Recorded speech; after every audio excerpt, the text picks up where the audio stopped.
Is there any way do you know, Mr. McClimate, what exhibits you need to get started, and the other, your co-counsel can be working on that while you're cross-examining the detective? For the most part, yes.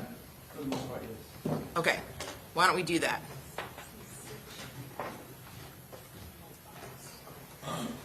So I would just ask Mr. Malcolm and Ms. White, when you are looking for the other evidence, if you wouldn't mind just doing it over there so you're not a distraction from the detective's testimony.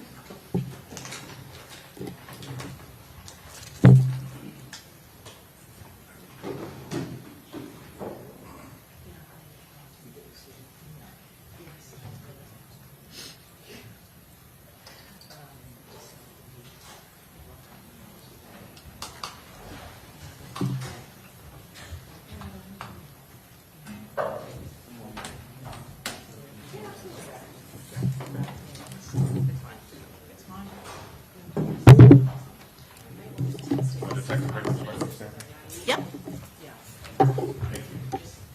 Oh, I think there's one in there. There's a computer drive on that computer. You see that to the right there? There you go. And there's no password.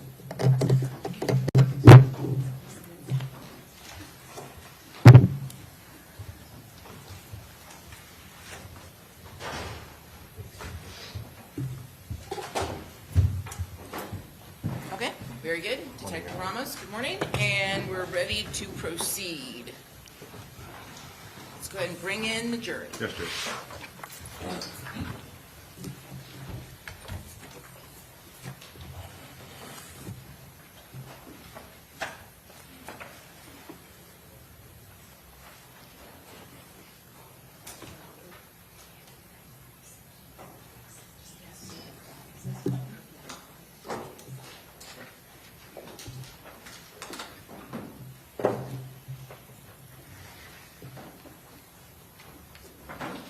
All rise.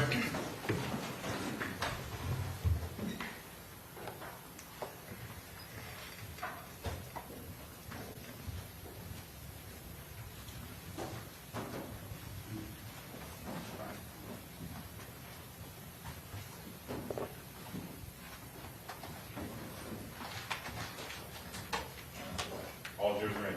Okay, very good. Everyone have a seat. Welcome back, members of the jury. I apologize, we got a little later start than I anticipated. I got caught in traffic, so this one's on me, okay? All right, but with that, we are ready to proceed. Mr. McClimate? Thank you.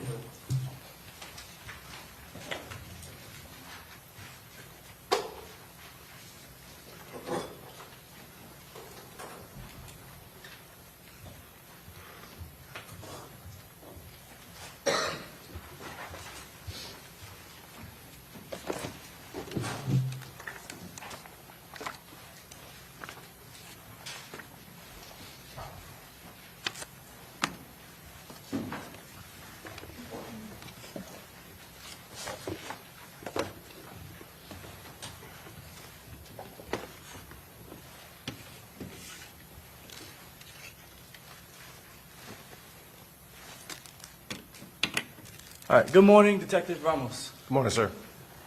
All right. So there's no evidence whatsoever that at the time that Alicia Andrews was attempting to book an Airbnb that she knew of some murder plot to kill Julio Foolio. Is that correct? Your Honor, speculation. He can answer if he knows. There, at the time that she's booking it on Friday, are you specifying, or At the now? time that she sends an Instagram text message to the individual on Instagram at that time. I can't speak to what was going on in her mind at the specific time she's sending that message. All right. There's no confession note anywhere from Alicia Andrews that she knew of any murder plot. That's correct? Correct, sir. There's no incriminating message in her phone that says she knew of a murder plot to kill Julio Foolio Charles Jones. Is that correct? In detail, no. All right. When you say in detail, no.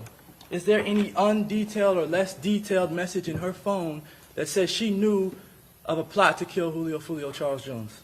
I'm aware of the messages that she wished death on the victim, Mr. Jones. Do those messages, 4 years before the murder happened, have any indication that she knew that Charles Jones was going to die on June 23rd of 2024? No. And you have no way of definitively knowing whether she knew that Charles Jones was going to get killed, correct? As a totality of the evidence throughout the case, yes. You do? The evidence you would point to her knowledge in the involvement of the crime, her participation. So your testimony today is that there's evidence, I guess in the totality of the evidence, you know that Alicia Andrews, you know definitively that Alicia Andrews knew that Charles Jones was going to die. Again, there's no singular piece of evidence other than a detailed confession that can tell me what's going on in someone's mind. So there's an inference or a logical deduction based off of all of the evidence that we've compiled in this case. So you're making inferences. It's evidence. All right. And you said there's nothing short of a confession that would let you know that Alicia Andrews knew that Charles Jones was going to die. Objection, Your Honor. Is that your statement? Wait. Hold on. What's the objection? Judge, he's misstating the witness's testimony, argumentative. Sustain the objection. For the misstatement of the argument. No, for the misstating what the detective just said. All right. Detective, you mind repeating what you just said? You're going to have to repeat the question prior. All right. So you're saying that in the totality, if I'm saying it incorrectly, correct me. Sure. In the totality of what you have looked at, that there's evidence that Alicia Andrews knew Charles Jones was going to die. Yes. All right. And then you also said that the only thing that would show that Charles Jones knew, or that Alicia Andrews knew that Charles Jones was going to die is a confession. No, your question was if she knew at the time that specifically she sent the message. Overall, if she knew throughout the whole weekend, the evidence would point that she knew. All right, but I'm talking about your mention of a confession earlier. You mentioned that short of a confession, there's no evidence that would show definitively that she knew. No, that's not correct. All right, you didn't say that, what you're saying. No, what I'm saying is that the confession would be something that could point at her state of mind.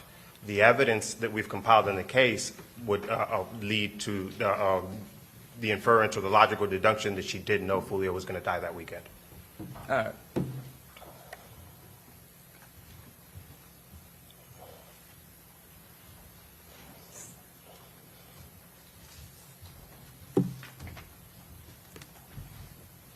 All right, so I want to talk about Alicia Andrews' motive now. There is no motive for Alicia Andrews, in your opinion, other than her connections or loyalty to Isaiah Chance. Is that correct? Again, based off of the messaging in her phone where she wished death on him, that's evident that she had some wish that he would die. All right. You read the message in Alicia Andrews' phone? I have reviewed them. All right. And does it say she wished Charles Jones would die? I can't recall the specific verbiage. All right. Does it say she wanted to kill Charles Jones? No.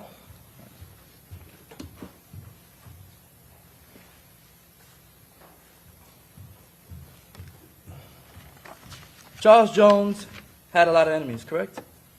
Correct. He talked about a lot of people Yes. in a lot of derogatory manners. My understanding, yes. All right. He danced on people's graves.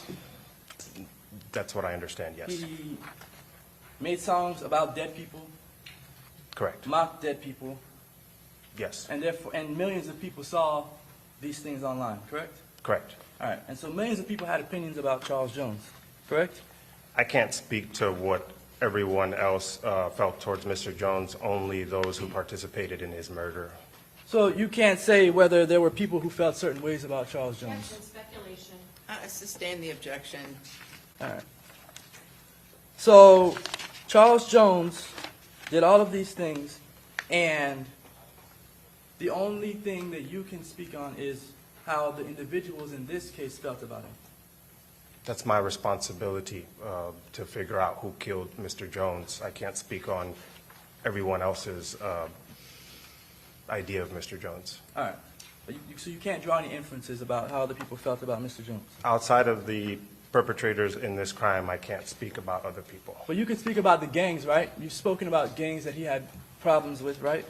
Yes, And other people in Jacksonville he had problems with, right? yes, And that those people didn't like him as well? yes. All right. And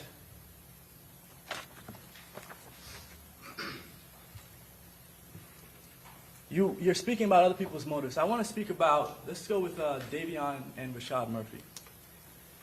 Davion and Rashad Murphy were related to an individual named Spaz. Is that correct? Correct. All right. Spaz's real name, his last name is Murphy, right? I can't recall. All right. But Spaz, I'm aware that they're related to Gerard Adams, who was killed. That's the extent of my knowledge of their personal motive. all right. So Gerard Adams is killed at a football game at Rains High School, correct? Correct. In 2018. That's my understanding, yes. All right. And the person who is alleged to have killed him, or at least was convicted of killing Spaz, Gerard Adams, is Robert Howard, right? Yes, All right. Robert Howard gets arrested, he gets convicted, and he gets sent to prison, correct? correct. And he gets out sometime 2023, 2024. Is that right? Yes, sir, that's my understanding. All right. So the Murphy brothers, from the evidence that you've seen in their phones, they felt a certain way about Spaz being killed. Is that correct? That's my understanding. All right. They were angry that Spaz was killed. That's my understanding. All right. And they knew that Robert Howard was convicted for killing Spaz. Is that correct? I would assume so. All right. So Robert Howard and Charles Jones, they're close friends, right? Correct.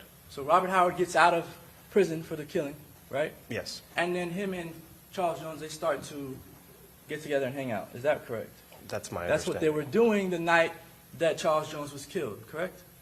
Yeah, Mr. Howard and Mr. Jones were hanging out the night that he was killed, yes. All right. And so much so that Robert Howard was on one of the flyers for Charles Jones's parties. That is correct.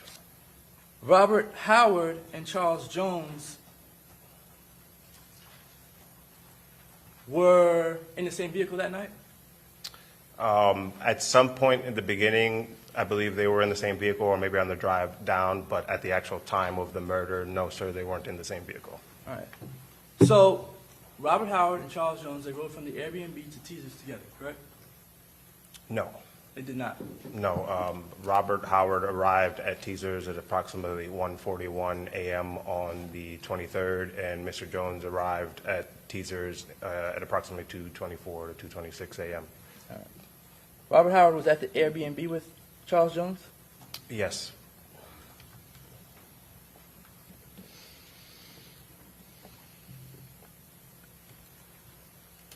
So the Murphy brothers, or the related Murphy pair, they knew that Robert Howard was also going to be with Charles Jones.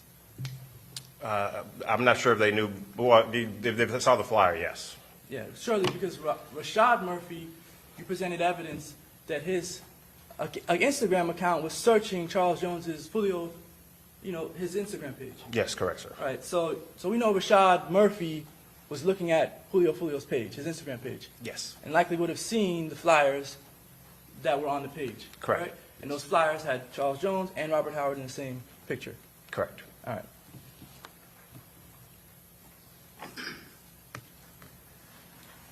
I want to talk about Sean Gathright and his motive. Sean Gathright, before this incident, he'd never been involved in any gang activity. He'd never been monitored as a gang member. Is that correct? By law enforcement, I don't believe so. All right. So Sean Gathright was not, and he's 18 years old at the time of this? I believe so. Did you ever uncover a motive for Sean Gathright?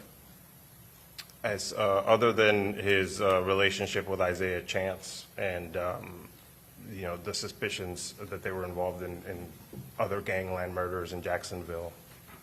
Again, nothing specific, not a confession or anything like that.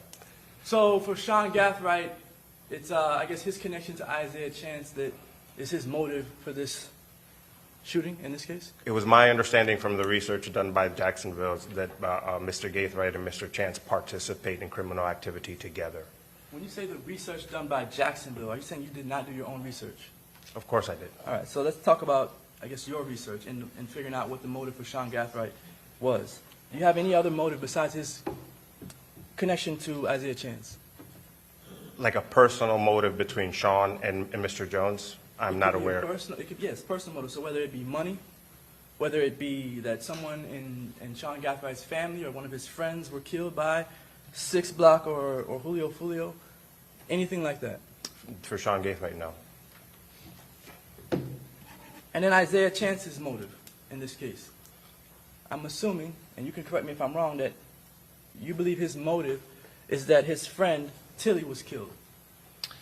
Multiple members. My understanding is he was very close to 23 as well, signified by his chain and what he's talked on social media, and then Tilly as well. So there's multiple people who have died on Mr. Chance's side that would lead me to believe that he had a motive in this. All right. So you're saying on his side. What is his side?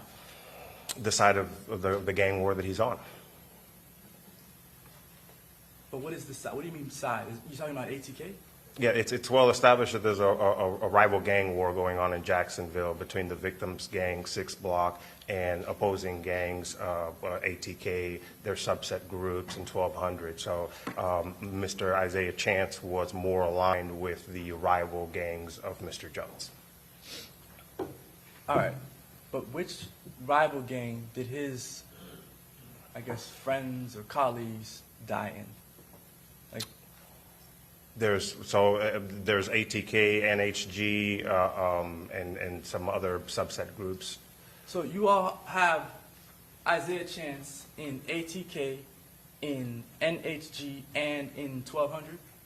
I don't have Isaiah Chance in anything. I believe Jacksonville has documented as a gang member and established his connection to the gangs. All 3 of those gangs? The gangs work like hybrid gangs sometimes. It's not just a clear-cut one gang. You can hop from one gang to another. If you have a fallout with ATK and now you're running with 1200, but they're both allies in the war against 6 Block, that happens. All right. So you're saying that individuals in one gang can just hop out of one, get into another, hop out of that one, get into another gang? From my experience of reviewing gangs, it happens, yes. All right. And multiple of Isaiah Chance's acquaintances have died, and so therefore he wants to kill Julio Foolio. Is that correct? It would speak to his motive. All right.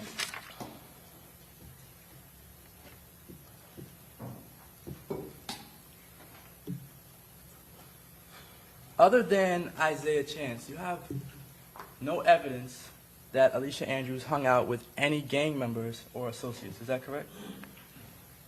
Associates, there's evidence she hung out with Sean Gaithright.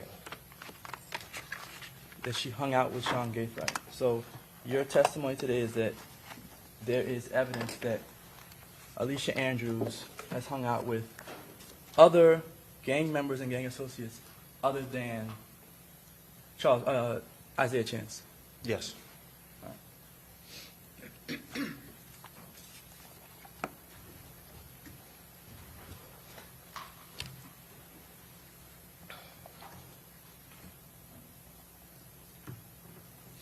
Sean Gaithright is a gang member?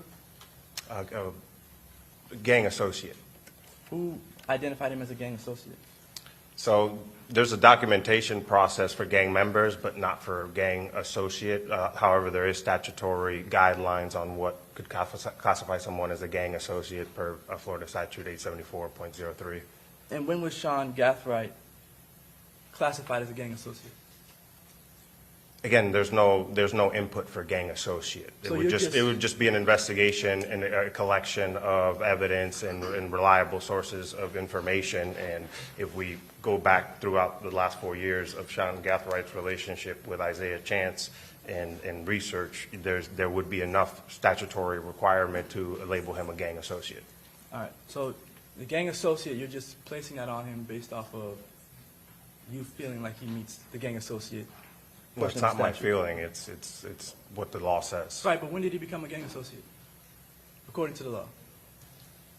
Again, there's no specific date that someone gets labeled a gang associate. When I learned that he was a gang associate is when I realized, that there's evidence of his involvement in this gang war. Somebody else might have known he was a gang associate prior to that or after that. There's no specific date that somebody gets labeled a gang associate. All right, so before this murder, before June 2024, when did Alicia Andrews hang out with Sean Gathright? According to her statement to me, there was some kind of gathering at his house that she went to some time ago, All right. That's the only time that she was around Sean Gathright? which she told me, yes. All right. Oh, and then obviously her hanging out with him throughout the weekend of the murder of Mr. Jones. Right, so but before this weekend of this murder, Yes, you know of one incident where Alicia Andrews was around Sean Gathright. from her statement, yes. All right, and she told you that she went to his house with Isaiah Chance, correct? Yes. And she sat in the car? No, specifically that she went to a gathering. Yeah. But then the sitting in the car was she may have been to his house other times and sat in the car at those times. She said she went in and got a plate of food, right? Something along those lines. All right, and that was it. Right? Yes, something along those lines, All right. yes. She's never, before this incident, spent any time with him away, out of town, correct? From my knowledge, I can't speak to that. All right, you don't have any text messages that prove that Alicia Andrews had conversations with Sean Gathright before this incident? No, not that I can recall. All right, they don't have any Instagram direct messages between each other? Not that I got in for the time period that I pulled. All right, and they don't have any photographs together? Not that I'm aware of. All right, they didn't go to school together? Not that I'm aware of. They don't know each other's parents? I'm not aware of that. So other than going with Isaiah Chance to get a plate of food on one instance, you don't have any evidence at all that Alicia Andrews was hanging out with Sean Gathright? Objection, Your Honor, on a statement of the witness's testimony. Overruled, go ahead. Sean Gathright and Isaiah Chance are close friends for years now. So, and the defendant, Alicia Andrews, has been dating Isaiah Chance on and off for 4 years. So, So you're assuming that because Alicia Andrews and Isaiah Chance are dating on and off, that she must have been around Sean Gathright at some point? I'm not going to make that assumption, no. Okay. Talk about Robert Howard again. Robert Howard was Charles Jones's one of his closest friends, correct? That's my understanding. All right. You don't have any other reason to understand anything different, right? No. And Robert Howard was affiliated with Six Block, Charles Jones's affiliation, same affiliation. That's my understanding, yes, sir. And Robert Howard used to speak to Isaiah Chance on the phone, is that correct? Yes. They spoke to each other on the phone even though they're in so-called rival gangs. That's my understanding, yes. They spoke to each other on the phone for hours at a time even though they're on rival gangs, right? My understanding, that's not an uncommon practice. Like, these guys talk to each other via Twitter Spaces and spend a lot of time on the phone talking to each other. So well, if it's not uncommon, is there another example that you have of two rival gang members who speak to each other for hours on end on the phone? Not specifically. Okay, but it's not uncommon. No, in this gang war. Mr. Howard himself and other people have told me that these specific gang members in these specific gangs talk to each other on Twitter Spaces, on FaceTime, often. That's my understanding of this specific gang war. But you don't have another example of two individuals in rival gangs speaking to each other for hours on end. Objection, asked and answered. Sustained. You also know that when Isaiah Chance and Robert Howard would speak on the phone for hours, that Isaiah Chance was using Alicia Andrews' phone to have these conversations. I'm aware that there was a phone number mentioned by Robert Howard, something about his girlfriend put it into Cash App and it had the name Alicia. So I don't know that it was Alicia's phone or just a number that at some point was connected to a Cash App that had the name Alicia on it. All right, so then let's go through that. Robert Howard, what you're testifying to is that Robert Howard was talking to somebody on a particular phone, talking to Isaiah Chance on a particular phone number, right? Yes. And Robert Howard's girlfriend goes to his phone, gets the number, and puts the number in Cash App, correct? Your Honor, I'm going to object as to hearsay. He just testifies to this. Well, overruled. You can go ahead and answer if you know, Yes, Your Honor. Robert Howard takes the phone number, Robert Howard's girlfriend takes the phone number and puts it in Cash App, correct? This is what Robert Howard is saying. I have no way of verifying that this actually happened or what number it was. But you don't have any reason to doubt what Robert Howard told you, right? Objection, Your Honor. sustained, speculation. So what Robert Howard tells you is his girlfriend puts a number in the phone and a number that in the Cash App, and the number that pops up is, or the name that pops up is Alicia Andrews, correct? No, The name that pops up is not Alicia Andrews? it's not Andrews. His direct testimony or statement to me was that his girlfriend put the phone number into Cash App and the name Alicia came up, not Alicia Andrews. Okay. All right, but Isaiah Chance's name did not come up. In the Cash App? Correct. Again, according to Mr. Howard's testimony, no. All right. And the inference there is that Isaiah Chance is using Alicia's phone. Objection, again, speculation. I'm going to sustain the objection.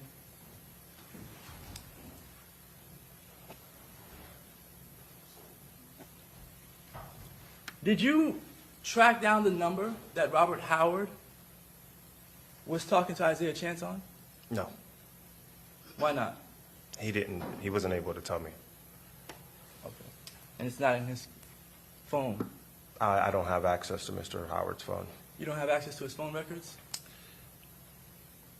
No, I have access to the call detail records that I pulled from the 30-day period prior to this homicide, but my understanding was that Mr. Howard's conversations with Isaiah Chance spanned over a period of years. So no, I do not have years' worth of call detail records for Mr. Howard. All right, but you could have gotten those. I'm not aware of how far back I can go. Typically, the rule of the normal process is to pull 30 days. We don't want to be too invasive in pulling records. Well, you can ask Robert Howard for his consent to get those records, right? That wouldn't have been a material to this investigation. Okay, so it's not material that Robert Howard is talking to someone in a rival gang that is a suspect in the murder of his best friend. No, I'm specifically talking about the phone number from years ago. All right. So you never verified whether Robert Howard was talking to Isaiah Chance? It's his testimony. I have no way of verifying conversations that I don't know the exact dates, what phone numbers were used from years ago. But you didn't attempt to verify it? For this investigation, it wasn't material, no. All right. So it's not that you don't have a way to verify, you just didn't try to do it. Objection, Your Honor, argumentative. Sustain the objection. I mean, we're at cross-examination. I don't even Right. understand the objection for argumentative at cross. Okay. Well, I understand it, and I just sustain the objection. So please ask your next question. Judge, can we approach real quick? Yep.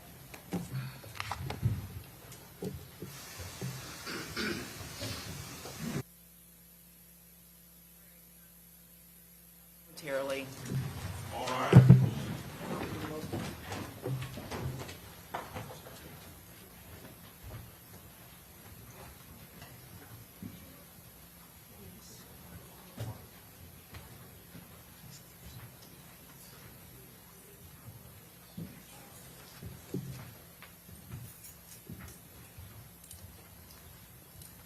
Jury's out, Judge.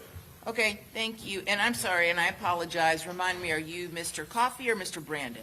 Mr. Coffey. Mr. Coffey. So let the record reflect that Mr. Coffey has been seated at the table of the state attorney in order to help Mr. McLymont with exhibits, and now the state is objecting because they can't have confidential communications with each other because a member of defense team is seated at their table.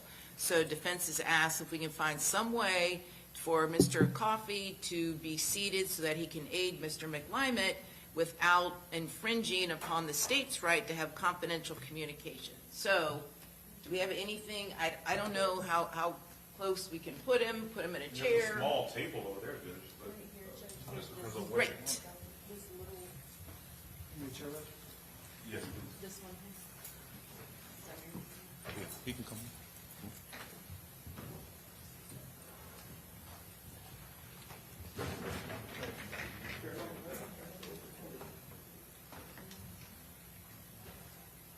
And, yeah, he's gonna be like over here, so that way they can talk so that he doesn't hear them. Can you leave the laptop to that side or in front of it? There you go. If this laptop goes through. Yep. Put the laptop and the table right there in front of the podium.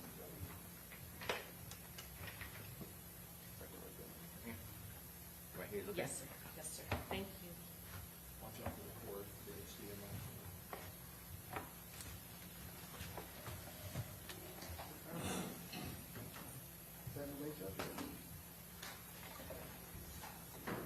Not for me. Yes.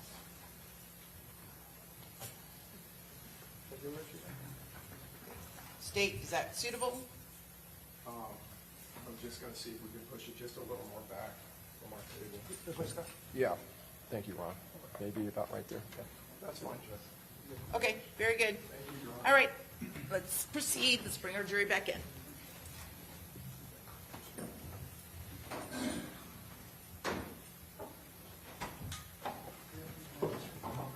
Congratulations, Judge. Okay.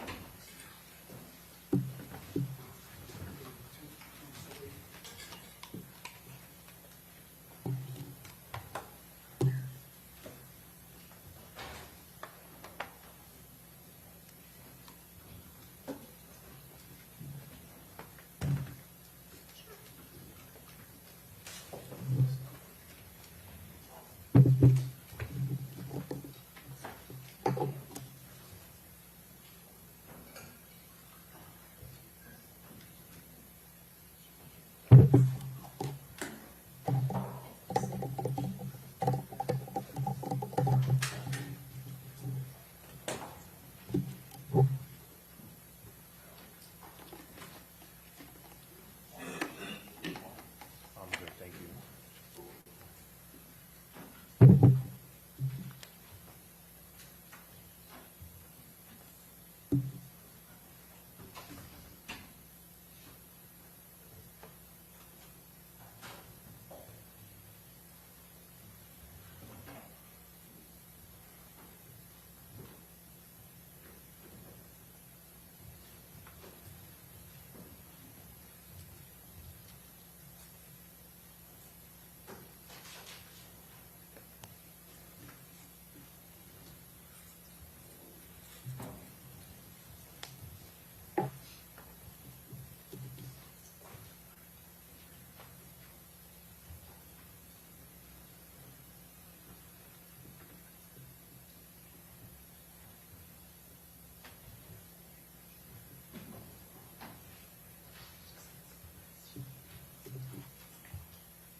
All rise.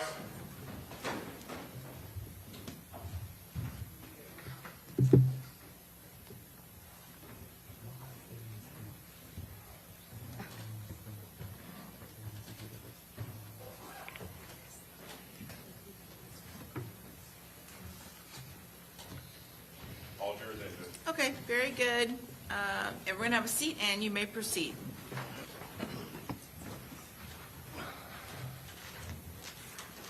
All right. You're aware of Isaiah Chance falling out with ATK prior to this shooting, is that correct? I have been informed of something along those lines, yes. All right. So ATK is the bigger rival gang of 6 Block, is that correct? That's my understanding. And the back and forth is mainly between 6 Block's leader at the time, Charles Jones, and ATK's Youngin Ace, is that correct? Well, there's back and forth between all of the gang members. Right, but Youngin Ace is the prominent gang member that Charles Jones and 6 Block argue with and feud with, correct? They also argue with, from my understanding, Ja'Cory Rivers on 1200 and some others. As far as ATK, there's specific beef with the gang ATK. My understanding is that Young and Ace is the prominent figure of that gang. All right. And Isaiah Chance fell out with that gang, with ATK. That's what's been told to me. All right. And ATK and 1200, they're two separate gangs. They're not the same gang. That's my understanding. So I want to go now to the beginning. Sure. I want to go to State's Exhibit 79.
Okay.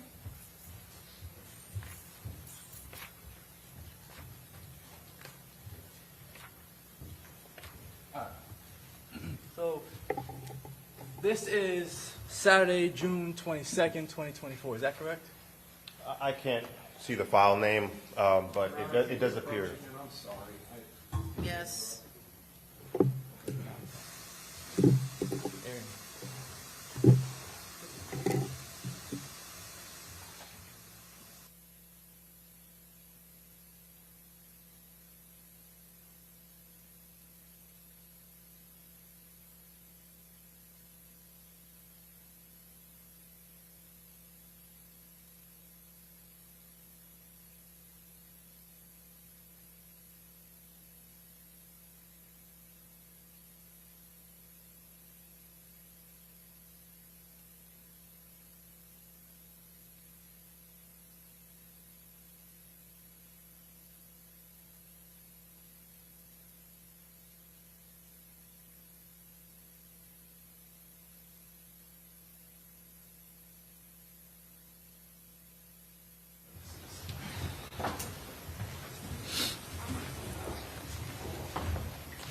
All right, this is June 22nd of 2024. It appears to be. All right, and this is at Sean Gathrights' residence? Correct. And this is the part of the video camera where Isaiah Chance arrives at the residence, correct? It appears to be. And he's just gotten out of the vehicle with a firearm and tucked it into his waistband? I can't recall which specific point, like in this clip right here. All right, But that does happen, yes. okay.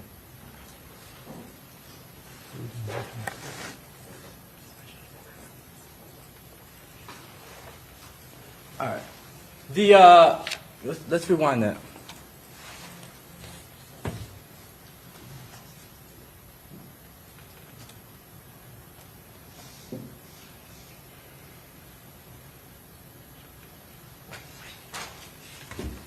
All right.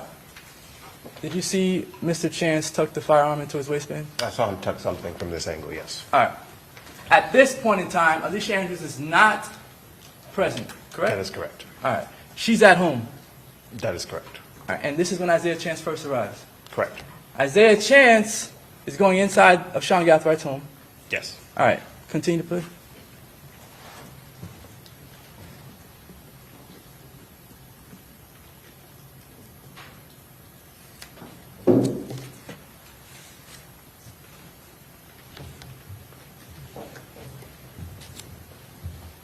At this time, the Impala is not present. Is that correct? There's another angle. From this angle, I can't tell. All right.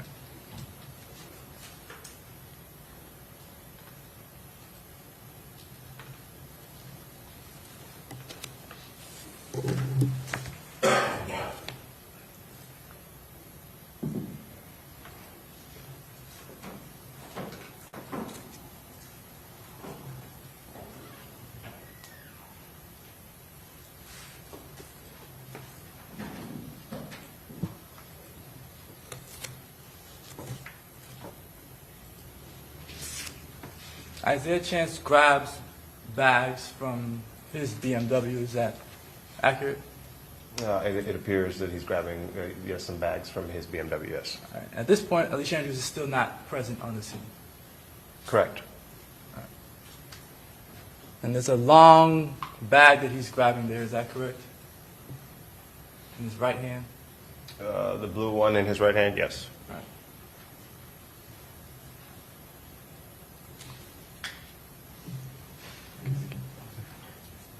And there's the same long blue bag that Isaiah Chance grabbed. He's going inside the house with it. Yes. He doesn't take the bag from the BMW and put it straight into the Chevy Impala. Is that correct? Correct. All right.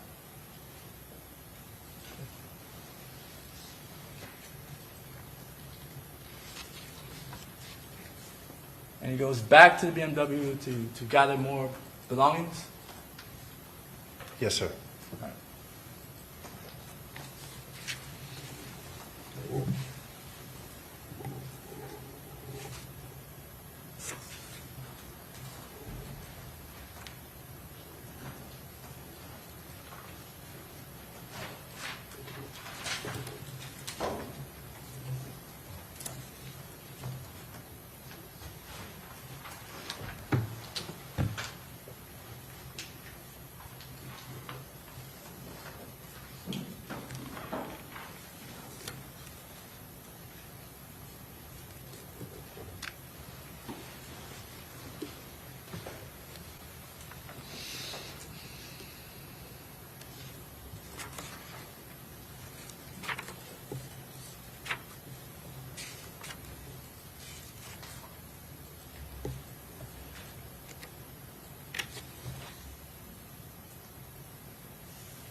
And that's Sean Gathright on the camera.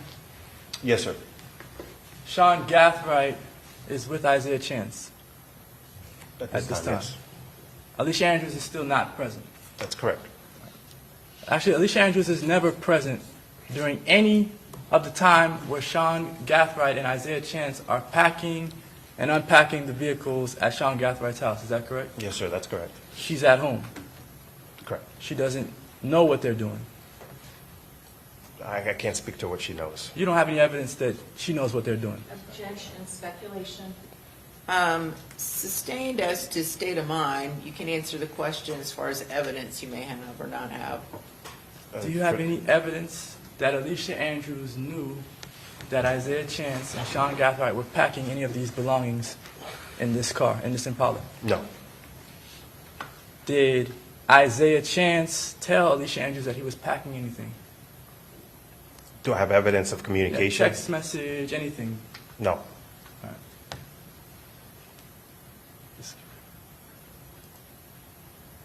And they're packing these vehicles, they're going back and forth with these bags, they're doing that for a couple of hours. Is that correct? I believe Mr. Chance got there somewhere around 12:30 p.m., and the packing occurs before they leave at 3:54. So, yeah, I would say a couple hours, sure. All right, and for that entire stretch of time, Alicia Andrews is not present.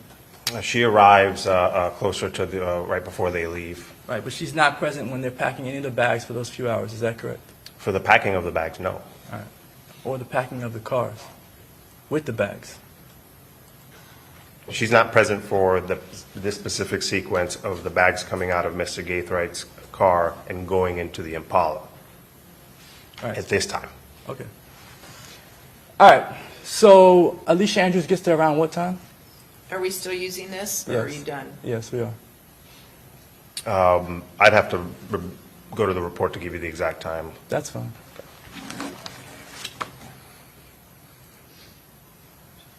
15, 20 hours. 15:20. So That's that's 3:20 p.m. 3:20 p.m. Yes. All right.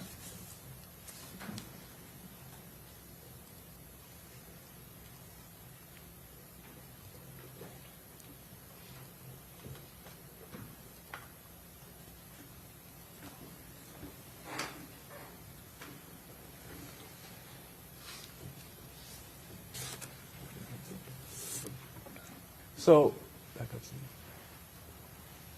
Earlier on direct, you testified that those salespeople that came by the house, that they were talking to Alicia Andrews in the BMW. She's sitting in the front passenger seat, correct? All right. When she arrives in that BMW, she never goes inside of Sean Gathright's home, right? That is correct. She sits in the vehicle Yes. and is away from Sean Gathright and away from Isaiah Chance, who just went into the home. Up until the point where they all leave in the same car, yes. Right. And when Alicia Andrews gets out of the BMW, she goes into an Impala. Is that correct? Yeah, it appeared she went into the back seat of Sean Gaithright's black Impala, correct. At this time, when Alicia Andrews is seated in the BMW, in that driveway there's no Chevy Impala there, correct? Mr. Gaithright had left for some time in this sequence, yes. All right, so when she arrived, there was no black Impala. I believe so, yes. There's another vehicle in the driveway, is that correct? Yes. A white car. Yes, I see it.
All right, pause it. So the Impala pulls up, right, in this video. Do you see that? Yes, I'm watching. Yes, sir. All right. And Alicia Andrews is getting out of the front passenger seat of the BMW, Correct. and she goes directly into the backseat of the Impala. Correct.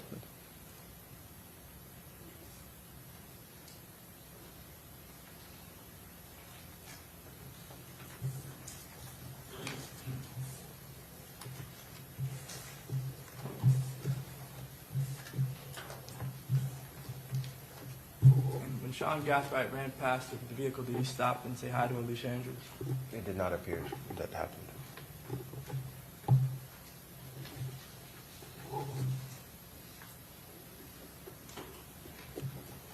They don't even acknowledge each other. Is that correct?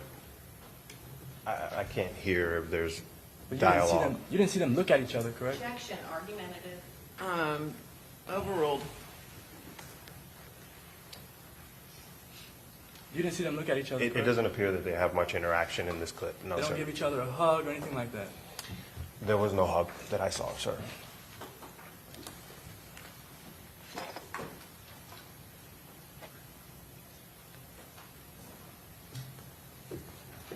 This video, it also had audio, is that correct? Yes, it did. And it captured some conversations, or at least people talking back and forth throughout the few hours that they were packing the bags and packing the cars. Is that correct? So the angle that captures the driveway that was closest to the Impala, like if you were right next to the Impala talking, you can make it out, but like anything further than that, it's very difficult to make out what's being said.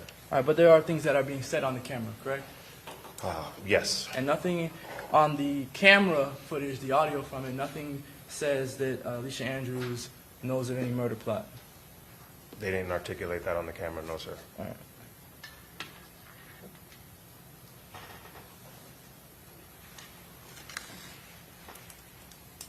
There is in this photo, this is when Alicia Andrews comes back. Yes, sir, that's correct. All right. And there's like a pink bag in the photo there? At some point, yes. All right. This pink bag, you were mentioning it on direct. Did you Yes. ever recover the pink bag? Not that I'm aware of, no. All right, it's not recovered. You know who the pink bag belongs to. No. So you don't know if it belongs to Alicia, you don't know if Alicia Andrews, you don't know if it belongs to Isaiah Chance, correct? No. You don't know if it belongs to Sean Gathright. I'm aware that it came out of Mr. Gathwright's home and ultimately goes back into Mr. Gathwright's home, but I have no way of proving who the rightful owner is of that pink bag. Do you know what was in the pink bag? No. All right. And is that pink bag big enough to fit any of the rifles that are in evidence inside of it? I can't, without the dimensions of the bag, I wouldn't be able to speculate on that. All right, no problem. The pink bag was it uncovered or found during the search warrant of Sean Gathwright's home? Not that I'm aware of. What is the relevance of this pink bag? So, again, there was bags that were loaded into the Impala out of Sean Gathwright's home. Those bags were then unloaded into the Airbnb, and then those bags were taken out of the Airbnb and transported back to Jacksonville. Right, but there was a heavy focus on this pink bag, and I just want to make sure that we understand what the pink bag means. So that pink bag, as far as you know, didn't have any guns or weapons in it, correct? I have no way of knowing what's inside the bag from the video footage. All right.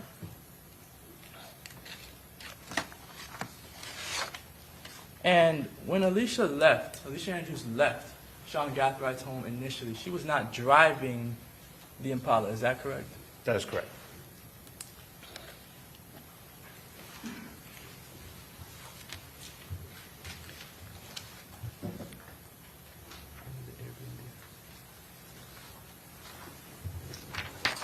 All right, we're done with this exhibit.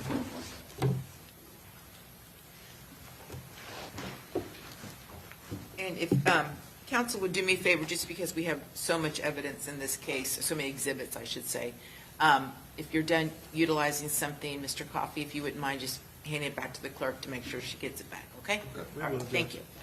Let's go to State's Exhibit 61. A.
So showing what's in evidence that states 60.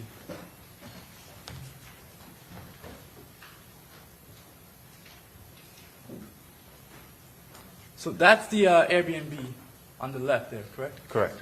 All right, and it has a ring camera, that's what you were showing? Yes. All right. There's parking along the side of the building, correct? Correct. All right. People do park on the side of the building, right? There are spots there, yes, sir.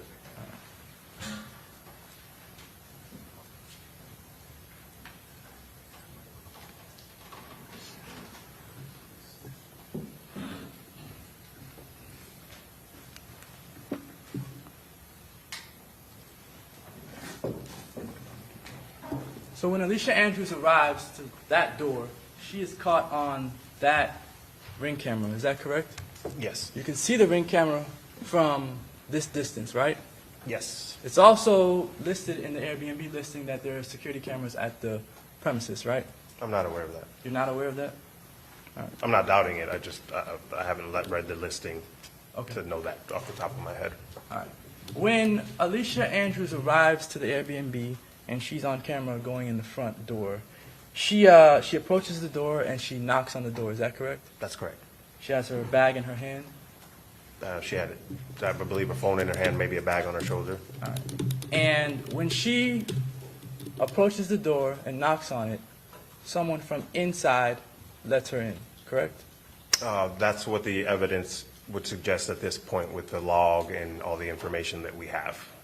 I have no definitive way of knowing that someone inside let her in. Okay. Well, she knocks. She doesn't put in a code, correct? It does appear she's knocking when the first video starts, yes. All right. And because she doesn't have a key to the door, somebody on the inside must open it. Is that correct? There's multiple ways to gain access. You can be let in by the owner. Somebody could open it. It could have been unlocked. At that specific moment, there's no way to tell what's happening inside the unit. All right, but the owner is not inside the unit, right? No. The owner of the Airbnb. He actually lives in a different state. Correct. Yes, sir. And the only way for him to open the door would be through some remote system. Yes. All right, and the owner was not talking to Alicia Andrews when she approached the door. Is that correct? Not that I have any evidence of. All right. I'm going to play State's Exhibit 61A. I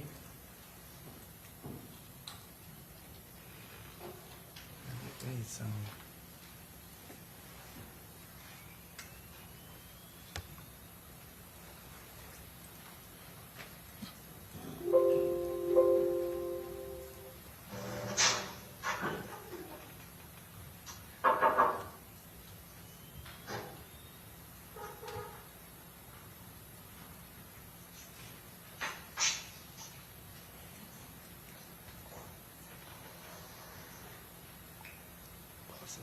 All right, in this video, is Alicia Andrews hiding from the camera?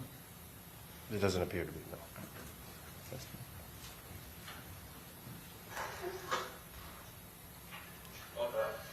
You hear someone say, "My bad," as she walks inside. Is that correct? Correct. All right, so somebody was inside. So the Ring camera has the ability to communicate via the speaker. The logical deduction at this point with the logs and all the information we have is that, yes, we believe someone was inside at this moment, but there's no definitive way to know whether that voice came from inside or the speaker. Okay, if it came from the speaker, it would have had to come from the owner or one of his employees. Is that correct? Someone who has access to the account, sure. All right.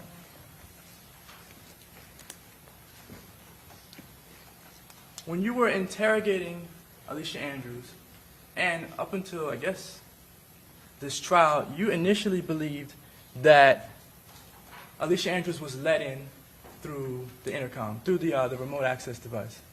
Yes. All right. When did you come to realize that Alicia was not let in remotely? When I examined the locking mechanism log myself. So like a month ago?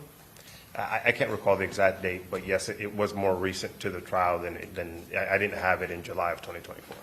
All right. And during the interrogation,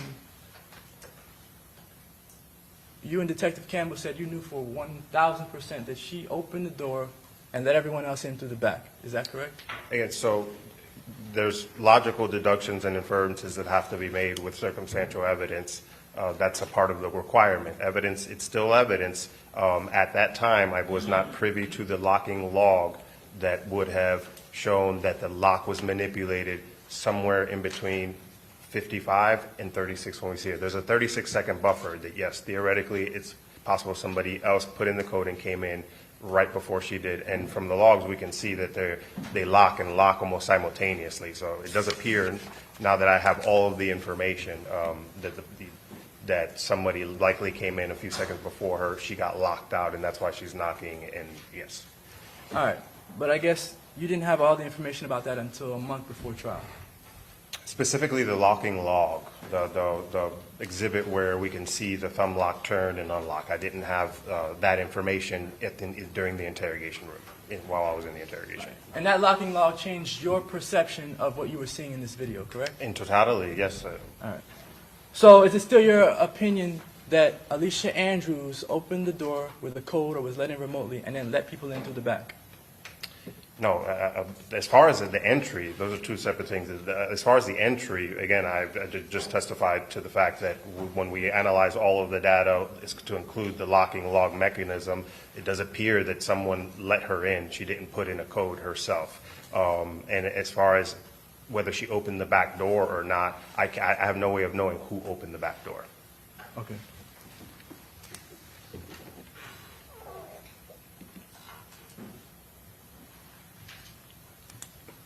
All right, at this time, I think you've testified that, and the time is there on the screen, 1955, that's 7:55 p.m., correct?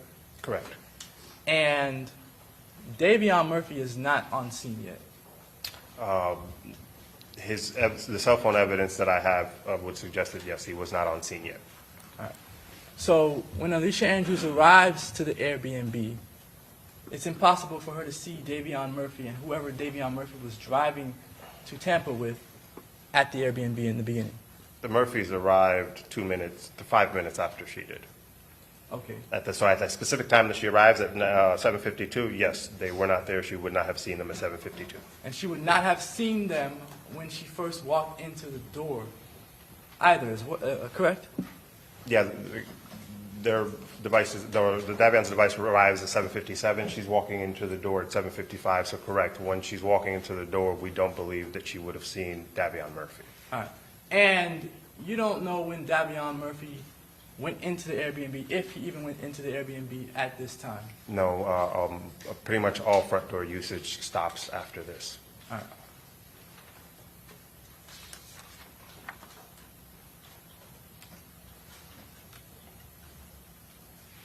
Showing what's in evidence is State's Exhibit 66.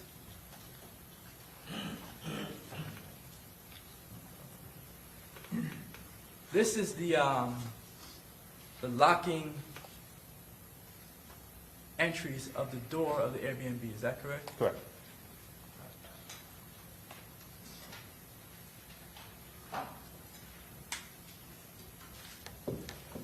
right. So at 7, let's start at 6:08. 6:08, the access code is deleted, correct? That's what it says, yes, sir. And this is June 23rd, 2024, correct? I'm sorry. At the very top it starts. The bottom is, June 22nd. so everything below where it says June 22nd, that's all June 22nd. All right, so that's June 22nd, 2024. That's the day that Alicia Andrews arrives to the Airbnb. Yes, sir, correct. All right, and the access code is deleted at 6:08 p.m. Yes, sir. before Alicia Andrews or anyone else arrives to the Airbnb, right? That was before anyone arrived, correct, yes. So that's a previous access code and before a previous tenant. That's what I would assume, yes. Then you see that the door is unlocked by access code at 7:55 p.m., correct? Yes.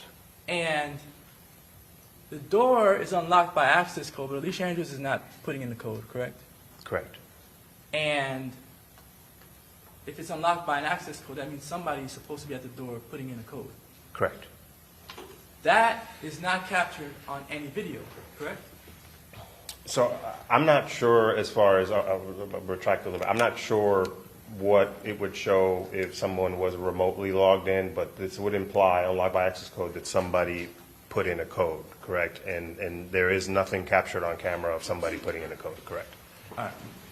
So either the camera did not capture the person who put in the code, meaning the camera is faulty, or the door unlocked by itself with the access code.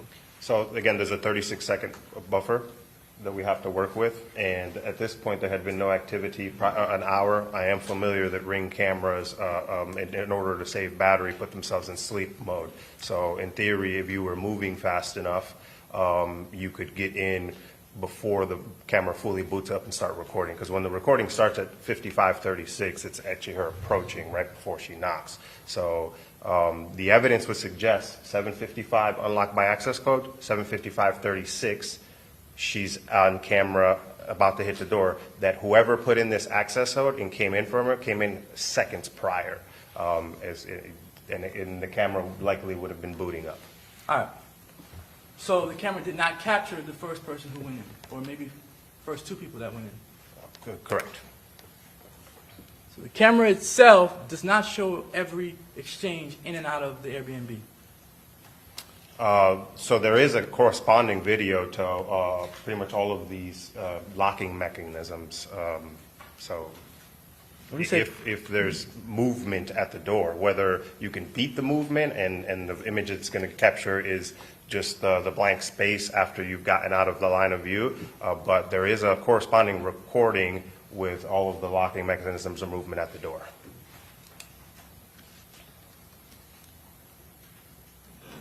with all of them or with most of them? The only one that I didn't find a video for was the 759, unlocked by thumb turn, locked by thumb turn, but every other one had a corresponding video.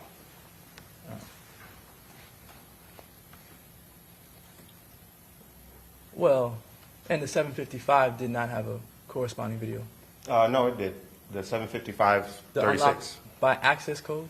There's two. So the one where we see her walk up and knock, that's a 755, 36. And then the one she turns around, walks away. When she walks back and actually gains in, that's at 756. So both of those motions in front of the camera have corresponding. So yes, there's two different activations.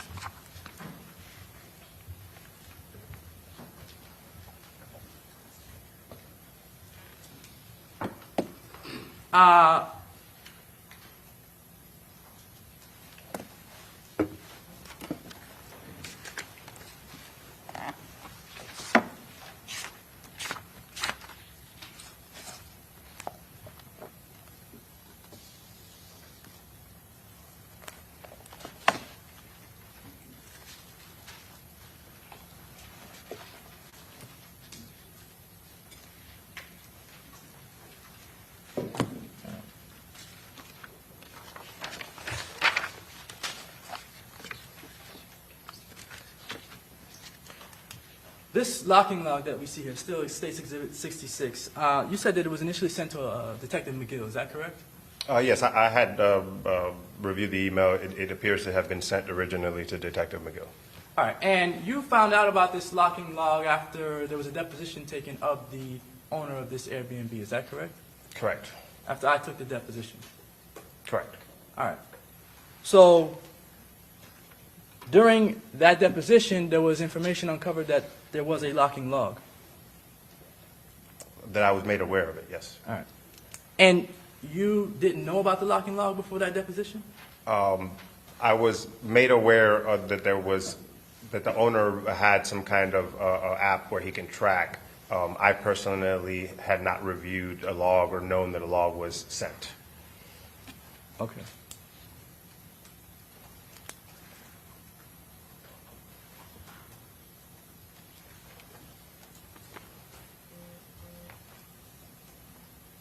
You testified yesterday that Sean Gathright was at Teaser's nightclub at around 10 or 10:30? The specific testimony was that Sean Gathwright's device traveled up and down Nebraska in the vicinity of Teaser's nightclub between 10 and 10:30 p.m. on Saturday the 22nd. Yes, sir. All right.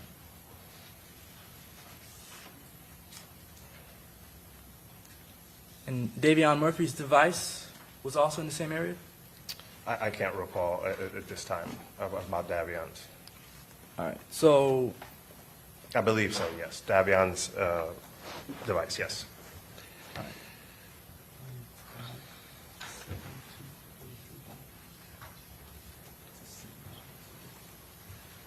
all right. And Rashad Murphy didn't have a phone. The best that we can see from the evidence, that we don't believe that Mr. Rashad Murphy had his own device attributed to him during this incident. All right. And then Isaiah Chance was also in this vicinity around Teasers at 10:30. Yes. All right. So we know the whereabouts of Isaiah Chance, Sean Gathright, and at least Davion Murphy at around 10:30. Is that correct? That's what the evidence would suggest, yes. All right. And the only reason we don't know where Rashad Murphy is at around 10:30 is because he doesn't have a phone for you all to track. Correct. Alicia Andrews, however, is at the Airbnb at 10:30. Is that correct? Or her device is at the Airbnb, Or her yes. device. And her device is at the Airbnb. She also uses that device at the Airbnb, correct? We believe so, yes. Right. That's the photograph you showed yesterday of Alicia Andrews posting on Instagram a Pandora bracelet. Yes. And that was around the time of 10:30, 11 o'clock at night. Yes, sir. All right. So certainly the purpose of that was to show that Alicia Andrews was actually using her device at around that time, correct? We believe that Alicia Andrews had control of her device at that time, yes. All right. And so while the 4 boys are off at Teasers at 10:30, Alicia Andrews is at the Airbnb. I would agree to that, yes. So they left Alicia Andrews and went to go look or stalk Charles Jones. Is that correct? I can't testify that what they were doing specifically other than the whereabouts of their devices, and I do know that Mr. Jones was not at Teasers at 10:30. He wasn't. But the flyer that we looked at earlier, it has a time frame for when this party is supposed to happen at Teasers, correct? Correct. And the party started, was it 8 or 10 p.m.? The hours listed on the flyer, I believe, were from 8 p.m. to 3 a.m. Okay. So 8 p.m. to 3 a.m. The 4 boys are at Teasers or around that area. At least their devices show that they're around that area. All 3 of them, except for Rashad, at around the same time that this party is supposed to be happening. Yes. And they stay in that vicinity for some time. Approximately 30 minutes.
All right, we'll come back to that. Can we get State's Exhibit 76,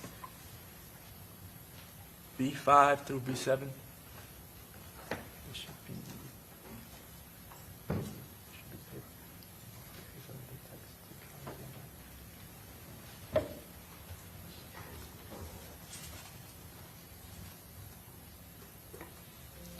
While they're gathering the exhibit, at some point during that night, Sean Gathright begins to text an individual, correct? Yes, sir. He begins to text an individual named Kyla. Kyla Enright, yes, sir. All right. And at that time, that individual is in Orlando? I believe that's what the messages said, yes, sir. Kyla Enright, does not know Alicia Andrews, is that correct?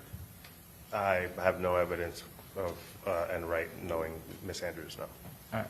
Kyla Enright is actually, at the time, in a relationship of some sort with Sean Gathright. That was my understanding. I don't know specifically the details of their relationship.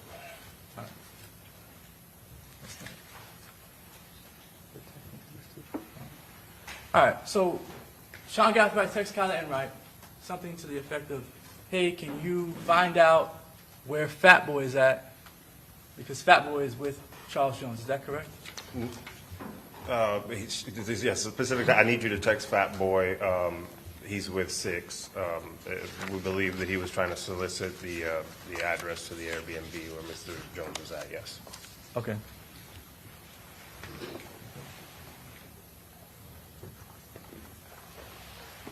And Kyla Enright, from the text messages, Sean Gathright is trying to use her to figure out where Charles Jones is at that night. Yes. He's not using Alicia Andrews at that time period. Correct? Is Sean Sean Gathright Gathright is not texting Alicia texting Andrews Alicia at that Andrews. specific time? No. Sorry. I'm sorry. Go ahead. I apologize. Sean Gathright is not texting Alicia Andrews to figure out where Charles Jones is at, correct? No. Sean Gathright is not having Alicia Andrews go to the Airbnb where Charles Jones is at, correct? Sean Gathright having Alicia Andrews go to, no. Yeah, that's correct. All right, and Sean Gathright or Isaiah Chance or anyone is not sending Alicia Andrews to any of the nightclubs by herself to go party with Charles Jones. Is that correct? At the time that Sean Gathright is doing this, he's at the Airbnb with Alicia Andrews. At the time that Sean Gathright is texting Kyla Enright to figure out where Charles Jones is at, SeanGathright's device is in the same location as where Alicia Andrews is at. Correct. All right. And he's not talking to Alicia Andrews to tell her to do what he's asking Kyla Enright to do, correct? There's no communication that we found on the phone between Sean Gathright and Alicia Andrews at the time that Sean Gathright is texting Kayla Enright. All right. So this is the text, Yes.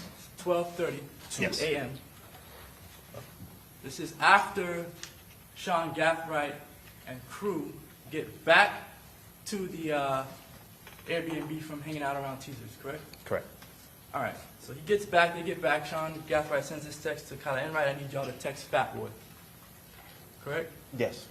All right. And when he says y'all, is that an indication that there's one person or two people that he's speaking to? I assume he's talking to Kyla. All right. And then Kyla's device texts back and says about what? Is that correct? Yes. So Kyla's not privy to any sort of plan or plot that Sean Gathright has at this point. It doesn't appear to be.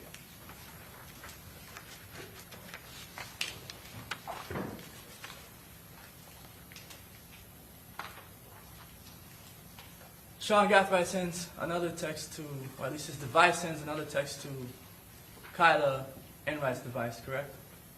And it says, "Hey sis, I need you, text Fat Boy and tell him you're trying to pull up and trying to see him tonight." You see that text message? Yes, sir, I do. And this text message, it says, "A sis," correct? Yes, that's what it says. Kyla Enright is with SeanGathright's sister, blood sister at this time, correct? I can't recall if she told me that or not, but I don't know of that. All right. And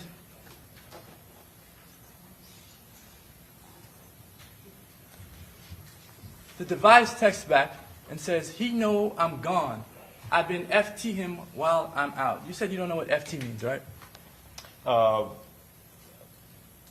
think it means FaceTime, but I didn't know at the time that I was asked. Okay. So, he know I'm gone. I've been FaceTiming him while I'm out. Right? So whoever is talking to Sean Gathright on Kyla's device says that she's been FaceTiming someone named Fat Boy. Correct? That's what this would suggest. All right. And then Sean Gathright says he in Tampa right now. RN is right now, I'm assuming. Yes.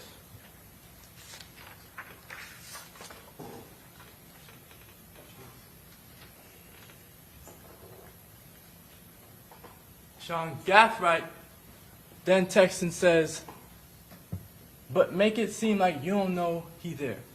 Is that correct? Correct. This is at 12:36 a.m. Correct. All right. And so Sean Gathright is telling whoever is texting him from Kyla's device to be deceptive about her reasons for contacting Fat Boy. It would appear so. And then he says he at a B&B with 6. 6 stands for 6 block? My understanding in this reference or in this context, it's specifically referring to Mr. Jones. All right. So the he is referring to, no. The 6 The is 6 referring. is referring to Yes, Mr. sir. Jones. And the he is referring to Fat Boy. Correct. So he, Fat Boy, at B&B with 6. And of course, the B&B is for the Airbnb that Charles Jones was at prior to going to any clubs that night. Yeah, the Airbnb where the pool party was at, yes. Yes, sir. And that was a public pool party, correct? My understanding is that that address was not publicly broadcast, that you would have had to DM Mr. Jones. He did put out a message saying for the females, if they privately DM him, he would disclose the address, but it wasn't publicly broadcast. Understood. So if you had the address, you were pretty much able to come to the pool party. If Mr. Jones personally invited you through the DM process, yes. All right. So Sean is saying to this individual, he at a B&B at 6, be like, where you at? I want to pull up. I'm drunk, and you trying to fuck. Yes. All right. From that message, is there any indication that Sean Gathright believes that you need a special invitation from Charles Jones to get to this pool party? Objection, speculation. If you know, you can answer. I'm sorry, repeat that question? Yeah. I'll just move on. Okay.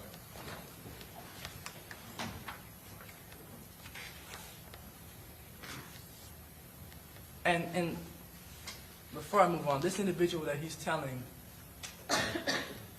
to do this, to pretend like they're drunk and that they want to have sex with Fat Boy, that is either Kyla Enright, his girlfriend, or his sister. Is that correct? The belief was that it was Kyla Enright because it's Kyla Enright's phone number. I interviewed Kyla Enright, and she told me she doesn't remember whether she sent these messages or not. Okay. And then Sean Gathright says, never mind. That's at 12:39 a.m., correct? Correct.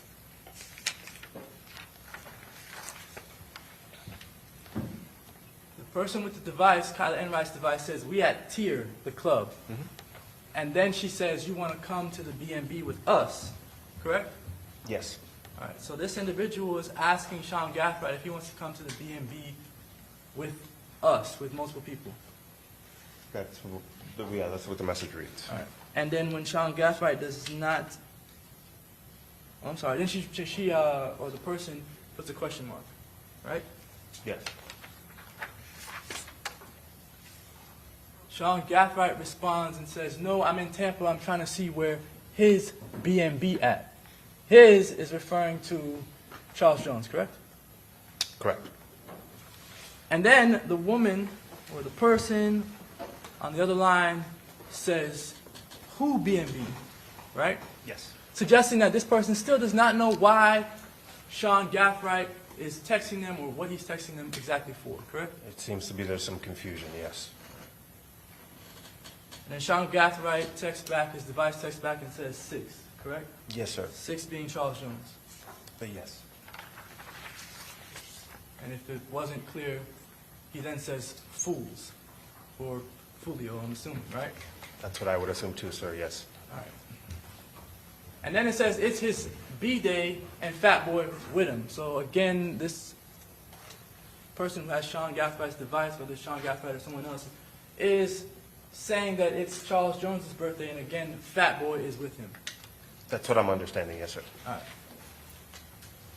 And then the person who has Kyla Enright's phone, or Kyla Enright, says, not here in Jacksonville? Is that correct? That's what I would understand, JX to mean Jacksonville. And then Sean Gathwright's device says, not in Tampa, and then the person says, what? Yes. Correct? And then that person says, let me FT, let me FaceTime, right? Yes. So she just does what he asks her to do, right? Yeah, it appears, yes. With no understanding completely of what Sean Gathwright is asking her to do, correct? To add some context, Kayla Please Enright do. said she was drunk. She said she during was this. drunk? Yes, she said she was at a club and she was very, very drunk and she doesn't remember this conversation. All right, so she's drunk and she's following instructions. That might help understand why there seems to be some confusion in the text messaging back and forth. So I'm just. He says, but play like you don't know it. Correct? Yes. And the drunk Kyla Enright comes back and says, FB, Fat Boy, is going to Beezer's tonight or some shit like that. Correct? Yes, correct. Beezer's, probably Teasers, right? That's the logical deduction. Yes, sir. She was able to figure out where he was going that night. Yes, it does believe like she got some information from Fat Boy. All right. But that's the same information that was already known to Sean Gathright, correct?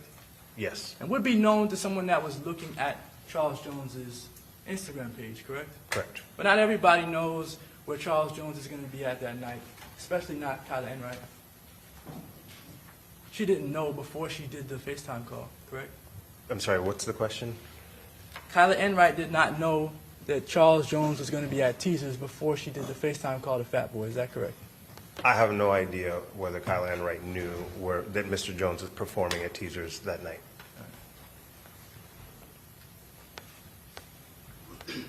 Sean Gathwright's device texts back and says, "Is he there yet?" And this is at 1:28 a.m. Is that correct? 1:25 a.m., yes, sir. Oh, sorry. Yes, you're correct. And it's read at 1:28 a.m. Right? Yes.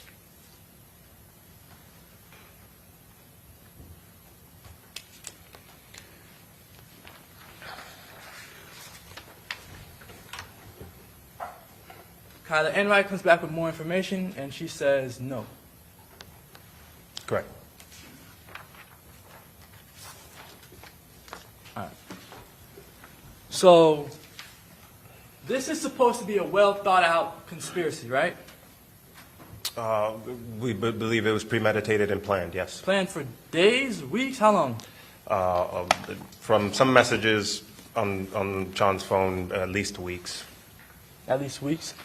And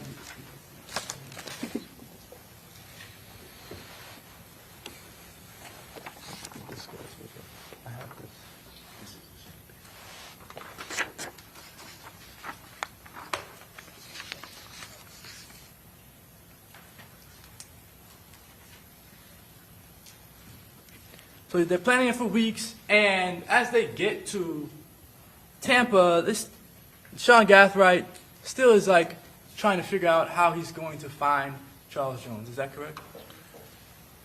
The pool party was not advertised weeks in advance. I don't think anyone knew in advance that there was going to be a private pool party at an Airbnb. All right, but at some time, Charles Jones did post about being at an Airbnb, right? Yes. It's pretty vocal about his surroundings and where he's at throughout his stay in Tampa, right? Yes. He's on his Instagram posting that he's in an Airbnb, right? Correct. That he's drinking in an Airbnb, right? And he also is he wants individuals to come and party with him for his birthday, right? He broadcasted advertising that he was willing to give the address to females who would DM him, yes. All right. So these females, they did not have to be associated or affiliated with 6 Block, right? I'm not sure what Mr. Jones' requirement was for his acceptance of the females. All right. So you're not sure what the requirements were. Did you ask anybody that was with Charles Jones that night whether this was a 6 Block affiliated only party or whether it was open to any woman that looked good enough for them to be there? I didn't specifically ask the people who were with Mr. Jones about what requirement a female would need to meet to be at the party, no. All right. You have no indication that Charles Jones knew Alicia Andrews. Is that correct? No. All right. No, it's not correct, or no, he doesn't know? I'm sorry, I have no evidence that Mr. Jones knew who Alicia Andrews was. All right. And so Alicia Andrews, like any other woman, could have DM'd Charles Jones to get this address for this Airbnb. Is that correct? We're getting into hypotheticals or theories, yes, sure. Well, I mean, she could have taken her device and went to her Instagram and sent a message to Charles Jones, right? I am aware that Alicia Andrews dated Kay Shorty, and so, there is probably some historical, that would, if we're going to, theorize about this. So do I know that Mr. Jones knew Alicia? I have no evidence of that direct knowledge. Is it possible that Mr. Jones knew who Alicia was? Yes. All right. So you're mentioning Kay Shorty and Alicia's past with an individual named Kay Shorty. There were individuals at the party, specifically Aaliyah Albrighton, who had dated the rival gang's most prominent members' blood brother, correct? Aaliyah Albrighton, from the information that I was given, dated Quan. Is on that side, yes. On the opposing side. Opposing from Foolio's side, yes, sir. And Quan is a rival. No, I'm sorry. Quan is the blood brother of Young and Ace. That's my understanding, that they were at the town center shooting in the same vehicle, yes. And Aaliyah Albrighton was allowed into the Airbnb, correct? Yes.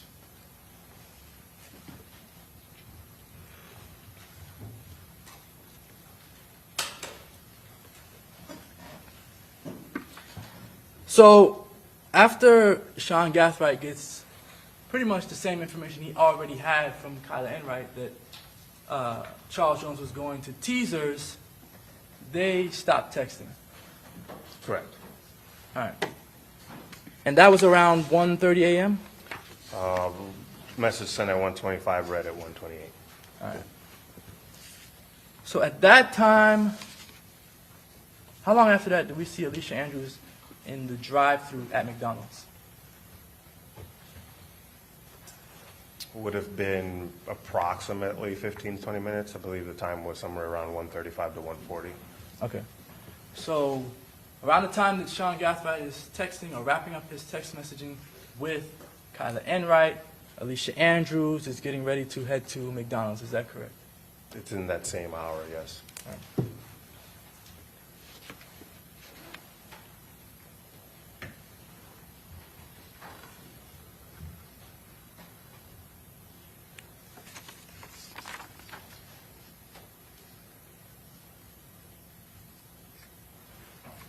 I need 41. State's Exhibit 41.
I'll tell you what, Mr. McClimate, where you're getting the video set up to where you want it to be, let's go ahead and take just a quick 5-minute recess, okay? We'll be back.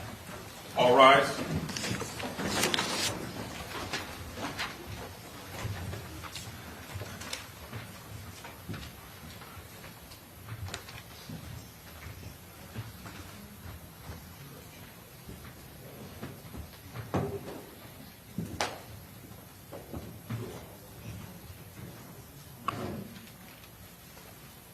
Same rules. Yes, Your Honor.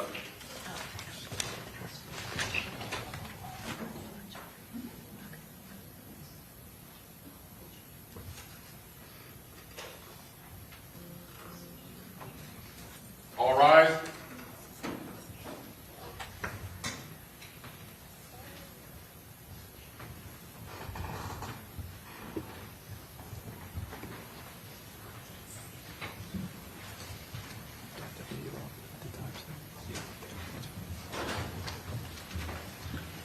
All jurors are in, Judge. Okay, very good. All right, and everybody have a seat, and you may proceed.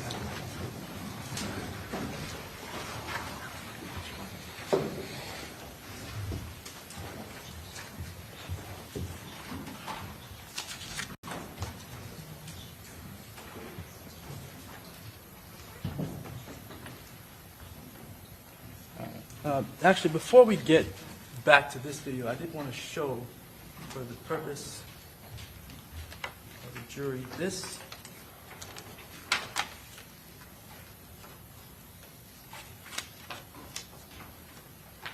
Again, this is State's Exhibit 86. A through C.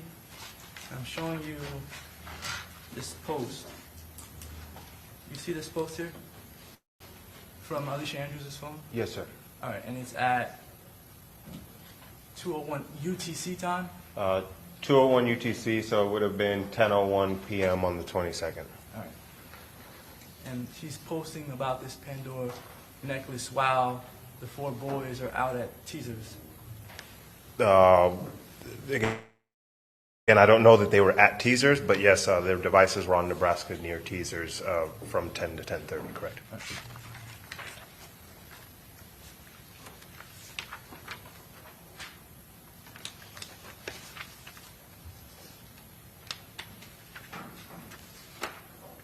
And this photograph shows another post from Alicia Andrews' device, correct? Yes. Trying to figure out why TF is Pizza Hut so MF high all of a sudden. I just want some wings.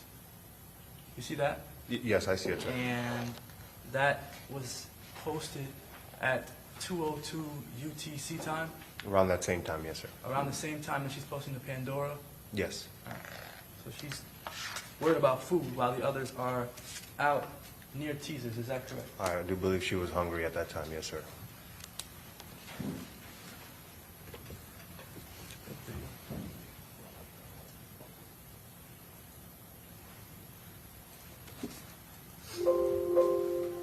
Showing what's in evidence as State's Exhibit 41.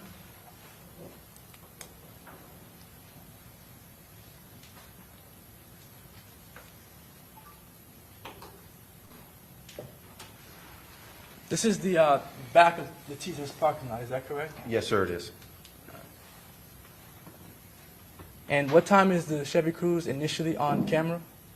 So we first see it at approximately 2:17, and then driving through the parking lot, and then it goes out of view, and then it comes back into view at, I believe, around 2:24, the correct time. So All right, so the silver Chevy Cruze, is that the vehicle towards the back with the driver door open right now? yes, And when it first appeared on camera, that parking spot was taken, correct? yes, All the parking spots that you can see in this camera angle were taken when the Chevy Cruze first came through the parking lot, correct? correct, yes, sir. All right. And the person jumping out of the driver's seat is Isaiah Chance? Yes, sir, correct, All right. Alicia is not driving this vehicle, correct? correct. Alicia Andrews gets out of the front passenger seat, right? Yes.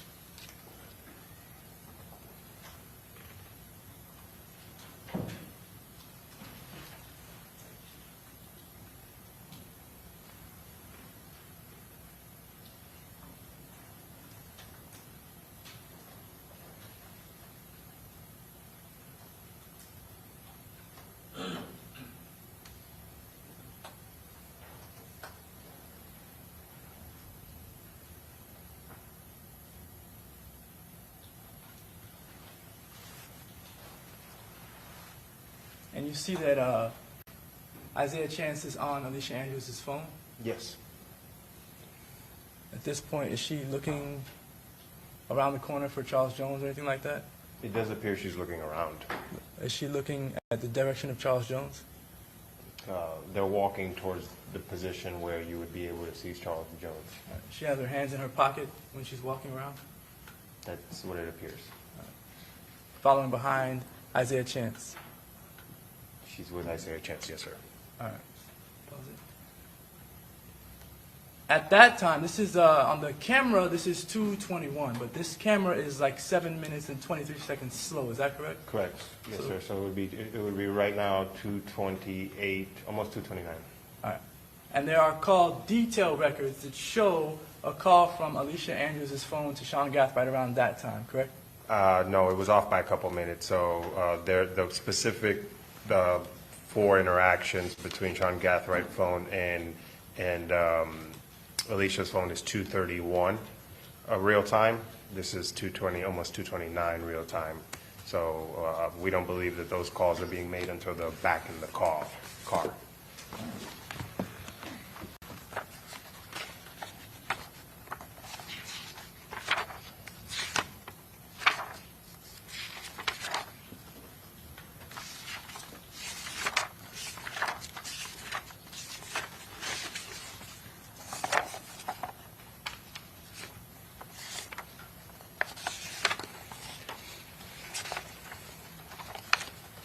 So your testimony is that when Isaiah Chance takes the phone and he has it up to his face area, that there's no call being made at that time, no record of a call being made at that time?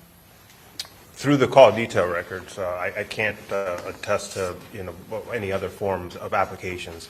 We do believe that there was other forms being utilized that would not be discoverable in her call detail records. Specifically, those interactions at 2:31, there is a message of pick up the phone. So whatever method that they're using apparently isn't being answered at 2:31, and then those messages get sent. All right, so that's, I guess, where we're getting at. When Alicia Andrews is standing next to Isaiah Chance and he's using the phone, there's no record that an actual call was made at that time. Not in the call detail records but it's at possi- 2:28. Correct. But it's possible that there was a call made through some other app, right? That's a possibility, yes, sir. Possible through maybe like a WhatsApp or maybe a Signal or maybe even Facebook or Instagram, correct? Yes, sir. There's a number of apps that can make calls Yes, sir. that do not show up on the call detail records. Correct. But if you have an iCloud, I guess, search warrant return, can you find out whether there were calls made through any of these other apps? No, not necessarily. It depends on what you back up on your iCloud. So you can back up photos or contacts, not necessarily messages or apps. So the best way would be if we had the actual physical device in the current state that it was in at that time. And obviously, we never recovered those devices. And we'll get to that phone part a little bit later. Yes, sir. But there is a possibility that you can recover data that would show calls being made out of the CDR realm. Under the right circumstances, sure, yes. Okay. All right. So there's a text message from Alicia Andrews' device to Sean Gathright around that 2:31 time period. Is that correct? Correct. And the text message says, pick up the phone. Correct. That text message is sent twice, Yes. right? An indication that whoever Isaiah Chance was trying to reach out to did not answer the phone. That's what I'm understanding, yes. All right. So Alicia Andrews would not have heard any conversation that Isaiah Chance had with anybody while he was on the phone or trying to use the phone there because there was no conversation to be had. Is that correct? I would not say that. So what would you say? There's apparent continuous communication, so I don't know specifically what phone call he didn't pick up or that specific message, but there's communication throughout the night continuously. So We'll get to the rest of the night. But Sure. at least as far as right here in this moment where you have camera footage of Alicia Andrews standing next to Isaiah Chance with her phone in hand, there's no phone call or no records, no evidence that she heard a conversation that he was having. So there's a 3-minute break between 2:28 and 2:31, so I have no way of telling whether there was a successful conversation had near those cars, and then on the walk back, he's again attempting to call, and that's the failed call. So, there's no way of telling whether there was a successful conversation at 2:28 in between those cars. So there's like that 3-minute gap, 2:28 to 2:31, Yes, sir. but they're not on camera, correct? And you're saying that there's a No, possible... 2:28 to 2:31, they're on camera, they're just at different spots. Sorry, they're not on this camera at 2:28 to 2:31. So, no, yeah, they briefly come off the screen here to the left, but they started around 2:27, 2:28 in between the cars, right, walked around. They briefly come off, and then they shortly come after and go walk towards the car. So most of the time they're on camera. The actual 2:31 where the calls are being placed or the messages are being sent, they're in the car. All right.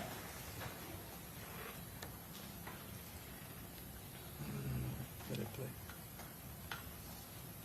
I need them to walk back.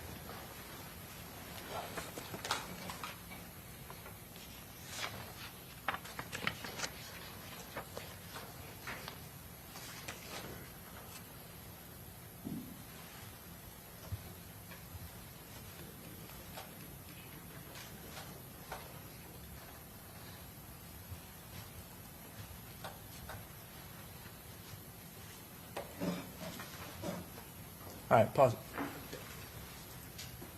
All right, so that is Alicia Andrews and Isaiah Chance again walking towards the vehicle. Yes, sir, correct. And on the camera, the device surveillance footage, that's 2:22 a.m., so that is around 2:29 a.m. in real time? 2:29:26 to be precise. All right, so they were off camera maybe about a minute. I would say so, yes, sir. All right, play it. She's got her hands in her pockets, sort of following him back to the car, is that correct? They appear to be walking side by side, hands in pocket, yes, sir. All right, when he walks back to the car, do you see him attempting to make any phone calls? I can't tell what's happening inside the vehicle from this camera angle, sir. Well, not inside. When they were walking back to the car, did you see him making any phone calls? Again, I couldn't see the front of his body. I Rewind can't that part. speculate on that. So just pay attention to his hands. Okay. They're not by his face with a phone. Is that accurate? Yes, correct.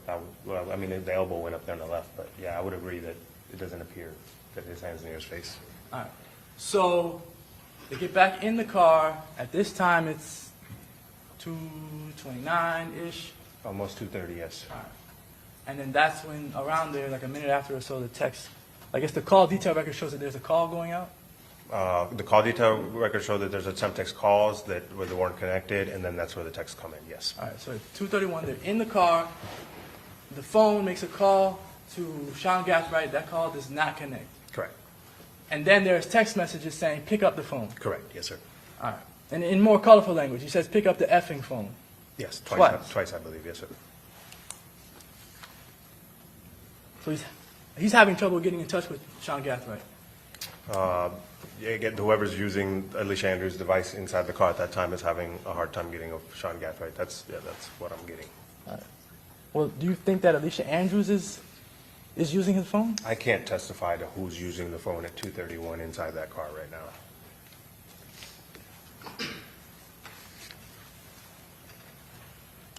And they leave the parking lot at 2:32, correct? It's shortly after this, yeah. I can't remember the exact time frame. Between 2:32 2:34, yeah, something like that. All right. So after they leave Teasers, they go somewhere else. When I say they, I mean Isaiah Chance and Alicia Andrews. Correct. All right. Yesterday you testified that they went somewhere over on Hillsborough. Is that Yes, correct? Correct, yes. All right. They went to another club Objection to called counsel Players Club testifying. Pardon me? Objection to counsel testifying. for cross-examination. Go ahead, overrule. They went to another club called Players Club. Is that correct? No, I don't know if that's correct. I don't know where they went on Hillsborough. I just know that the devices are tracking to the area of Hillsborough. And they stayed in that area for some time, correct? So the device actually moves around a lot. They were only stationary in between 2:30 and 3 in one area for any particular time for 6 minutes. So I don't know where they're at. I don't know what they're doing. All right. You were able to track down that Alicia Andrews went to McDonald's, correct? Correct. That she ended up at Teasers, Yes, correct? correct. That she was at Truth 18, correct? Correct. That she was at USF, correct? The Homestead Suites, yes. Well, the actual Oh, the campus, USF Pro Camp, yes, correct. And then, Yes, sir. and then Home to Suites, Yes. correct? But you weren't able to track down where she was at during that 6-minute period that you're saying she was somewhere on Hillsborough. We definitely made efforts. Detective Klein and a couple other detectives and myself went around that area. I believe there was no particular spot where the 6 minutes, it still was easy to designate. So we went to multiple businesses, Walmart. There's a Walmart at Hillsborough and 19th, and then some other ones. We didn't find footage, no. All right, but Charles Jones was never on Hillsborough, right? Not that I know. Never in the vicinity where Alicia Andrews and Isaiah Chance went after they left Teasers, correct? No, he's inside Teasers at that time. All right. So they leave Teasers to go somewhere else where Charles Jones is not at. Alicia Andrews and Isaiah Chance, correct. All right.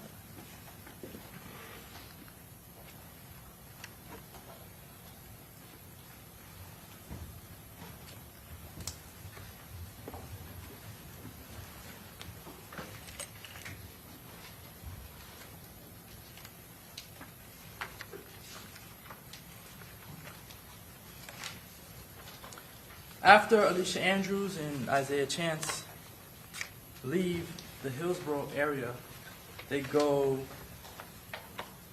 to Truth 18? No, they go back towards Teasers. So from Teasers, they go to Hillsborough area, and then they work their way back to Teasers, as was evidenced by the cell data and that map function that showed directions back to Teaser 258. But you don't see them on any cameras when you're claiming they went back to Teasers, is that correct? They went to the area. No, they didn't get within line sight of the cameras at Teasers, correct? They're in that area, but they're not actually in the parking lot or anything like that? No, not by the time they made it past 3. No. All right. So then at some point, Alicia Andrews and Isaiah Chance end up at Truth 18? Yes. All right. And showing what's in evidence is State's Exhibit 75C6.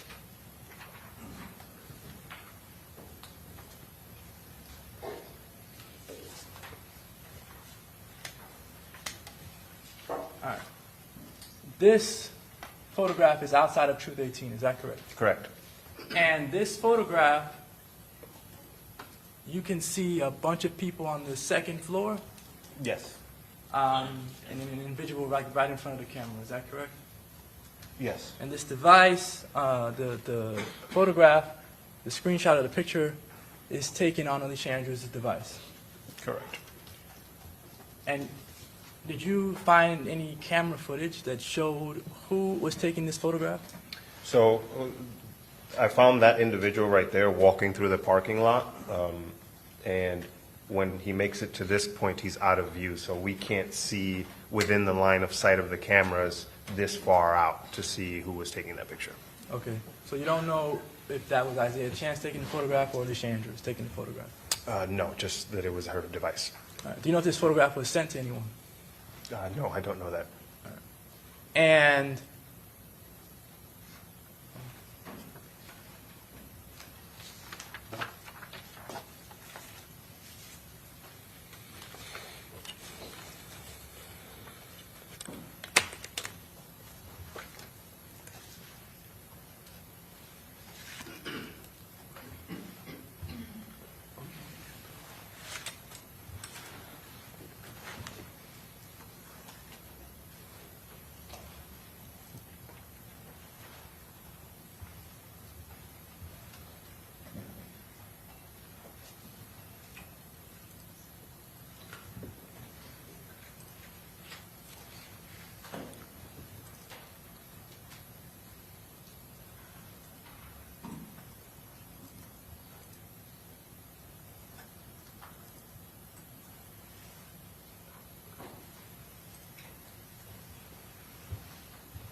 showing what's in evidence is State's Exhibit 44. This one's going to have a lot of audio. I don't know. I think he turned it down.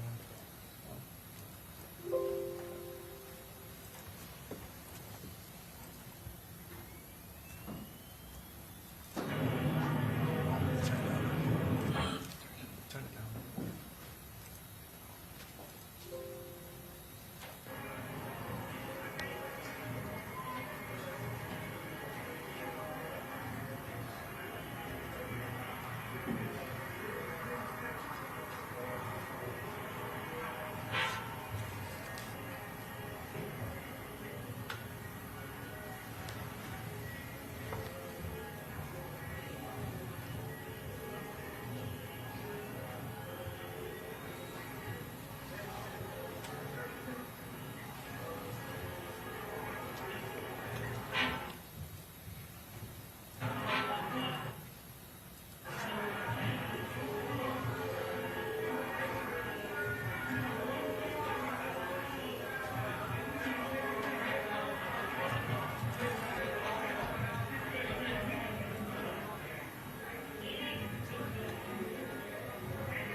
Is there a question?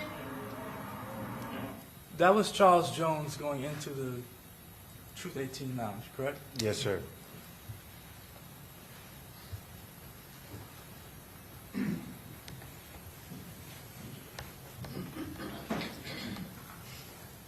And sometime after that, you do see Alicia Andrews and Isaiah Chance walking through the parking lot? Correct.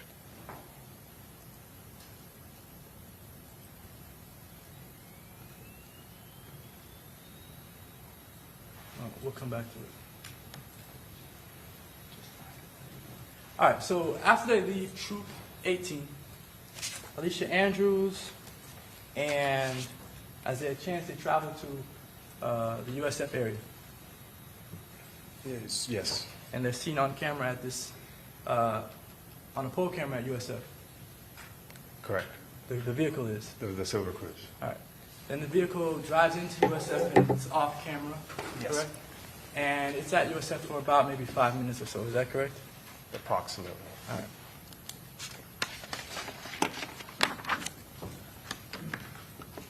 right. You're not sure exactly what they were doing over there, Alicia Andrews and Isaiah Chance? I'm sorry, they followed the victim's entourage to that area, and they were, I would assume they're staging across the street. Okay. When you say staging, you did use that word in direct examination. Yes. What does that mean? That they're parking near the homes to suites to be in the area. Okay. And then after that, Charles Jones is shot and killed at the Home 2 Suites hotel in the parking lot. At some point, yes. After he's shot and killed, there's a bunch of celebratory messages, correct? Correct. Someone says, "I'm coming home, my thirst is quenched, pop a bottle of Don Julio today." Do you remember that text message? I do. Do you remember that it comes from Sean Gathride's device? I do. And do you remember that it goes to an individual that one of the Murphy brothers knows? Correct. All right. So presumably Sean Gathright did not send that text message, correct? Correct. One of the Murphy brothers used his phone to send it. I believe they're cousins.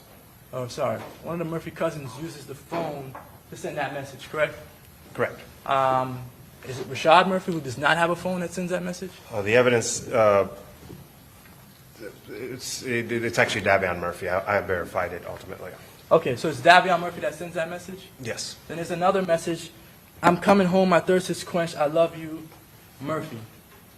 Is that Davion Murphy or Rashad Murphy that sends that message? I'm sorry, so you're correct. So there's two messages, two different numbers, sent around the same time. I made contact with the young lady who was the subject of one of those messages, and she confirmed to me that it was Davion who sent it to her. I don't know about the second one. Okay. So, I mean, in theory, Davion could have sent one, Rashad could have sent the other, but I just assumed Davion sent both. Okay. All right. But Alicia Andrews didn't send any of these text messages, correct? Those specific messages, no. All right. And in addition to that, Isaiah Chance posts on Instagram shortly after the murder, correct? Correct. And he posts a picture of Bill Belichick. And Isaiah Chance, I believe, was Tom Brady and Bill Belichick. Rashad Murphy was just Bill Belichick, if I'm correct. All right. I have it backwards, but Sure. regardless, well, we have both Isaiah Chance and Rashad posting pictures of either Bill Belichick or Tom Brady, correct? Yes, sir. And in their world, that's a celebration, correct? That was what I understand, yes. All right. Alicia Andrews did not post either of those two posts, correct? No, sir.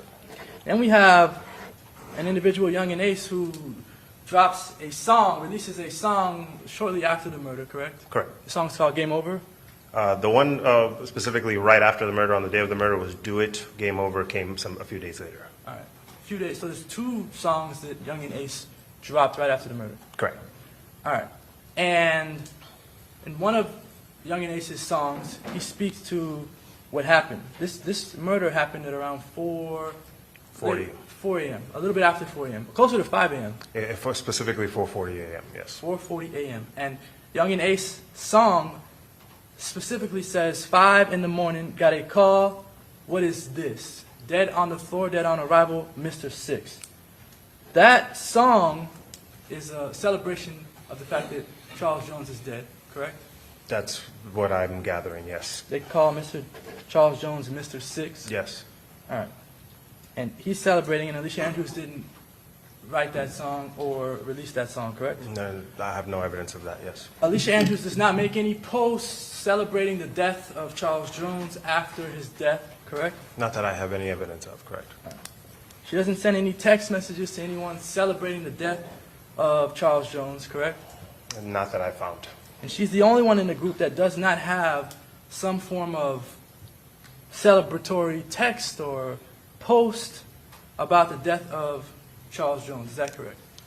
I want to be clear, I don't have all of her communication. So as from what I have, specifically an old iCloud backup that doesn't include everything backed up, and the Instagram, in that evidence, from what I have, no, there doesn't appear to be a celebratory post made by Alicia Andrews. All right. But you said there's an old iCloud. What do you mean by old? That's probably the wrong verbiage. Just that there's aspects of it that are older than others. So every time you back up your iCloud, you can choose to back up certain aspects of it. And so the backup that she had, a lot of the features of it were older. Some of them were new. The photos, obviously, we got that photo from that weekend, but some of the features were older. All right. Do you know, or did your cell phone experts at the Tampa Police Department find out whether Alicia Andrews turned off the ability of any of the apps to back up to the cloud? Again, I'm not aware of all of her apps being backed up onto iCloud. Well, let me ask it a different way. Are you aware of any apps not being backed up to the iCloud? I'm not aware of the backup, the app backup situation. I just know that there wasn't anything found pertinent to this investigation. Okay. Certainly her Instagram was, her posts, her messages, all those things were in the iCloud. There's two sources. I actually wrote a search warrant on her Instagram, so we got the messages directly from Instagram, and I believe on her physical device, the newer one that she had days after the murder, there's some evidence of Instagram information there, but the iCloud backup, I'm not sure that it had any Instagram information from that time period. Okay, so it's fair to say, well, you tell me, is it fair to say that you have her entire Instagram? For a limited period. Well, at least the period where the murder happened. Correct. And there's no post, no celebrations, no indication that Alicia Andrews was celebrating the death of Charles Jones. On Instagram, correct.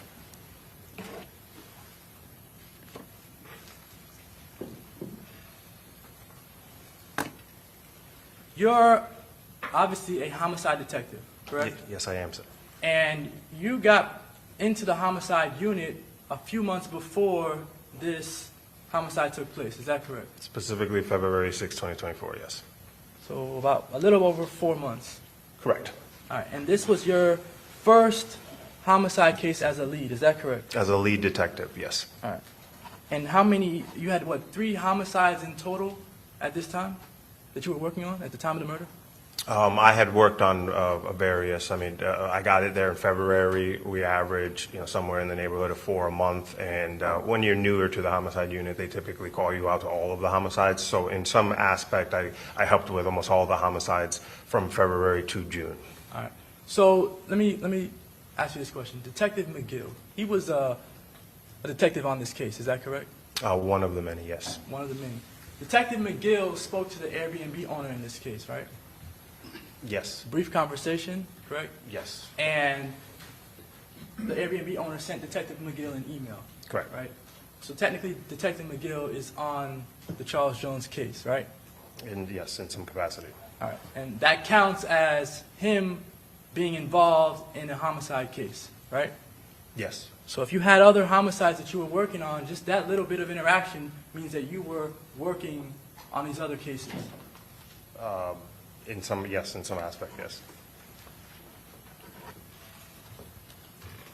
But this case would have been the first case as a homicide detective that you had this much involvement in, correct? This is my largest case, even to date, yes.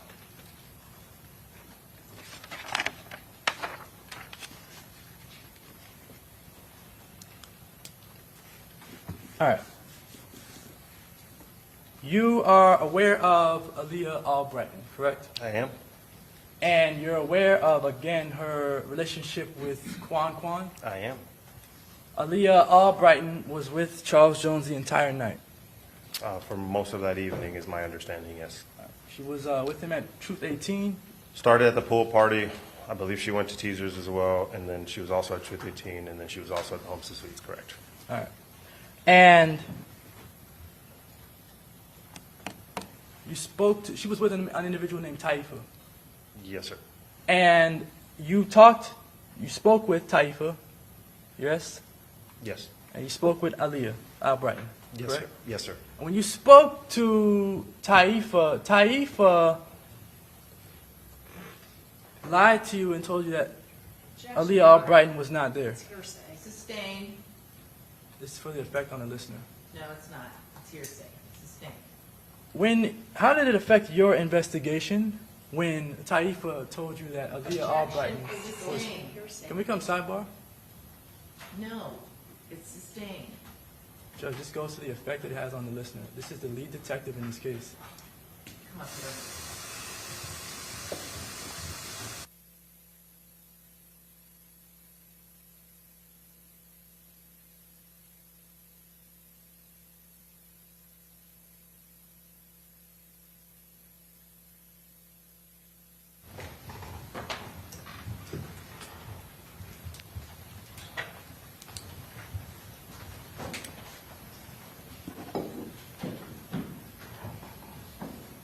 Okay, next question.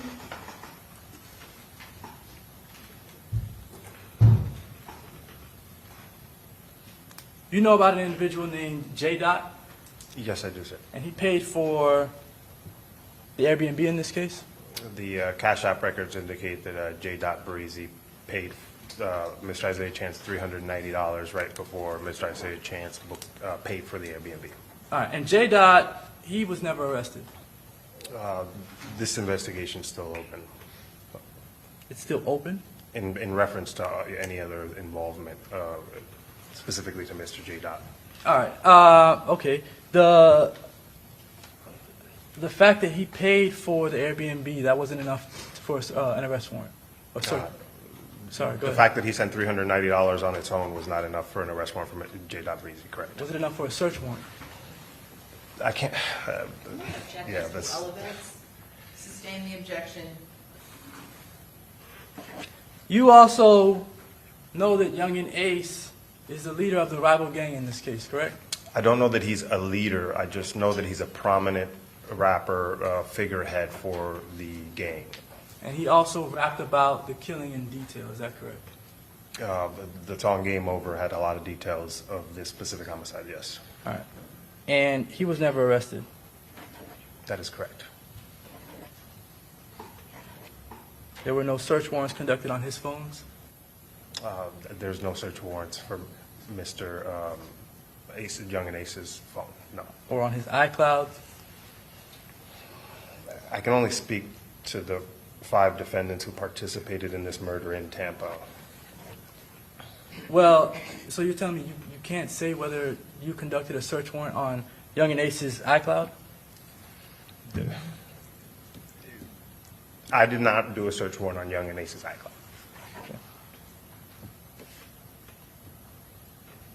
Kyla Enright, who sent the text messages back and forth to Sean Gathright, she was never arrested. Objection, Your Honor. Again, relevance. Overruled, you can answer. Caroline Wright was not arrested. All right. Any search warrants on her phones or iClouds? No. And you were never able to identify who the fat boy person was that she was FaceTiming? That is correct.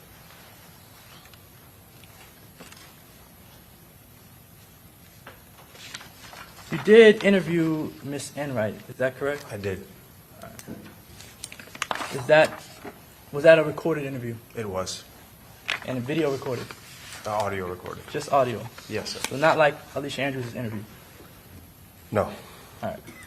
Charmaine Steiger, that is Rashad Murphy's girlfriend, correct? correct.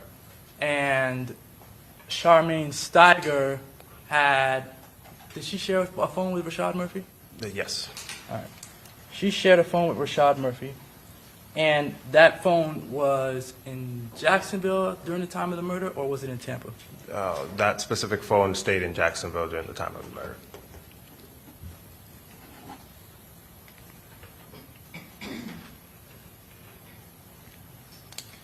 And it's your belief that Charmaine Steiger was being deceptive to protect Rashad? She specifically told us in her statement that Rashad was with her all weekend in Jacksonville when we had evidence to the contrary. So yes, I did not believe her statement, and the deduction was that she was lying to protect him. So she lied to you about being with Rashad in Jacksonville on the day of the murder, That Rashad was with her. with her in Jacksonville. Correct. All right. And she was not arrested. She was not arrested. No search warrants for Miss Steiger. Her phone. Excuse me? Her phone. Oh, so okay. Yeah. Rashad Murphy, Charmaine Steiger's phone, there was a search warrant. Correct. Correct. What about at the house? There wasn't. No, there was no search warrant at Rashad Murphy's house. A woman named Jasmine Glennon owned the Chevy Cruze, is that correct? Correct. That's the cruise, the suspect cruise that's seen in the videos and used back and forth between Jacksonville and Tampa, correct? Yes. All right. Jasmine Glennon lent her car out Correct. that weekend.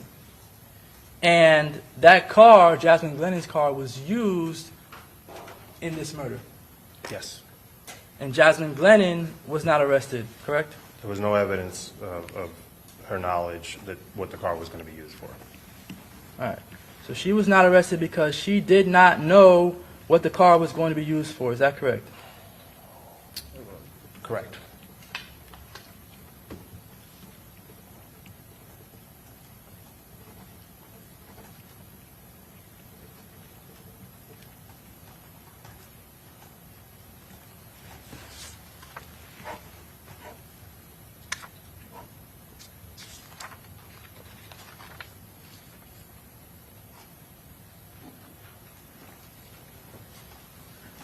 All right. Are you aware that out of the 5 individuals who went to Tampa, that Alicia Andrews' phone has the most activity, network activity? Yes. All right.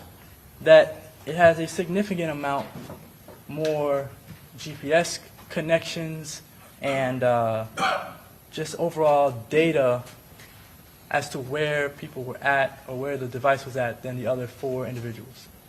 Specifically, her device and Sean Gaithwright's are the 2 most active out of the 4 devices that we tracked, yes. All right. But hers has even significantly more data than Sean Gaithwright's device. I cannot begin to speak on specific number of, these are large raw data files, so there's thousands of connections with the phone speaking to the satellite. From the visualization of the way I can see it, hers and Sean Gaithwright's are about equally or pretty active. The other 2, not so much. You said they were equally active? In the vicinity. Again, I can't specify. We're talking about thousands of raw lines of data. Well, I guess I'm just trying to make it clear. I don't know if you're saying that the phones had equal activity on them, or if you don't know whether one had more than the other. I know that they both had high usage. But you don't know which one had more. No, I would not be able to put a number on that. All right. In this case, there was no search warrant conducted at Alicia Andrews' home. Is that correct? No. And at Alicia Andrews' home, you could have found evidence pertinent to this case. Is that accurate? Objection, Your Honor, speculation. I'm going to, overall, you can answer. Go ahead. So just because you participated in the murder doesn't mean we can automatically search your house. There was no evidence that were to lead us to believe that we would find material evidence in her house. Like a phone? We got the phone that she had. No, you had the new phone that she got. Correct. You don't have the old phone. We had reason to believe the old phone was no longer in her possession What reason did you have to believe that? because she was in possession of a new phone. So that means she no longer has the old phone. Again, I would have to have evidence that that phone is currently in her house, and we had no evidence that that phone was currently in her house. It's different to say that you don't have evidence that the phone is in her house than to say you have evidence that she got rid of the phone, right? What, I'm sorry, Well, let me ask you repeat that this. question. You don't have any evidence that shows she got rid of the phone, correct? I don't have any evidence that she got rid of the phones or hid it, or we don't know what happened to the phone. All right. So there's no indication that she threw the phone away, right? Correct. There's no information that she threw it in a river or the ocean, right? And there's no information she's hiding it in her house. All right.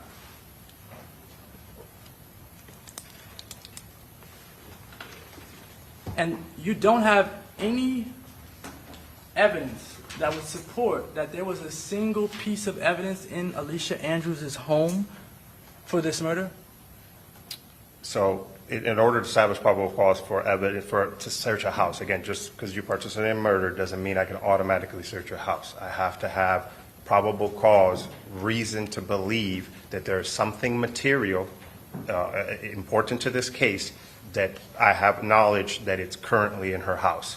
No, there wasn't any evidence that we would find anything material to this investigation in her house. Neither Davion's, neither Rashad's. All right. And probable cause is a low standard, right? Probable cause is a less standard than proof beyond a reasonable doubt. All right. So it's lower. Yes. So there were no Glock switches found on Alicia or in her home, right? I didn't search Alicia Andrews' home. Right. There were no bullets, no casings, none of that stuff inside of Alicia Andrews' home. I can't testify to what's in her home. Did you ask her parents to search her No. home? So you never even asked for consent to search the home? From her parents, no. But you did speak to her parents, right? I did speak to her parents. And they were nice individuals? That was my feeling, yes. All right.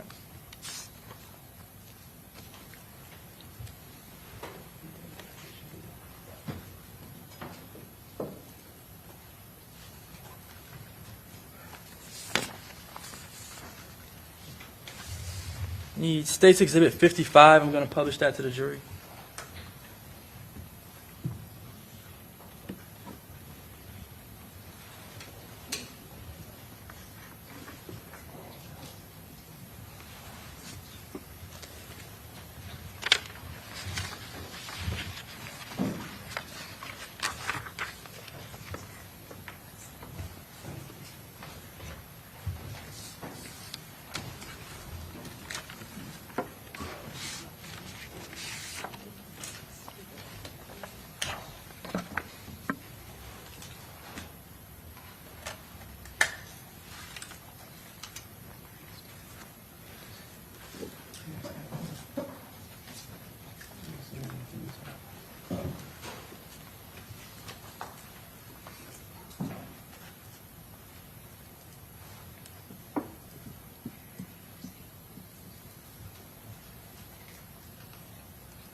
All right.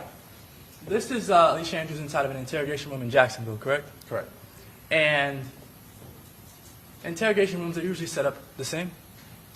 Similar, sure. Right? There are no windows inside the interrogation rooms usually, right? Correct. The defendants are usually seated with their backs against the wall, In view of the camera, with their backs against the wall as well. it would depend. The primary purpose of where we seat them is so that they're in view of the camera. It could be that their back is against the wall in a different room. It could be something else. In this specific situation, her back is against the wall, yes. All right, and there's also a wall to her left, Correct. and then when you and Detective Campbell come inside, you're pretty much seated on her right, correct?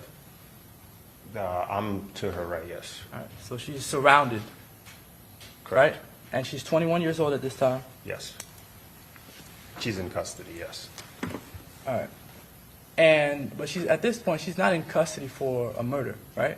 She is in custody for a local charge from Jacksonville's officer. She was under arrest at that point, But not for this murder. not for this murder. Your Honor. Sidebar, please. Okay.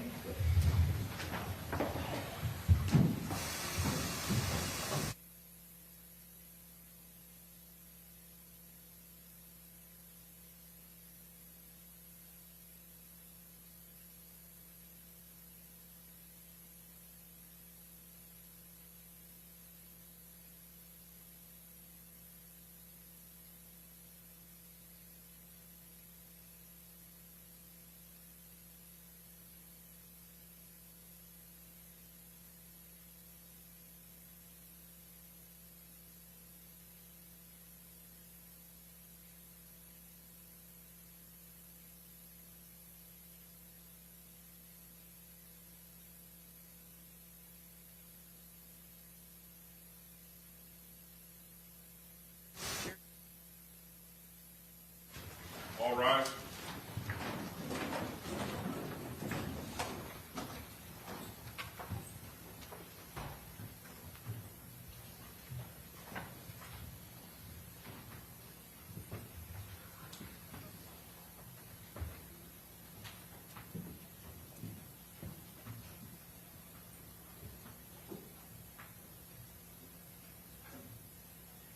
Jury's out there.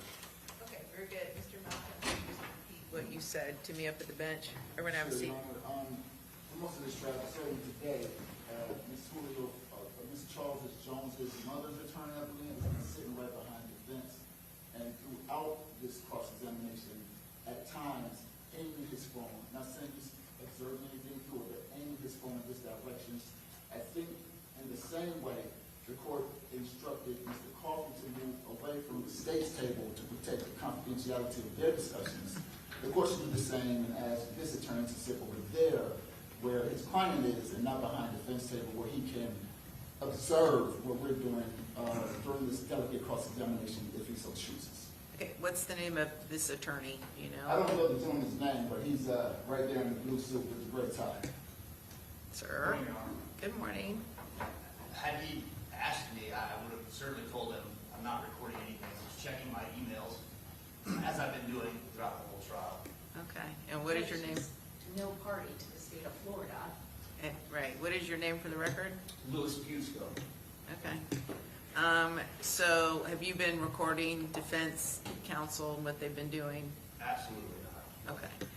All right, well, I'm maybe not just, accusing you of that, Your Honor. I'm just saying, okay. for the sanctity and confidentiality of what we're doing, there's no reason for him to flip-flop sides. He's over there sometimes, over here when we get up from the table.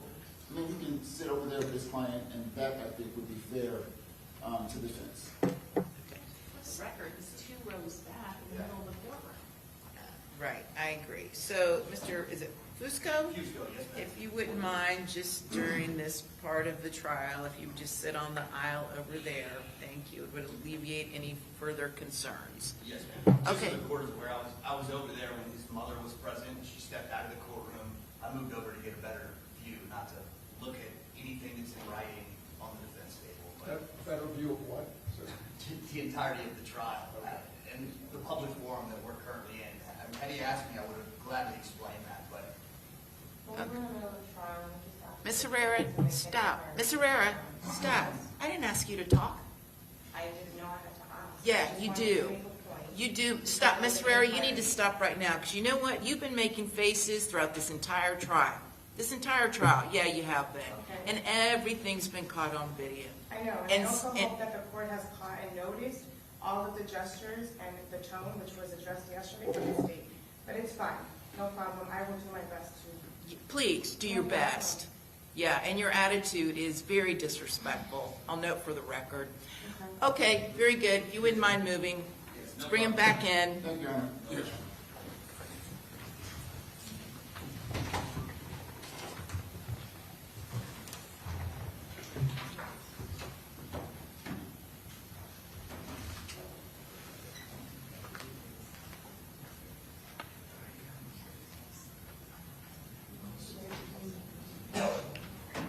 All rise.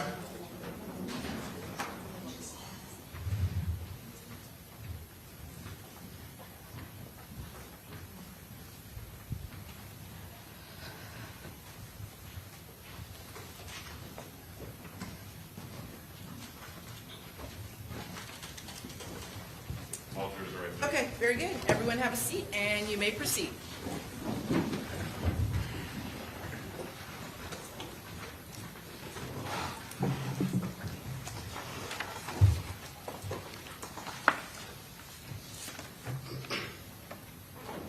All right, Alicia Andrews in the interrogation, again, she's 21 years old.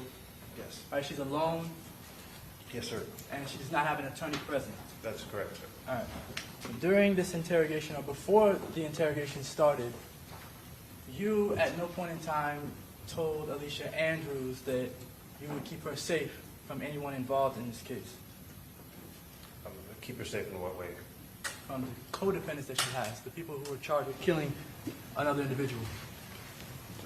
She didn't express to me that she was in any kind of danger, so no, we didn't have that conversation. All right.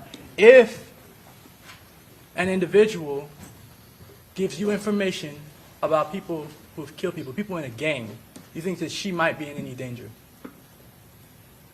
We weren't discussing deals here. It's not. I'm not talking about a deal. Okay. I'm talking about whether she might be in danger for speaking about gang members who might have been involved in a murder. As a generality, Generally- if someone gave information on a gang member, could that be dangerous to their lives? I would agree to that. All right.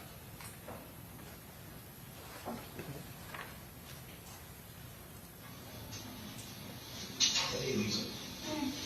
That's Campbell. Partner of Dr. Ramos. Take these in here to give you here. Yeah. Am I nice? Okay, stop. Is there a question on the table? What's the question? I'm waiting until I'm publishing it to the jury, and I'm waiting until it gets to a part that I can ask a question. Well, can we get to that part, and then you ask the question? Judge, As we played opposed this to, entire interview yesterday for 1 hour and 22 minutes without a question. I'm just trying to get to a particular part. I want the jury to see what's happening now, and then I'm going to ask a question about it. great, can we get to that part? That's what I'm trying to do. Okay, well, we're not just going to play it. Can we fast forward to the part?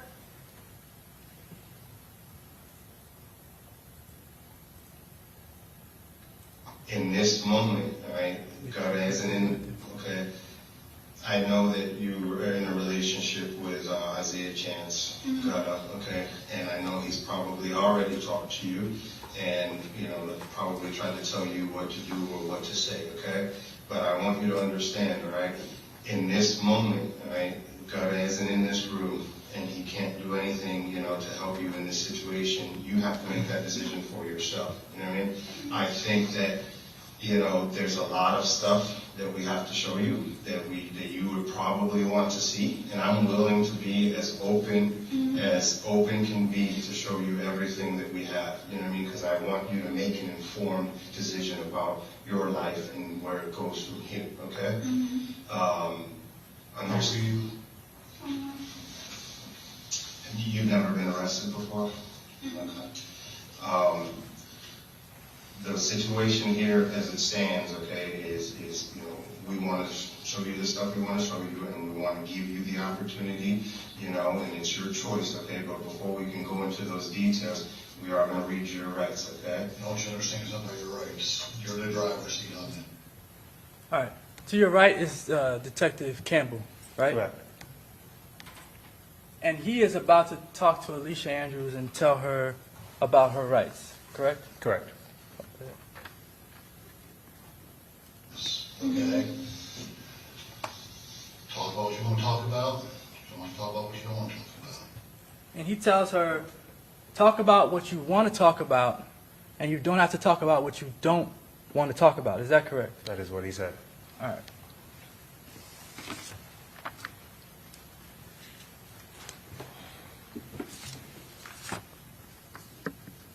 Go to the first highlight. 12:16.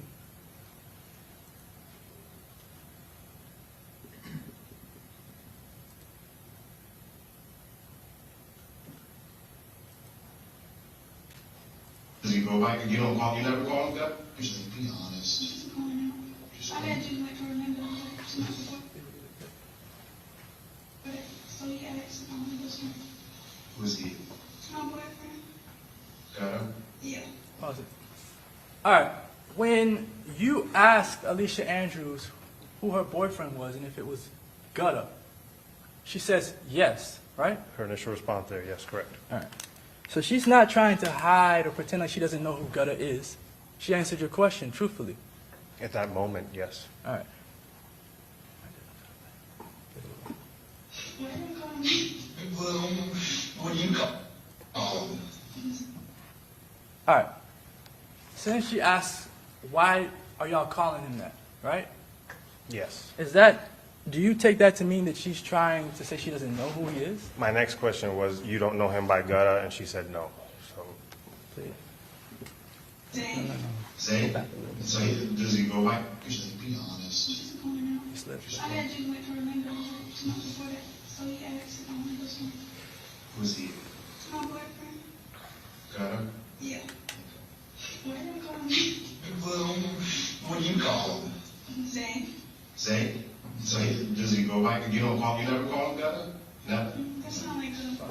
So you did ask two questions there. You started to ask, do you know him by Gutta? And then you started to say, the question finished as, do you call him Gutta? Correct? Specifically, you never call him Gutta, and she shook her head no. Right. And your impression of that is that she's lying to you about knowing Gutta? No, she just said she did know Gutta a second ago. It's just there seemed to be some evasiveness about the usage of Gutta. Well, I mean, have you ever seen a text message in her phone where she's talking to Isaiah Chance and she calls him Gutta? Her phone has the word Gutta in it many times. Right, but when she's talking to him, does she call him Gutta in any text messages? I can't recall a specific text message where she sent to him calling him Gutta. Right. Do you have any evidence that would show that she has called, when she's speaking to Isaiah Chance, that she's called him Gutta before? That she has called him Gutta? Yeah, that she's talking to him and she says, hey, Gutta, can you go make me a sandwich? Did you have anything like that? No.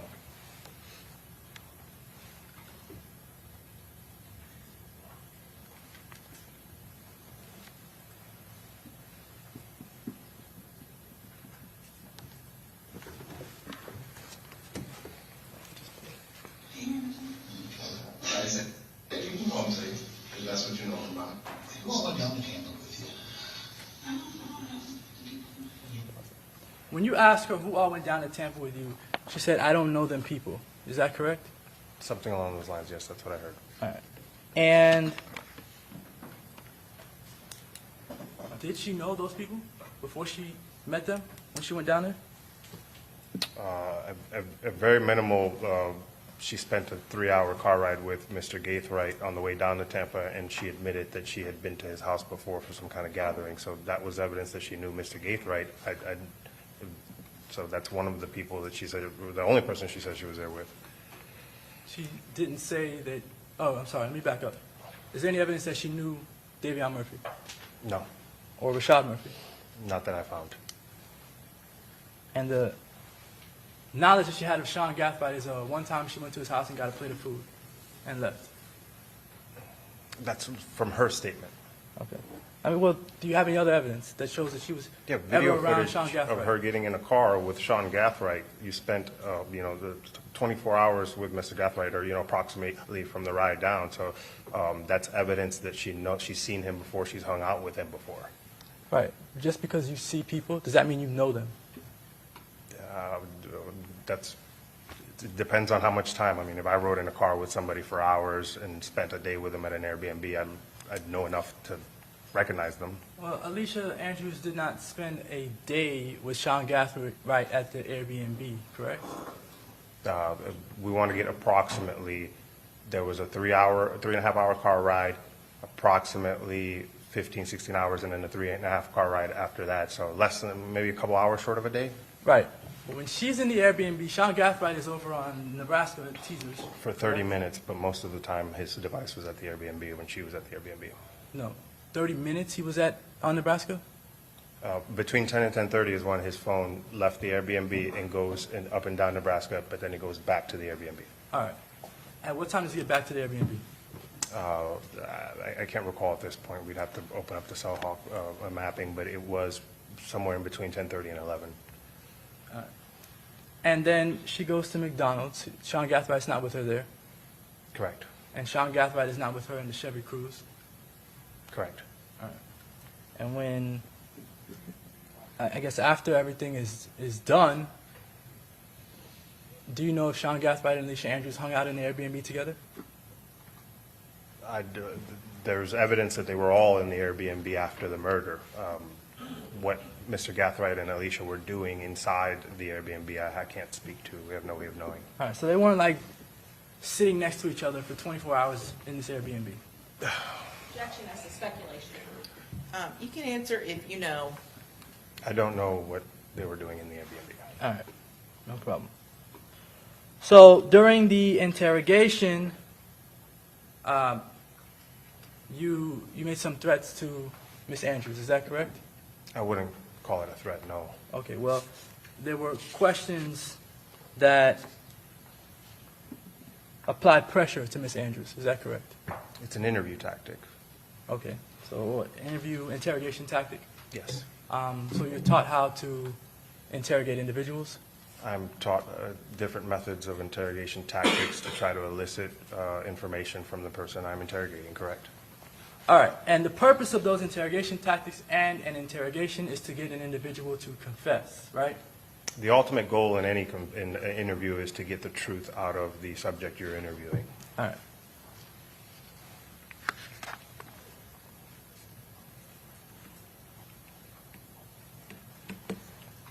So the statements to her, like about visiting family through glass, about not having her baby or having the baby in a jail or in prison, those to you are not threats. No, not at all. Do you think that the people you are interrogating perceive those things as threats? I can't speak to what her perception of my statements. I can only speak to the way I intended them, and it was mostly to educate her about the process so she can make an informed decision and as a part of an interview tactic. All right. Let's talk about the decision, I guess, that she's making here. The decision is either to tell you about other individuals that she was with that weekend or to not. Is that correct? The decision that she has to make in this room is whether she's going to be honest with me or not. All right. And she told you several truths, correct? I would agree that there was some truths in her statement, yes. She told you she was in Tampa, right? Correct. She told you she went there with her boyfriend. Correct. She told you that she went to the McDonald's. Correct. She pointed herself out in the McDonald's camera. Yes. She pointed herself out in the video camera for teasers. Yes, sir. She told you that she went to some clubs, correct? Correct.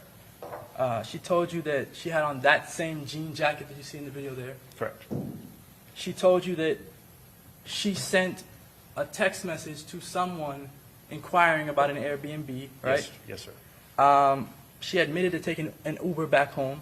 Correct. She admitted that she had met Sean Gathright prior to going down to Tampa, right? Yes. She admitted to going through the front door of the Airbnb.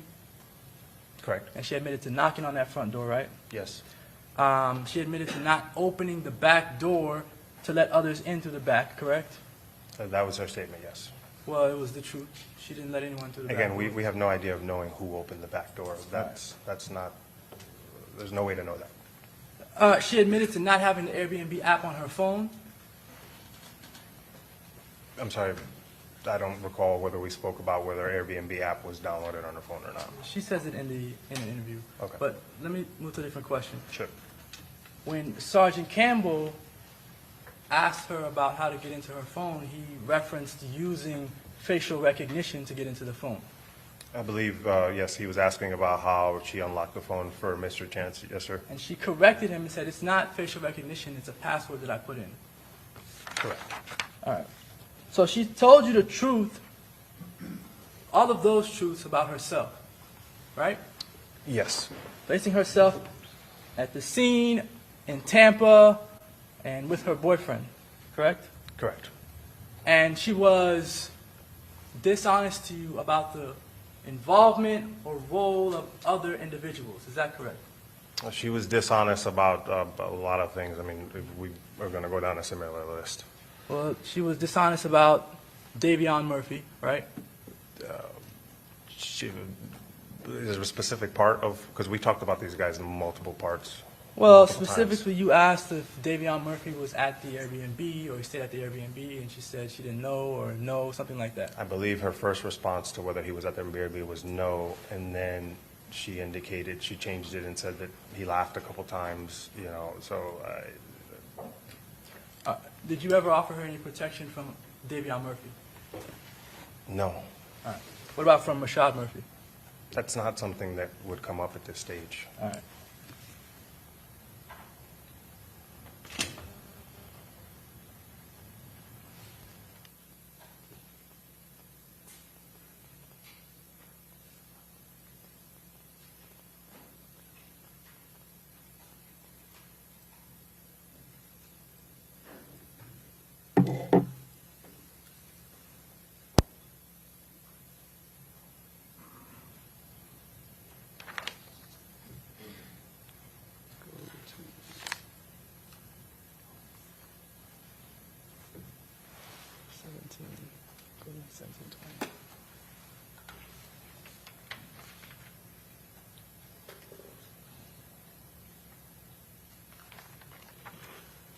Did he come to the Airbnb? Did you guys pick this guy up?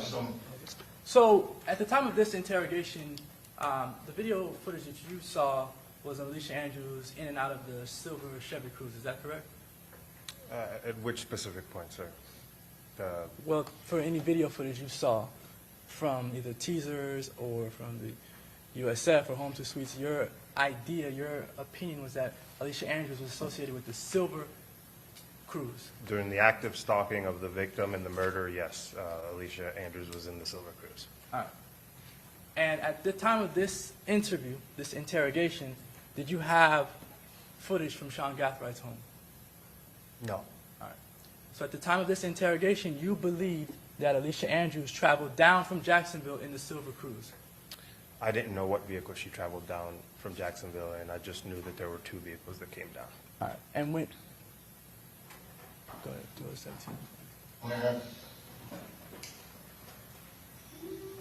Was that silver car that you're in the drive-thru in, is that the car that you and Zay traveled down from Jacksonville in for the weekend?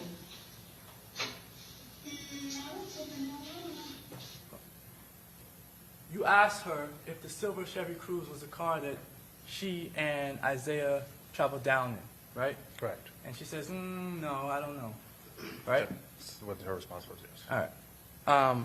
That response is true, right? She doesn't travel down in the silver Chevy Cruze. No, she doesn't. She travels down in the Impala. The black Impala. I think I asked her that as well. You don't remember what vehicle you traveled down in from Jacksonville?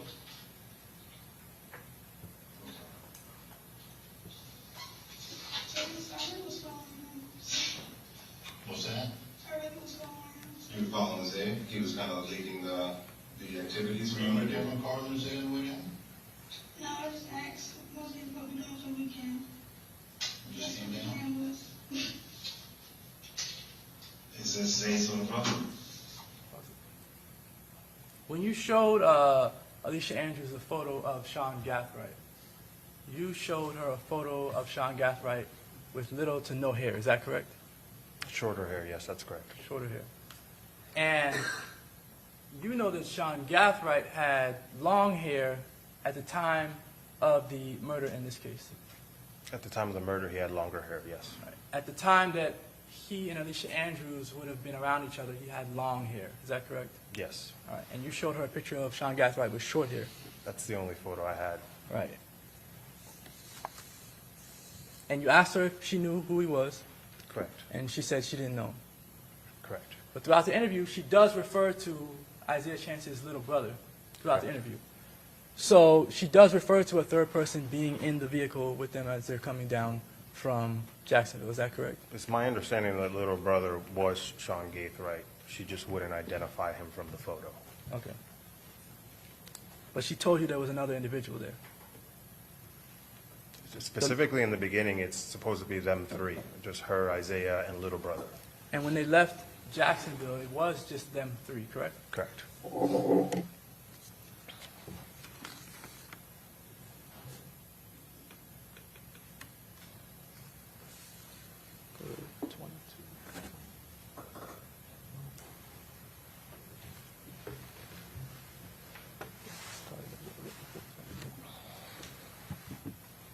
Conversations with him at all? Did he introduce himself?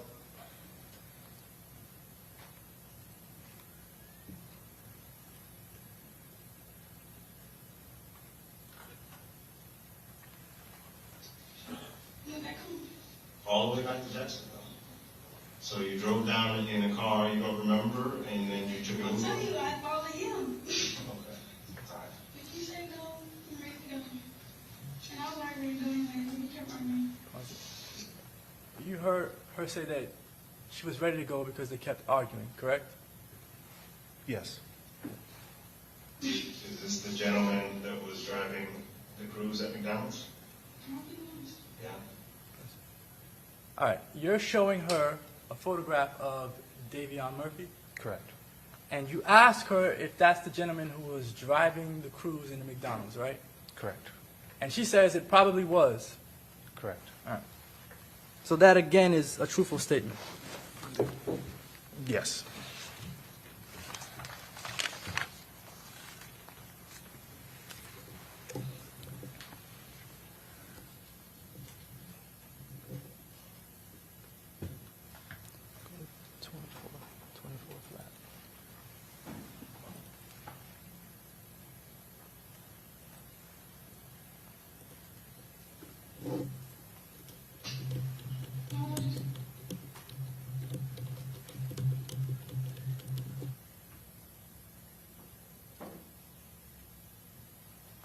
That's fine.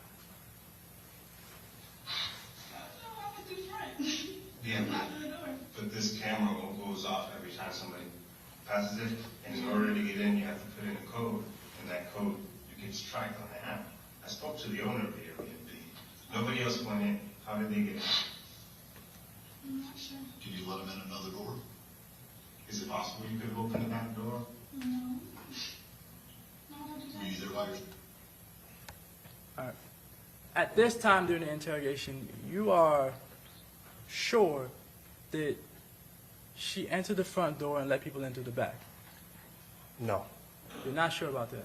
No, I'm sure that she's the only one caught on camera coming into the Airbnb, and that's all I can be 100% sure about at that point.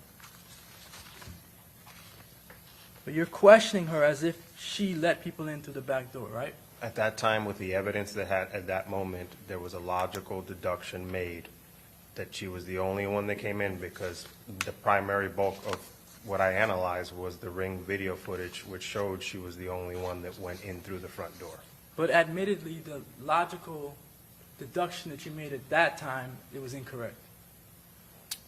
As far as her opening the back door, we don't know. We have no way to know if she opened the back door or not. No, as far as her being the first person to go in. Again, the logical deduction at this point, I've testified from the logs, would lean that somebody came in approximately 36 seconds, in a 36-second window before her, yes. All right. But that's not the deduction that you had at the time of this interrogation. Yes, correct, sir. It's also not the deduction that you had at the time that Alicia Andrews was arrested for this murder. Correct.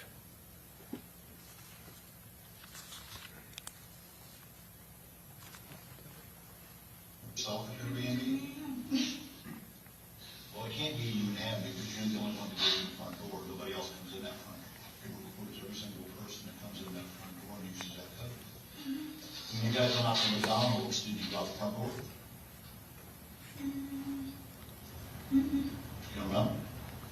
go out the back door?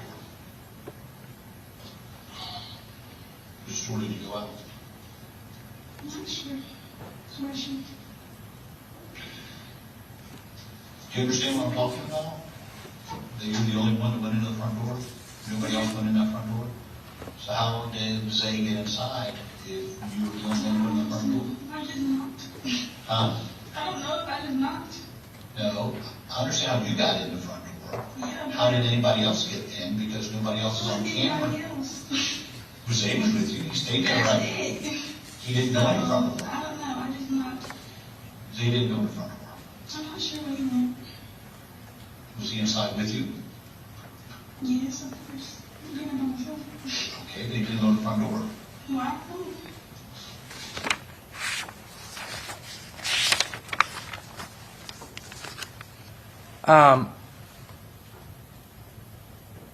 You're mentioning a 36-second buffer. So now that you have the locking log, your understanding is that whoever went in first must have gone in 30 seconds before Alicia Andrews, because that camera takes 36 seconds to turn on? Okay, so the locking log specifically shows 7:55, but it does not give a second marker on when that activation is. So presumably that locking log could indicate 7:55 from 01 all the way to 59. The camera footage starts at 36. So there's a period from 01 to 36 that somebody had to have been in that window. They couldn't have come in at 7:54 because the locking log would have said 7:54. So whoever came in, if someone came in before her, came in between 7:55:01 and 7:55:36 when we see her on camera and don't see anybody else going in other than her. Okay. I need State's Exhibit 60.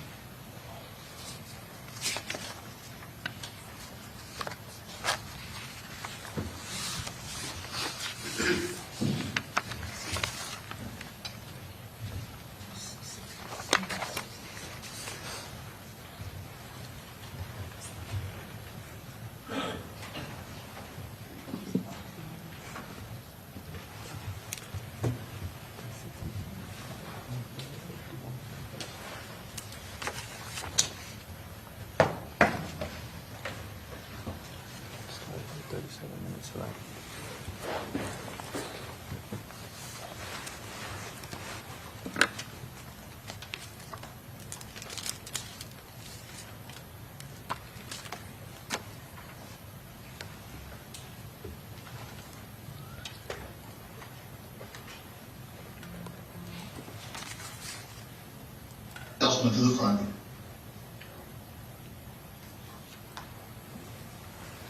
That's fine. Else went to the front door by you. I'm just asking one thing that I know is 100% truthful. And you can't answer that. Yes, You made the code. The Detective Campbell says that one thing he knows is 100% truthful. Did you hear that statement? I heard that statement, yes, sir. Play it. Ring attention to this audio of that. You have to get the code to get in. He gave you the code. Oh, it's audio recorded. It's on the I don't have the code. You got to Like, y'all been telling me a lot about the code. I don't have the code. It's on audio. Go back and listen. What code did you hear me say? I can tell you this. How many women? So when she's telling you all repeatedly that she did not have a code and you keep confronting her about this code, she is telling you the truth.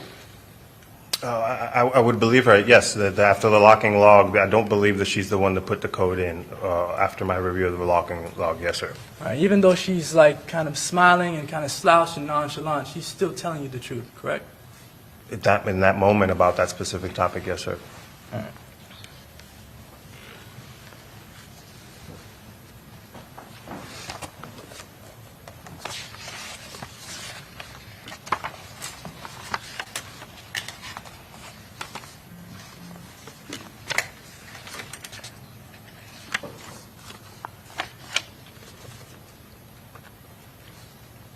And this is, for the record, State's Exhibit 60 that I'm publishing.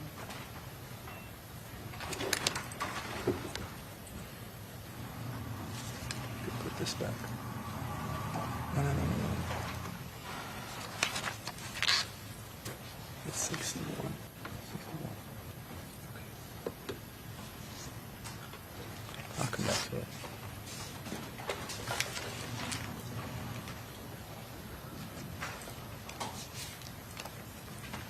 Sorry, publishing 63A through I.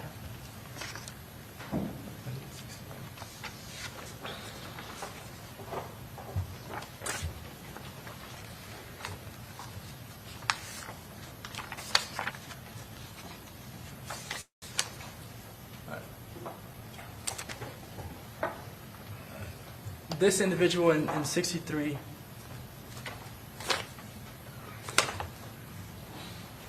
63 I. Who is that? That's Davion Murphy, sir. And that's him entering the Airbnb. Yes, sir. This is when they're leaving. This is in the afternoon after the murder when they're in and out before they leave, yes. Yeah, 61.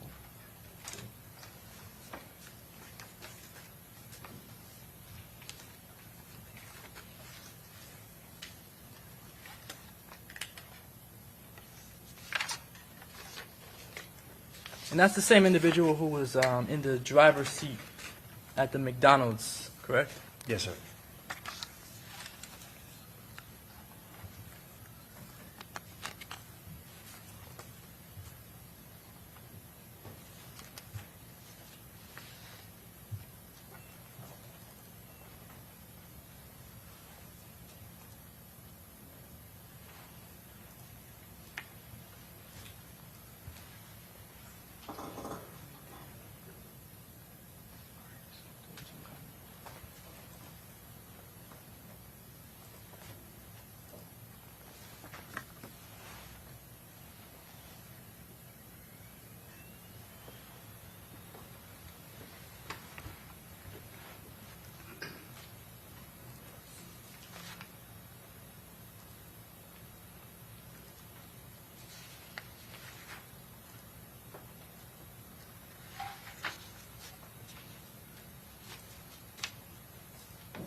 While this is loading, I know that you said yesterday that you are aware or know for sure that all 5 individuals were at the Airbnb. Is that correct?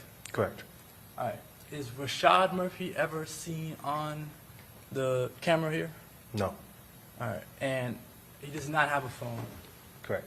So how are you able to place Rashad Murphy at the Airbnb? The Uber driver who picked him up from the Airbnb. So he said Rashad Murphy was staying inside the night? He said he picked up 3 people from the Airbnb, and they were identified on Sean Gaithwaite's camera, and he was identified as Rashad Murphy. Okay.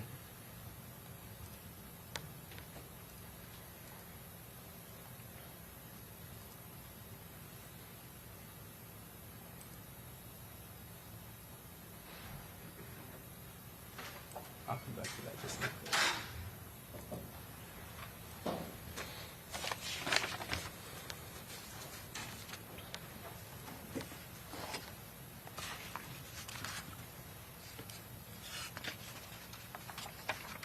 All right, during the interrogation, you also discussed with Alicia the possibility that one of her co-defendants might take an opportunity to cooperate against her. Is that correct?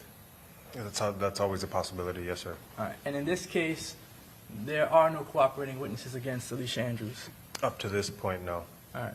So out of the 4 other individuals arrested, none of them have come forward to say that Alicia Andrews knew that Charles Jones was going to be murdered on June 23rd. I have no personal knowledge of any proffer or deals that the 4 defendants are trying to make with the state.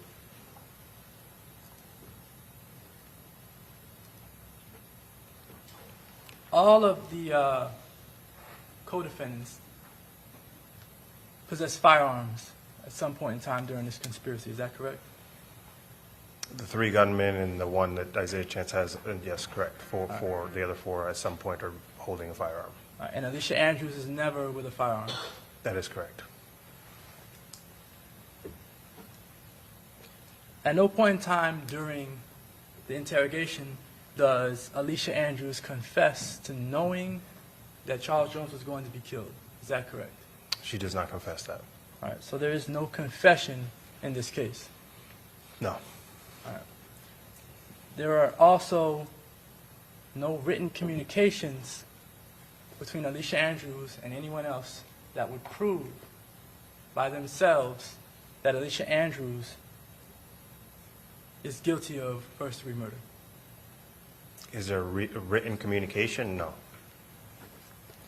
And yesterday there was conversation about the bullets that were sent to, the bullet casings that were sent to ATF. There was 30 casings that were sent to ATF, correct? 30, correct, yes, sir. And of those 30, you said you got back the report from ATF? Correct. What was tested or analyzed by the ATF? Was it fingerprints? Was it DNA? So the ATF, we predominantly bring on in these kind of cases for the specific goal of trying to get DNA off of the casings. They have a technology or a better way of trying to extract DNA off of casings, which is typically difficult because the casing goes through a combustion process that usually burns DNA off. You said that the casings go through a process where the DNA is burned off. That's what typically happens. It is harder to get DNA off of an expended shell casing that's gone through the combustion process in a firearm, yes. All right, but you did test the casing for the DNA? Yeah, sir, that's why they went to the ATF, yes, sir, for DNA testing. And you handle, regardless of whether the casings have this combustion issue, you handle those casings with gloves in order to preserve the DNA, right? The ATF is very meticulous, in particular about the way they want the casings collected in order to qualify for submission. So those casings were specifically collected per ATF guidelines and standards, yes. All right. But somebody picked up the casings off the ground with gloves, right? I am not familiar with the specific process. That would be better suited for the crime scene technician who has been informed by the ATF. And those casings were placed in a black container? Yeah, I am familiar with that the ATF requires specific casings for specific containers for the casings to go in. And they provide us those containers. The crime scene technicians who would be responsible for processing the scene and collecting those casings would utilize those containers per ATF guidelines. All right. And they put the casings in those containers, again, to preserve any DNA evidence? To attempt to preserve any DNA evidence, yes, sir. All right. And when you got back the results from ATF, you mentioned, kind of glossed over like what the results were. Could you describe what the results were from the casings? Oh, yeah, sure. There wasn't enough of a sample recovered, so it's not a surefire thing that they would find some. Their report indicated that there wasn't enough DNA to be able to examine. I guess, does that mean that there was some DNA on the casings? I can only say what the report says, that there wasn't enough. All right, but you never talked to ATF to ask them for more information? I received the report. I did not speak to an ATF lab person after that. All right. Did ATF do any fingerprint analysis on the casings? Not that I'm aware of. All right. Did you request that? No, not from the ATF. What about the one casing that Tampa Police Department collected and kept? Was there any fingerprint analysis done on that one casing? That one would have been an attempt, I'm sure. Okay. Do you know what happened? There was no fingerprints recovered from that casing. All right. And what about DNA? That was the casing analyzed for DNA with TPD, the one casing? No. All right. Why not? Because we sent the other 30 off to be analyzed for DNA. That one was spared for the specific purpose of entering it into NIBIN to get the ballistic information off of it. So if you enter the casing into NIBIN, you can't test it for DNA? There might have been a swab done, but not one that I determined that there would be any value in sending off because I sent off the other 30. All right. So I guess you figure because the other 30 were sent to ATF, there's no need or purpose in testing the one casing that you did have for any DNA. That specific casing was set aside to try to extract the NIBIN information of it. It was rushed to NIBIN to get the NIBIN information. I guess what I'm asking Yes, sir. is whether you decided not to analyze the one casing that you had for DNA because you sent the other 30 off to ATF. Objection asked and answered. Go ahead. I'm sorry, the one casing was not sent for DNA analysis.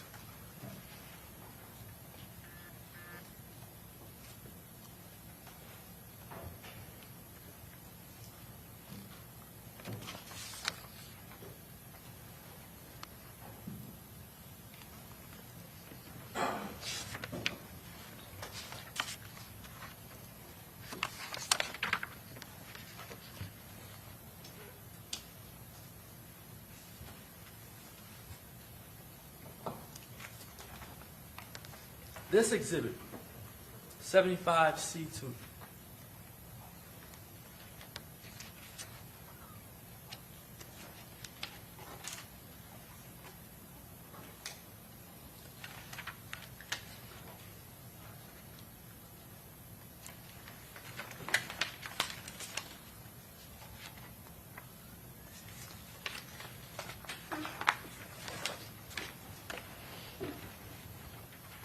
The exhibit where Alicia, at 17 years old, says that Foolio needs to die.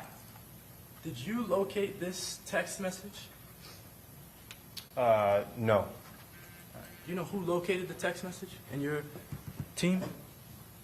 I believe it was, I can't recall exactly. I reviewed it. It was brought to my attention. All right. And this text message was not sent to Isaiah Chance, correct? Correct. It was to a girl named Jewel, I think. All right.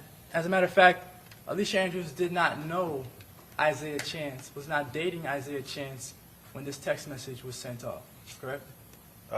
Her statement to me was that they were on and off for 4 years prior to June 2024, so that would put it maybe June 2020, and these are from 2021, so I don't know if this was an off period or if she had met him yet. Okay.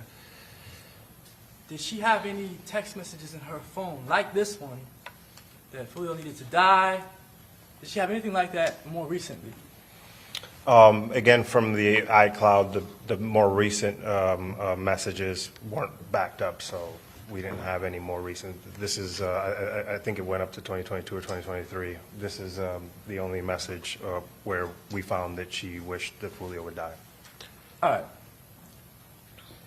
In the messages that are in evidence, you do have messages from the week prior to this murder, correct? Alicia?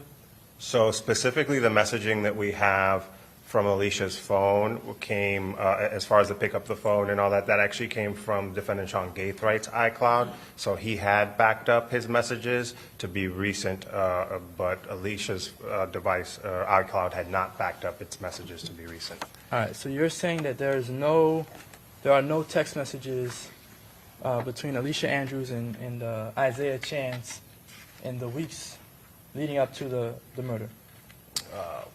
Not that I have reviewed or I'm aware of.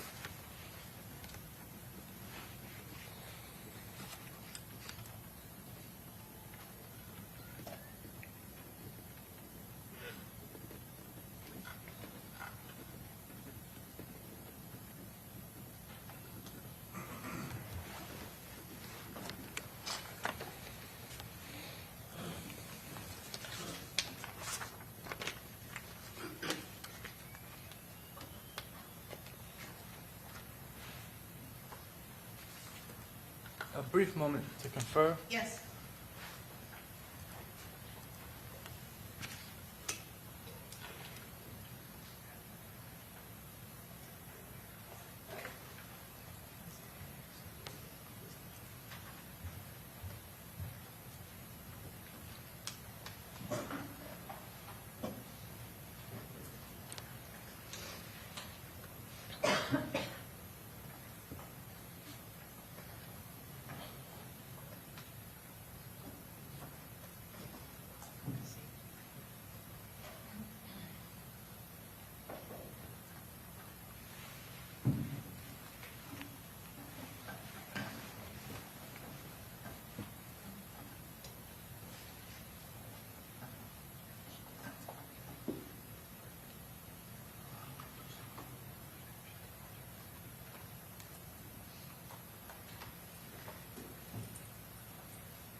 All right.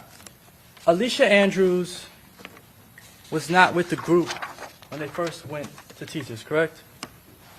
Alicia Andrews' device remained at the Airbnb when the other devices drove up and down Nebraska near Teasers. All right. And then she wasn't a part of the second plan with Kyla Enright, correct? I have no evidence of that. And you don't have any evidence that Isaiah Chance told her, we're going to go out so that we can look for Julio Foolio to kill him, correct? The totality of the evidence indicates that the purpose of the entire trip was to kill Julio. Right. You don't have any evidence that Isaiah Chance communicated that to Alicia Andrews? A specific written message? No.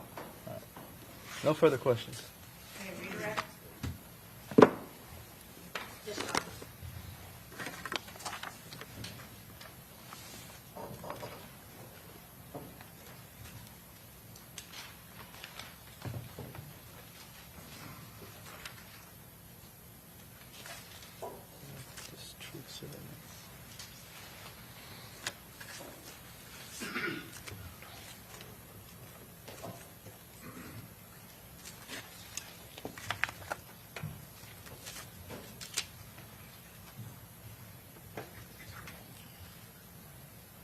Thank you. Please just make sure the clerk gets all the evidence. All right.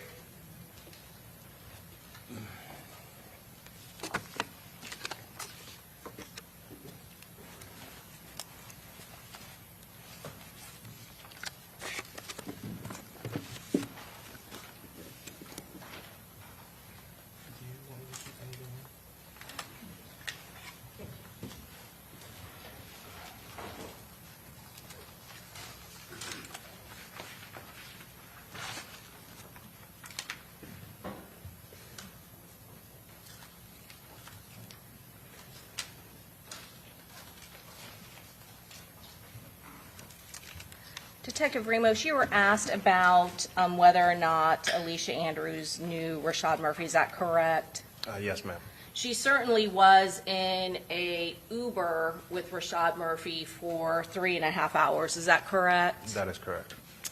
And during that time period where you were interviewing her and you were asking for names, did she ever mention another person that was in a Uber with her and Isaiah Chance?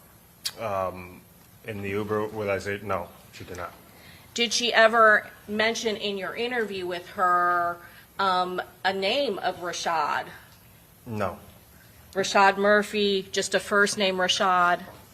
There was a question about, yes, she did say, I didn't talk to Rashad's girlfriend, and then my response to that was, how do you know who Rashad's girlfriend is if you don't know Rashad? But that was after you had brought it up, correct? Correct, yes. And when we talk about those truthful things that you said that the defense attorney went over with you, when she is admitting to being at that location, is she admitting that after you show her a video of herself at the location? Yes. So, for instance, she's not admitting she's at this Airbnb until you pull up her photograph on a Ring camera. Is that correct? That is correct. And when you first asked her about whether or not she sent a message to book an Airbnb in Tampa, what was her first response? No. She said no, right? She said no. Was she being truthful to you in that moment? No, she was not. And when is it that she admits that, yes, I did that? We were telling her that we had the messages. Okay.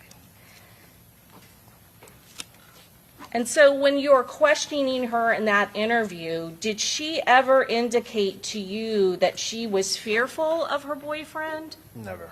Was she ever scared or upset or emotional when you were interviewing her in that interview? No, ma'am.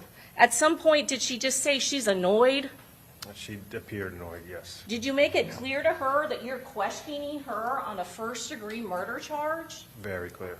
Did you make it clear to her in that interview that there was evidence to convict her of a first-degree murder charge? Yes, ma'am, I did. Did she seem afraid? She did not.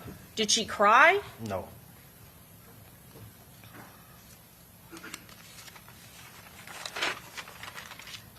You're also asked about Davian Murphy, whether or not she knows Davian Murphy, correct? Correct. She certainly was in a car with him when she went to McDonald's, correct? Correct. She stayed at an Airbnb with him? Correct. She stayed at an Airbnb with Rashad Murphy? Correct. She was asked numerous questions about Sean Gathright, right? Correct. When you first are questioning her about who's at the Airbnb, does she first say it's just her and her boyfriend? Correct. When does she start talking about little brother?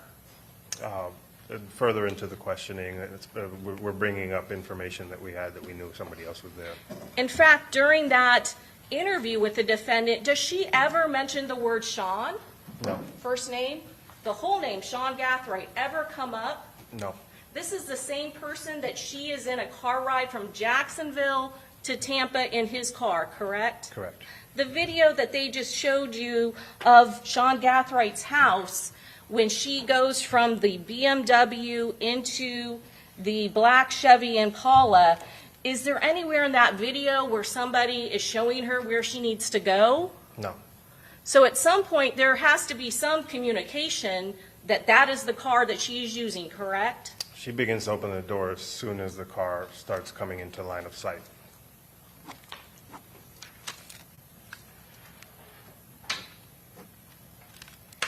You said that there was indication that Alicia Andrews, the defendant in this case, was aware of gang activity. Is that correct? Correct. And that is not until you got a look into her Apple iCloud account. Is that correct? Correct.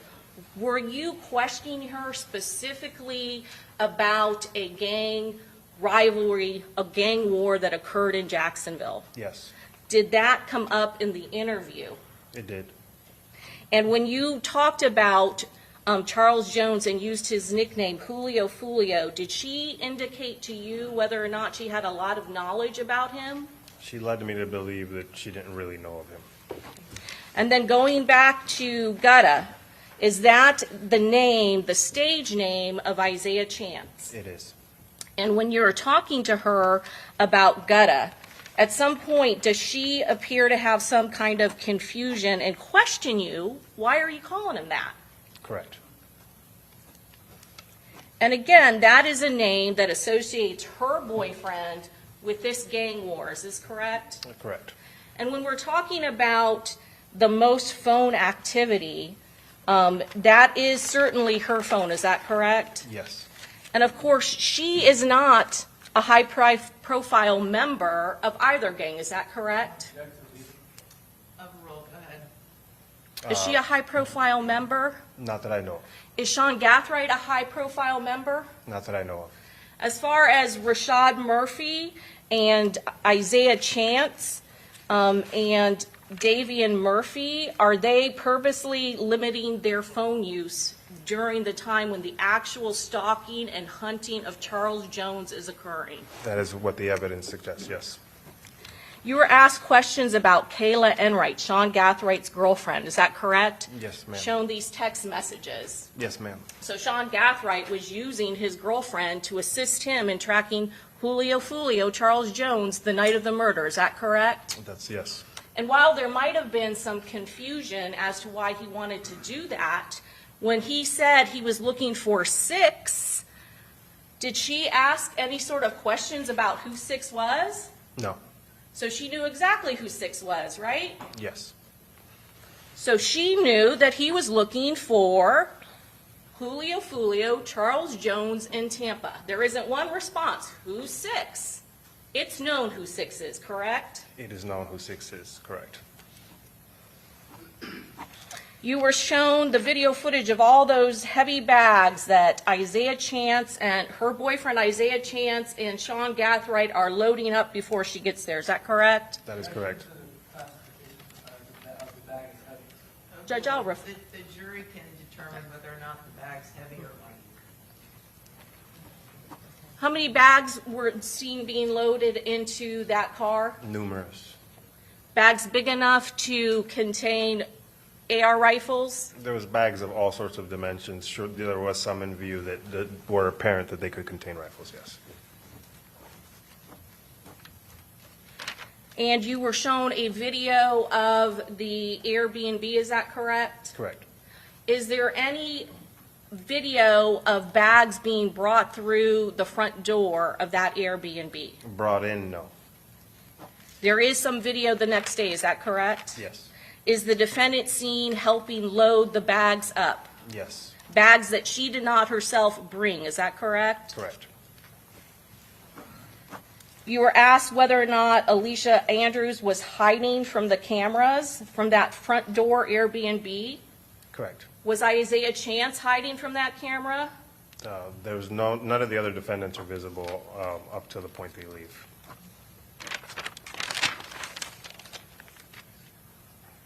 That airlock that you're asked about, sorry, this one. So when Alicia Andrews first gets there, the door is unlocked by access code and then it is immediate locked, correct? Correct. There's video footage of that. She's knocking on the door. So whoever went in, the door shuts, she can't get in, right? Locks her out almost immediately, yes. 7:56. Again, you can see there is a video for that where the door appears to be open and somebody lets her in. Correct. Door unlocked. 7:59, unlocked and locked. No video footage, is that correct? That's the only one out of all the sequences that there was no corresponding And so footage. if somebody had just gotten in and wanted to test the lock just to make sure it was locked and didn't open the door, certainly there wouldn't be video footage in that instance. Is that correct? Overruled, go ahead. Is that correct, sir? It is correct, yes. But there is no video footage or no lock log when Alicia Andrews leaves that Airbnb with Davian Murphy and her boyfriend Isaiah Chance to go to the McDonald's, right? There is no locking sequence when they went to McDonald's, correct. Explain to this jury how it is she would have to leave that Airbnb and get back into that Airbnb. Overruled. So obviously we have two systems here. We have the Ring camera and the locking mechanism. Surely one of those would show a record of an entry or exit. There is no activation on the cameras or on the locking sequence. So the only possible way to get out of the Airbnb when you're going to McDonald's or when you're going to go to Teasers to start the stalking Julio, you have to go through the back door. There's no other option. It's dark out, It's dark. okay? No sidewalk to that back gate, is that In correct? that back part, no. Got to go through that grassy lane in the back of the Airbnb? You can crouch underneath some branches, yes. Same route she would have had to take when they went into the Silver Chevy Cruze to start following Charles Jones? Correct. Same route she would have had to take after Charles Jones was murdered and killed? Correct. You were asked about Aaliyah Albritton and Robert Howard, is that correct? Correct. Did you do some initial investigation into both of those subjects? Yes, I did. What did you do? I pulled called out detail records for them and looked for any evidence that there was any communication with any of the defendants. They were investigated and they were cleared.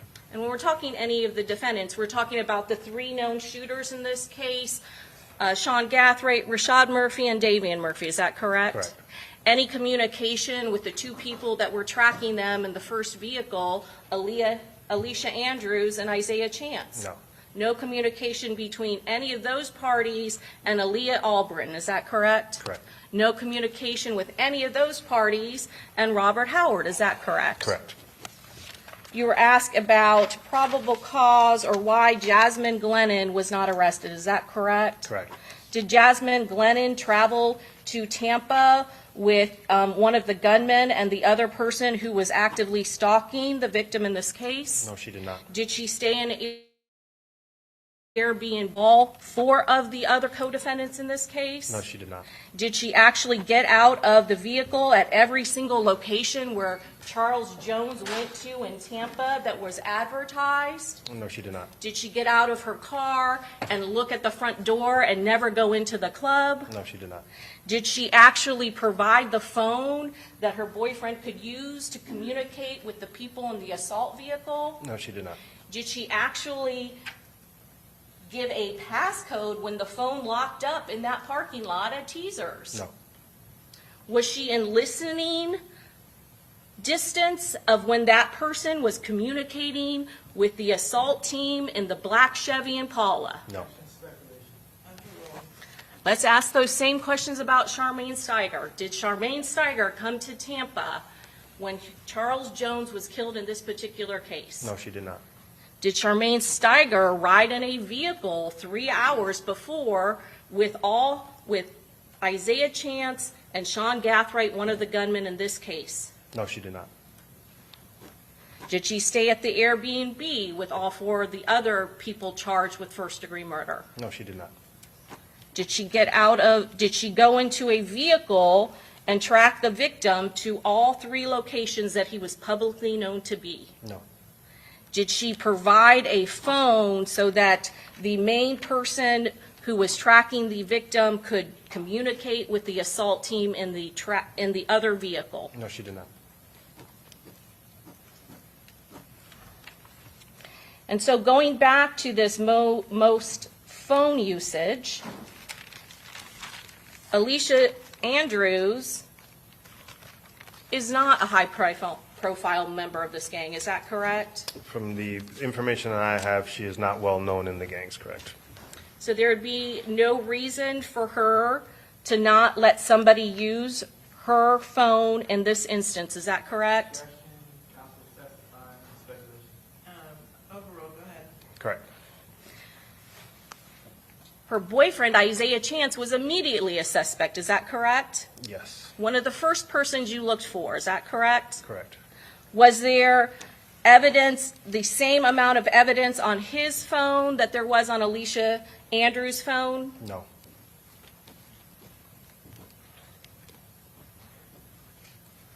When you are getting a search warrant and developing probable cause to look for firearms, for murder weapons, for projectiles, you talked about probable cause, is that correct? Correct. Part of the basis of probable cause means that the items that you are looking for, that you have a reasonable belief that they will be at the location, is that correct? Yes. Did you know where those heavy bags were unloaded? Yes.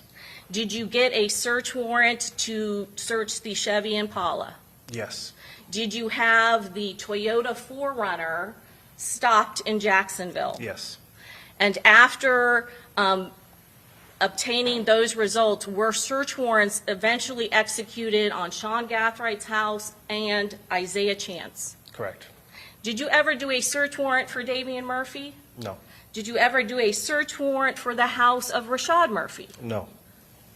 Had there been guns that we were believed to be used in this case already confiscated at the co-defendant Sean Gathright's house? Yes. The appearance of the rifles that were the automatic platform rifles that were found in Sean Gathright's safe, do they match the description of what was seen in those videos? Yes. Has the automatic, semi-automatic Glock with the switch, has that ever been located? No. any reason to believe that Alicia Andrews handled any of the firearms in this case? I have no evidence of that. What was her role in this investigation? She was a part of the surveillance team that stalked the victim leading up to his murder.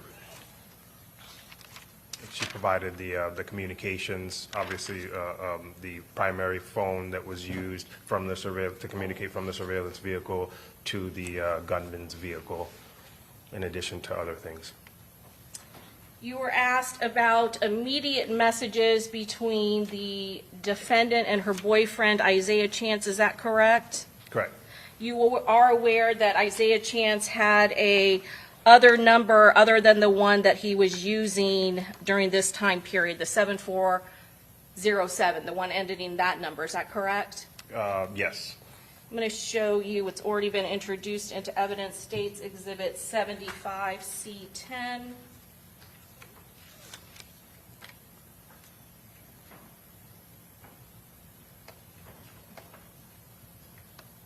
Sir, do you recognize this number at the top, 904-575-7534? Yes, that's another number for the co-defendant Isaiah Chance. One that he had in the past, is that correct? Correct. And you see that these are a conversation from Alicia Andrews' iCloud account that happened in April of 2023, is that correct? Correct. Almost a year before this incident. Correct. And so, can you go through these and say, this is a conversation with her and her boyfriend Isaiah Chance, is that correct? Correct. And she is asking what?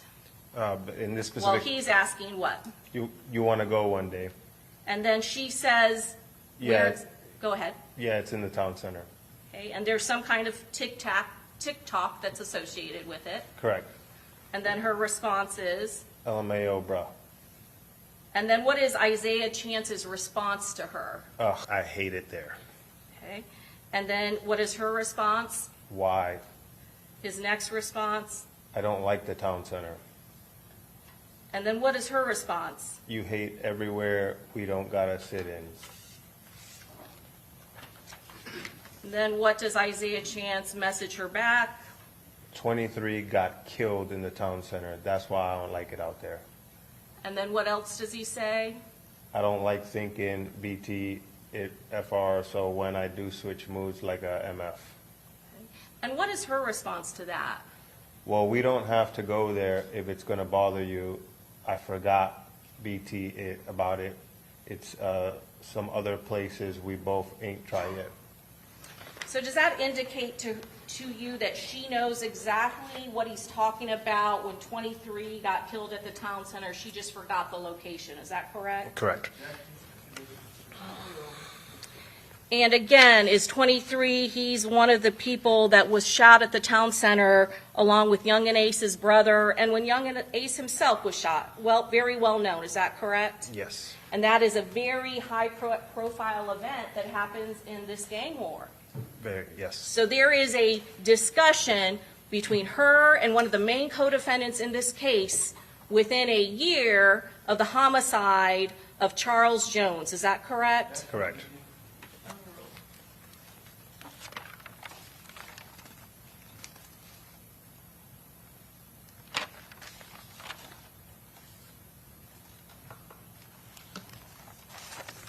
You were asked about the Instagram that Charles Jones was putting out there about the Airbnb, right? Correct. Overruled. I just asked for a standing objection. Okay, same ruling. When Charles Jones was putting out videos of him at the Airbnb, did he ever post the address of the Airbnb? No.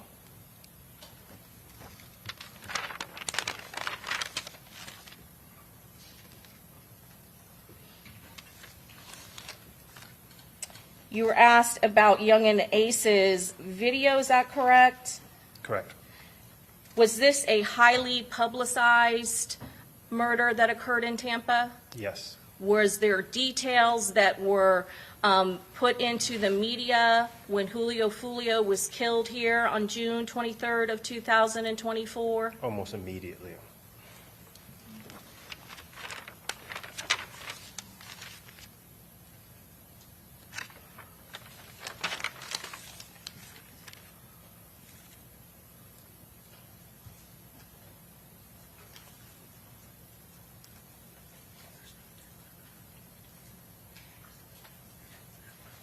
And while you said when you looked at Alicia Andrews' messages, her text messages, the ones that are not backed up covered the time period of the murder, is that correct? Correct.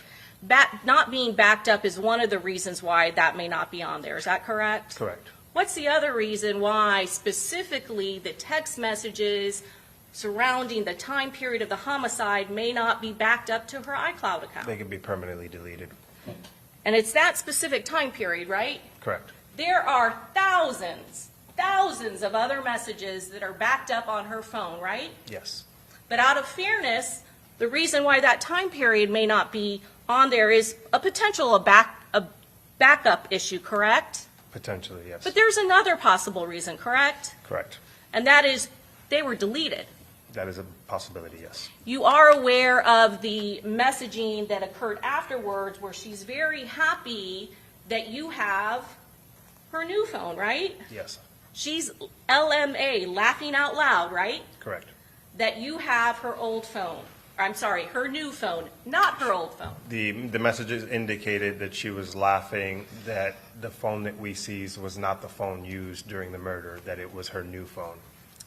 So while you specifically do not have the text messages surrounding the time period of the murder, you do have, and I'm going to show you 75C1, you do have a Text Now message that is on a Text Now app that occurred afterwards, right? Correct. And this is between her and Isaiah Chance, and I'm showing you 75C1. And this is me, this is her, correct? This specific message is dated 6/17/24. Right, to Isaiah Chance. Correct, yes. This is from her to Isaiah Chance. And what is she saying to him? Bitch, you a sicko. Why you blocking me over a call I didn't even initiate, trying to act like you mad and I make people comfortable. I didn't do shit to make nobody feel comfortable. It was out of the fucking blue. Why the fuck are you acting like it's my problem? You just wanted to have a reason to talk to them ugly bitches. You talk everybody, to everybody you come across and touch, you fuck them up. You not even mentally there and stable in the head for no relationship. Even when I didn't do shit to your ass or start conversation, you still fucking mad the fuck. Okay, and then what is her next message to him on June 17th of 2024? And you acting like I'm not pregnant, you gonna talk to me one day, so I don't give a fuck about your little attitude. Bye, bitch. Does she appear to be afraid of Isaiah Chance on June 17th of 2024? Yeah. And not by the context of this message, no. Jenna, may I have one moment? Yes. Your Honor, I have nothing else. Okay, thank you. May this witness be excused, subject to recall. Yes, Your Honor. Okay, thank you very much, Thank you, Your Detective. Honor. You're excused, subject to being recalled. Okay, so we're gonna take a little quicker lunch for you guys today, so we'll be back at 1:30, all right? And just remember my previous admonitions, don't talk to anybody about the case, don't read, watch, listen to any news accounts, and don't do any independent investigation. All right, see you guys back here at 1:30. All right.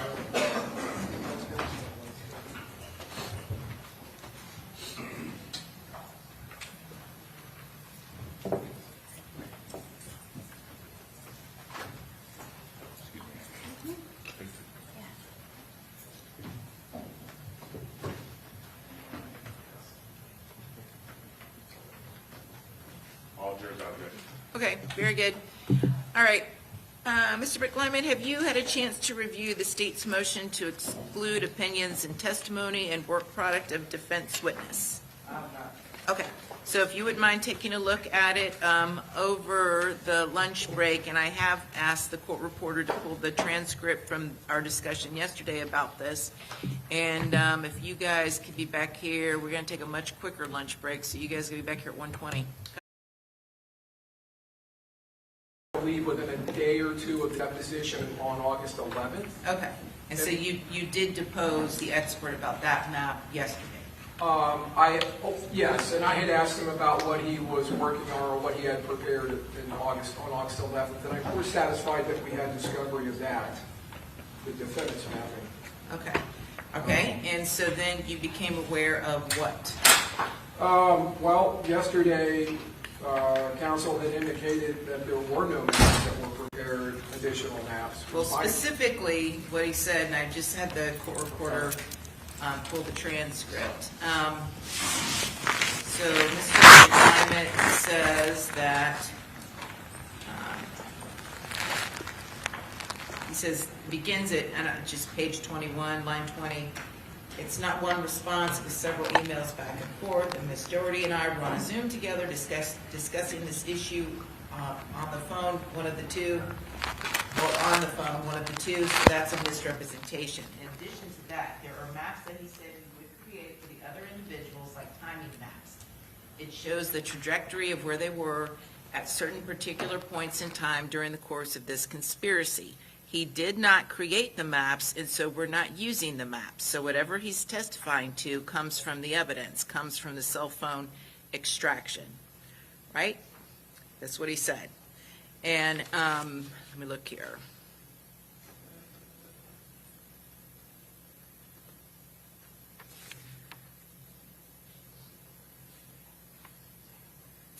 And then I said,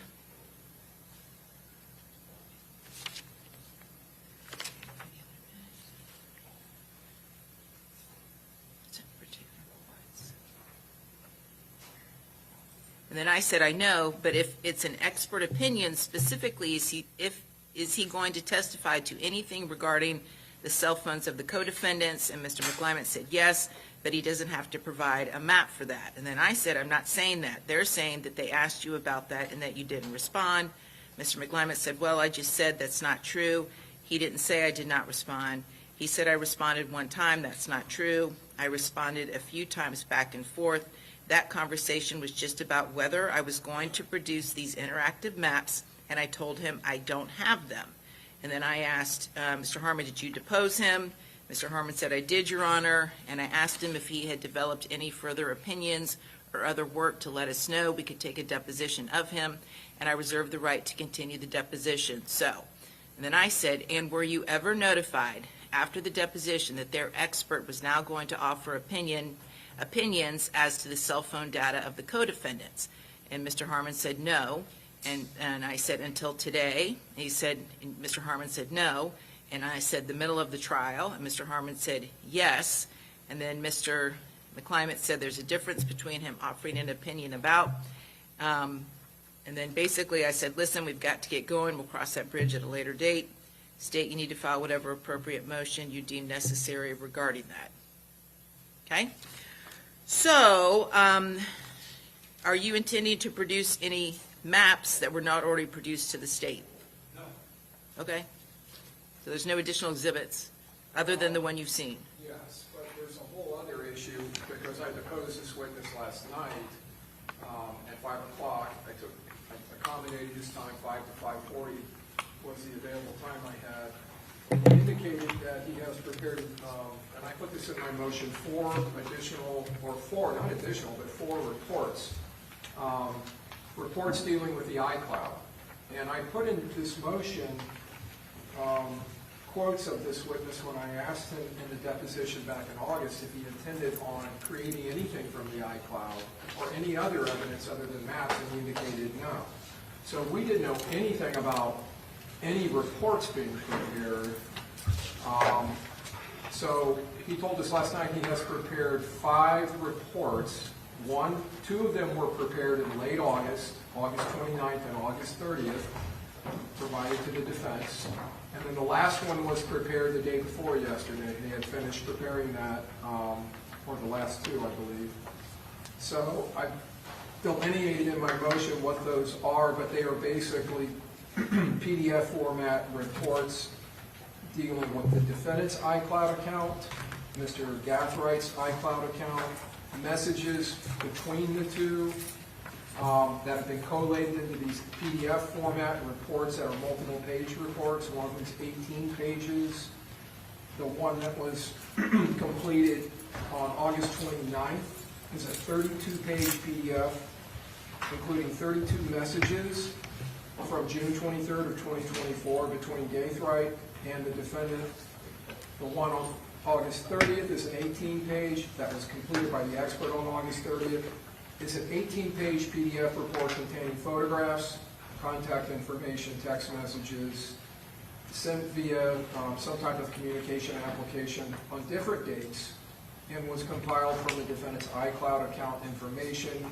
The one that was the report that he completed on October 28th is a 3-page PDF containing screenshots from CDR records and FaceTime calls between Mr. Gathwright and the defendant, compiled from the iCloud account information. And then the last report that he completed was a conversion of the Celebrite iCloud information to PDF Adobe format.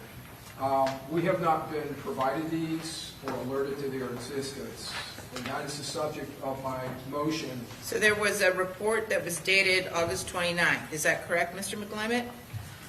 So the word report is sort of confusing. As I explained yesterday, these are not reports that he creates with an opinion. This is not something that he writes about the evidence. They are extractions from the different devices, so like an Axiom or Celebrite. For Alicia's iCloud, Alicia Andrews' iCloud, there are 370,000 artifacts in there. If you want to just look at or isolate text messages from a certain time period, you can go in there, you can click certain items that you want, you can press generate report, and it'll show you those items on a PDF. They're not reports in the sense that I believe the state has the understanding of. They're not those type of reports. All right, well, let's take a look at the rules of discovery, okay? Rule 3.220, Rules of Criminal Procedure, which lays out the defendant's obligations at subparagraph D, subsection 1. If a defendant elects to participate in discovery, the following disclosures must be made. And then subsection B of 1. Within 15 days after receipt of the prosecutor's discovery exhibit, the defendant must serve a written discovery exhibit which must disclose to and permit the prosecutor to inspect, copy, test, and photograph the following information and material that is in the defendant's possession or control. Subsection 1, the statement of any person listed in subdivision D1A other than that of the defendant, and 2, reports or statements of experts that the defendant intends to use as a witness at a trial or hearing made in connection with the particular case, including results of physical or mental examinations and of scientific tests, experiments, or comparisons. So you're telling me that what he prepared doesn't qualify under 3.220 D1B2. Is that what you're telling me? If that's the section that refers to reports that the defense intends to use at trial, then that's correct. For 2 reasons. 1, because it's not a report, and 2, because I don't intend to use the documents that he's referring to in trial. So it does not fall under our reciprocal discovery obligation. It doesn't say you have to intend to use it at trial. It just says reports or statements of experts that the defendant intends to use as a witness at a trial. It doesn't say you have to use the report at trial. It just means a report generated by the expert you intend to use at trial. So were these not reports generated by an expert you intend to use at trial? Well, I think they are. How would you know that if you don't know what I'm going to ask him on the stand? Because they're reports that were generated by your expert. This actually isn't tricky. I don't see this as being difficult. So they're also under subsection J, continuing duty to disclose. If subsequent to compliance with the rules, the party discovers additional witnesses or material that the party would have been under a duty to disclose or produce at the time of the previous compliance, the party must promptly disclose or produce the witnesses or material in the same manner as required under these rules for initial discovery. This duty includes any additional recorded or unrecorded statements of any person disclosed under subdivisions B1A or D1A of this rule that materially alter a written or recorded statement previously provided under these rules. So what are you asking for, Mr. Harmon? Judge, the term report is the witness's term from the deposition. That's not the state's. He indicated he prepared reports and then he described them as reports. So, well, it sounds like counsel's saying they're not going to utilize these through his testimony. That's fine. We're going to move to exclude them, have the court exclude use of the reports and the information contained. But I would ask that the expert be not allowed to testify to anything from those reports if they're not going to be provided to me to utilize in cross-examination. And now at this point, like indicated in the report, if they're going to have them testify to something that's contained in the report, we haven't had a chance to properly prepare for cross-examination. The documents, it's documents in the report, they're PDFs from the state's discovery. They are PDFs. All they are is an extraction of the very evidence that was turned over to us by the state. So then why do you object to him reviewing it? I never objected to him reviewing the exhibits. Okay, then great. The reports or Great. the PDFs. Then just produce it. Then just produce it. I don't have a problem with that. He never said, hey, can you give me the report? Just filed the motion. Okay. While I was talking to him in the witness. Okay, so do you have the, whatever the witness, and is his name Pullen? Pullen, P-U-L-L-E-N. Okay. Whatever Mr. Pullen referred to in his deposition as far as reports that he used on the dates in question, any and all reports, but just to make sure we're all on the same page, August 29th, August 30th, October 28th, and was there another date, Mr. Harmon, you're aware of?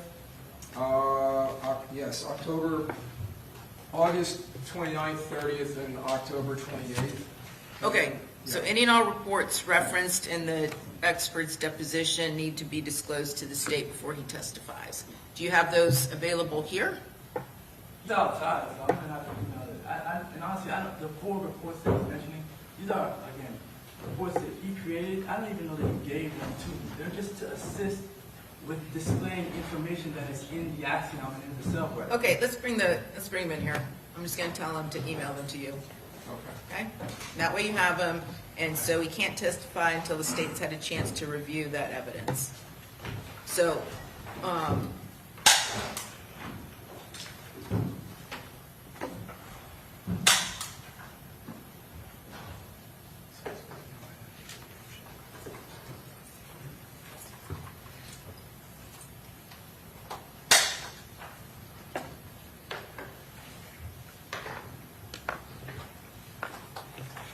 and then state, when the jury comes in, are you going to rest? We are, Judge. Okay. Yes, ma'am. So let's go ahead and do GOA motions before the jury comes in.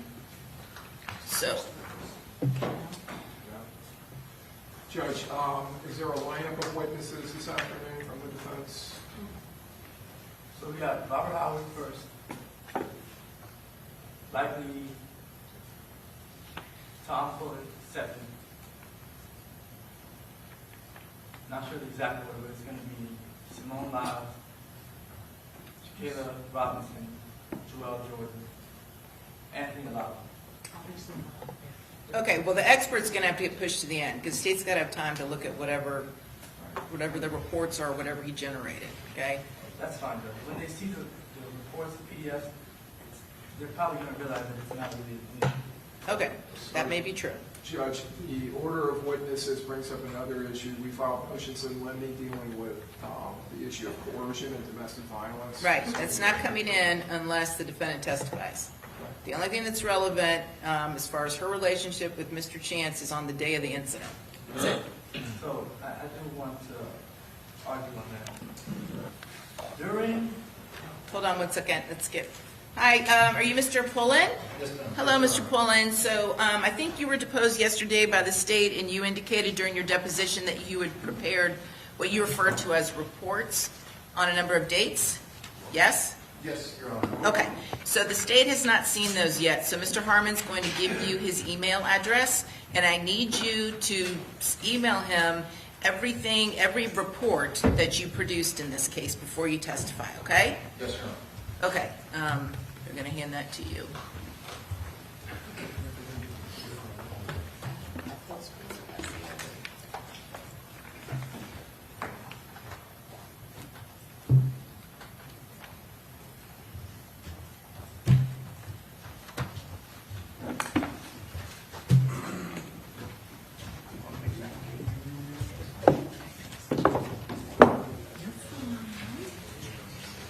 No, I have so much paper here, I don't even know.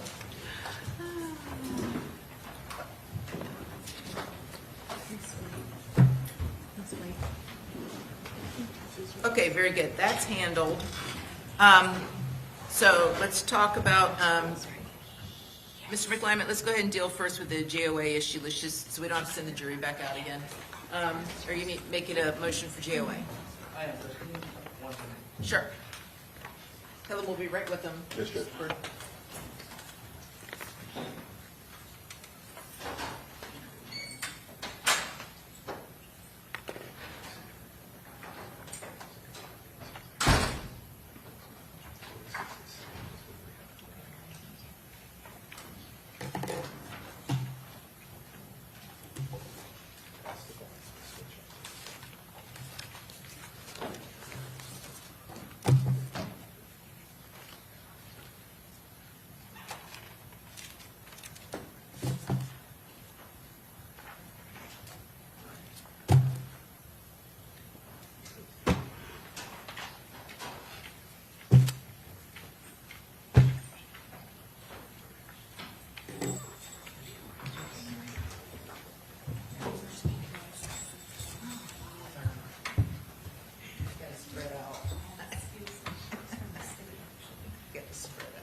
You're fine, you're good.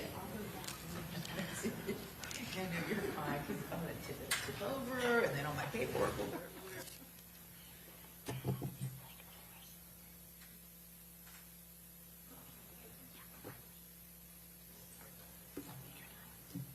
Okay, Mr. McClymont, you ready to go?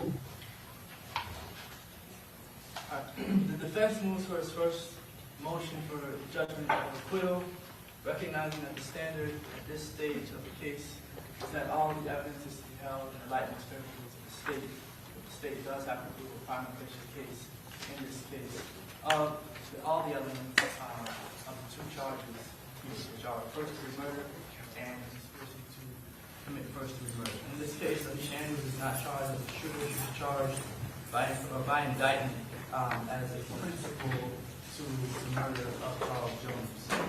The state presents a circumstantial case here. Circumstantial claims against Ms. Andrews to prove first-degree murder charges against her as a principal. Ultimately, the evidence that was presented shows nothing about Alicia Andrews intending or knowing that the individuals who ended up shooting and killing Mr. Charles Jones, or even individuals that planned it, there's no evidence that shows, direct evidence that shows that she knew that was going to happen, that she planned it with these individuals, that she discussed it with these individuals. There is only circumstantial evidence that has her at or around the scene, only circumstantial evidence that has her at or around people who are making phone calls to other people at times that don't connect, at times that the state is assuming there were connected calls and there were conversations being had back and forth with individuals, with her co-defendants. In Staten versus State, 519 Southern 2nd, this is 622 at 624. It's a Florida Supreme Court case from 1988. the Florida Supreme Court acknowledged the general rule that in order to be convicted as a principal for a crime physically committed by another, one must intend that the crime be committed and do some act to assist the other person in actually committing the crime. See also the Florida Statute 777.011 and Collins versus State 438 Southern 2nd 1036. It's a second UCA case from 1983. The Staten Court noted that neither knowledge that the offense is being committed, nor mere presence at the scene, nor a display of questionable behavior after the fact is equivalent to participation with criminal intent. And that's at 624, page 624 of the Staten case. It is, in the defense's view, undisputed that the state does not have any direct evidence that Ms. Andrews knew of her co-defendant's plans. It's also undisputed that the state does not have any direct evidence that Ms. Andrews agreed to cooperate with the efforts to kill Charles Jones in this case. There's no written communication between Ms. Andrews and her co-defendants or anyone that would show she intended to kill Charles Jones during the times laid out in the indictment in this case. There is no confession, and there are no witnesses that would testify to that fact. Alicia Andrews did not have a motive to kill Charles Jones. There was this back and forth war that the state has put on through the entirety of this case, where individuals are shooting at each other, killing each other, rapping about it, and Alicia Andrews is not in any of the rap videos. Alicia Andrews is not personally or deeply connected to any of the individuals who died, and Ms. Andrews herself was never brought up in any of these rap videos, was never brought up in any of these back and forth arguments and whatnot with the individuals that she's being tried with, or not necessarily tried with, but that she's being indicted with. They, on the other hand, have different issues and different motives to kill. Alicia Andrews apparently has none, other than what the state posits as her relationship with her boyfriend at the time. Ms. Andrews is not a gang member or a gang affiliate, as testified to by all of the witnesses in this case. And again, the state's case is purely circumstantial. To prove that Alicia Andrews is a principal to the murder of Mr. Jones, the state must prove that Alicia Andrews aided and abetted her co-defendants. The evidence shows that Alicia Andrews was someone that was taken advantage of, someone who did not know to conceal her face or her identity from an Airbnb camera in the front door, someone whose phone was used primarily throughout the conspiracy and throughout the plot, like really against her knowledge that they were doing these things. There's no evidence that she knew that they were doing these things behind her back. The evidence shows that she was not with the defendants when they were packing bags or packing the cars to leave Jacksonville to come to Tampa, that she was at her house. She was then picked up after all of that planning was done, put in a car, and went to Tampa. There's also, I guess, this idea that the defense has said that at some point Alicia Andrews was going on a romantic getaway, and that is not what the defense ever said. That's what was said in opening statement, because I wrote it down. It was not. It was a weekend of, quote, reckoning and reconciliation, close quote. Right, that's not romantic. So, as you see from the evidence, on June 17th of 2024, there was argument back and forth with Isaiah Chance and Alicia Andrews. And after that, a few days after that, they do go to Tampa. So our statement in opening statements that this was a weekend of reckoning and reconciliation is consistent with the evidence. There was no romantic getaway. That language comes from Detective Ramos during the interrogation, where he says and uses the word romantic getaway. Alicia Andrews never says those words in her interrogation. Okay, well, let's just stay focused on the JOA motion. All right. When the state relies on the aiding and abetting theory, it can prove intent either by showing the defendant had the requisite intent herself, or that she knew the principal had that intent, so that she knew that the other individuals had an intent to do these things. And again, there's no evidence of that. This case, being as clearly circumstantial, is one that should, the state needs to exclude every reasonable hypothesis of innocence that Ms. Andrews intended to be a part of the criminal activities, and for the reasons that I've stated previously, there's not enough evidence for the state to prove by a prima facie case that Ms. Andrews knew what was going on, or that she intended to participate, or that she aided and abetted in any way.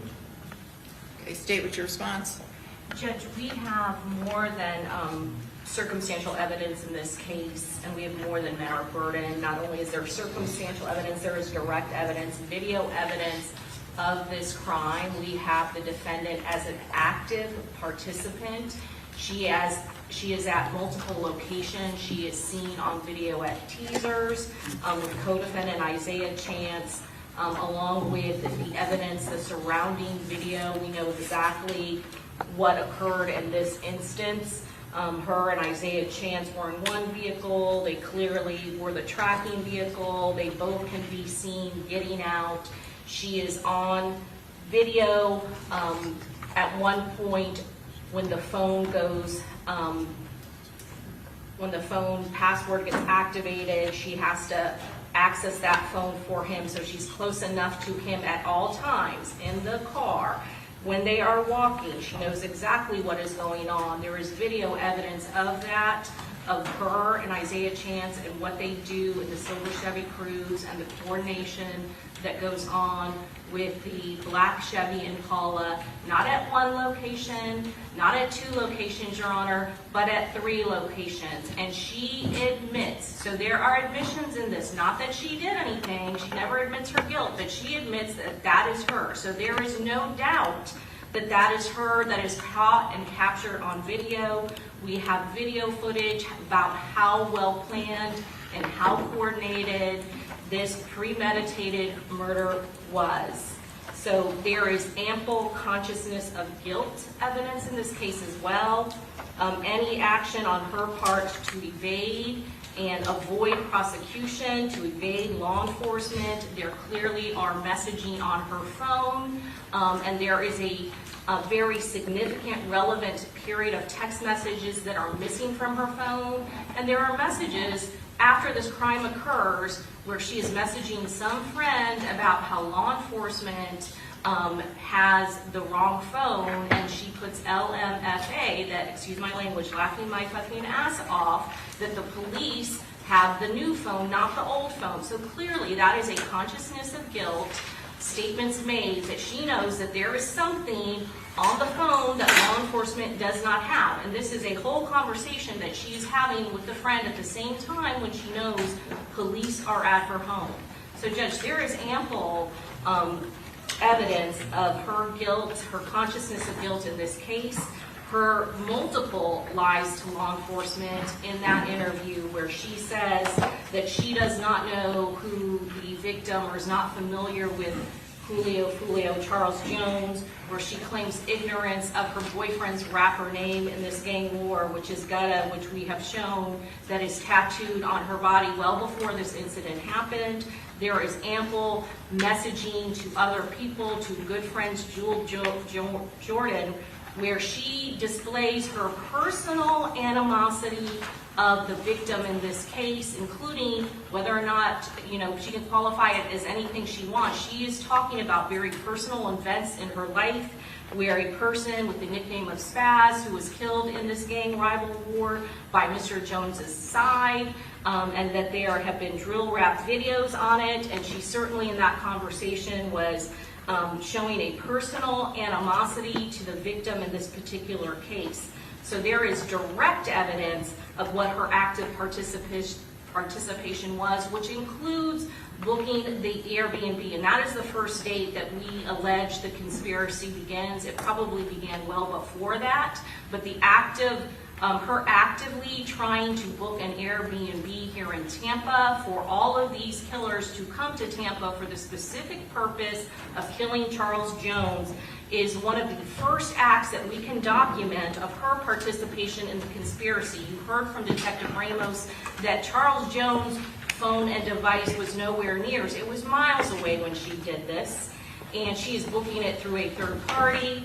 And in that interview with law enforcement, when they first asked her, she says no. Again, she is lying. That is consciousness of guilt. It is not until they tell her that we have the phone messaging where she finally admits to that. So based on all of the facts and all of the evidence, we clearly have met our burden, and we have gone beyond that burden. The evidence in this case is overwhelming, and we'd ask that you deny their motion for JOA at this time. Okay, I will deny the motion for JOA. So with regards to, we've had multiple discussions about the victim's state of mind. I'm going to repeat that there is no defensive duress in the state of Florida for homicide.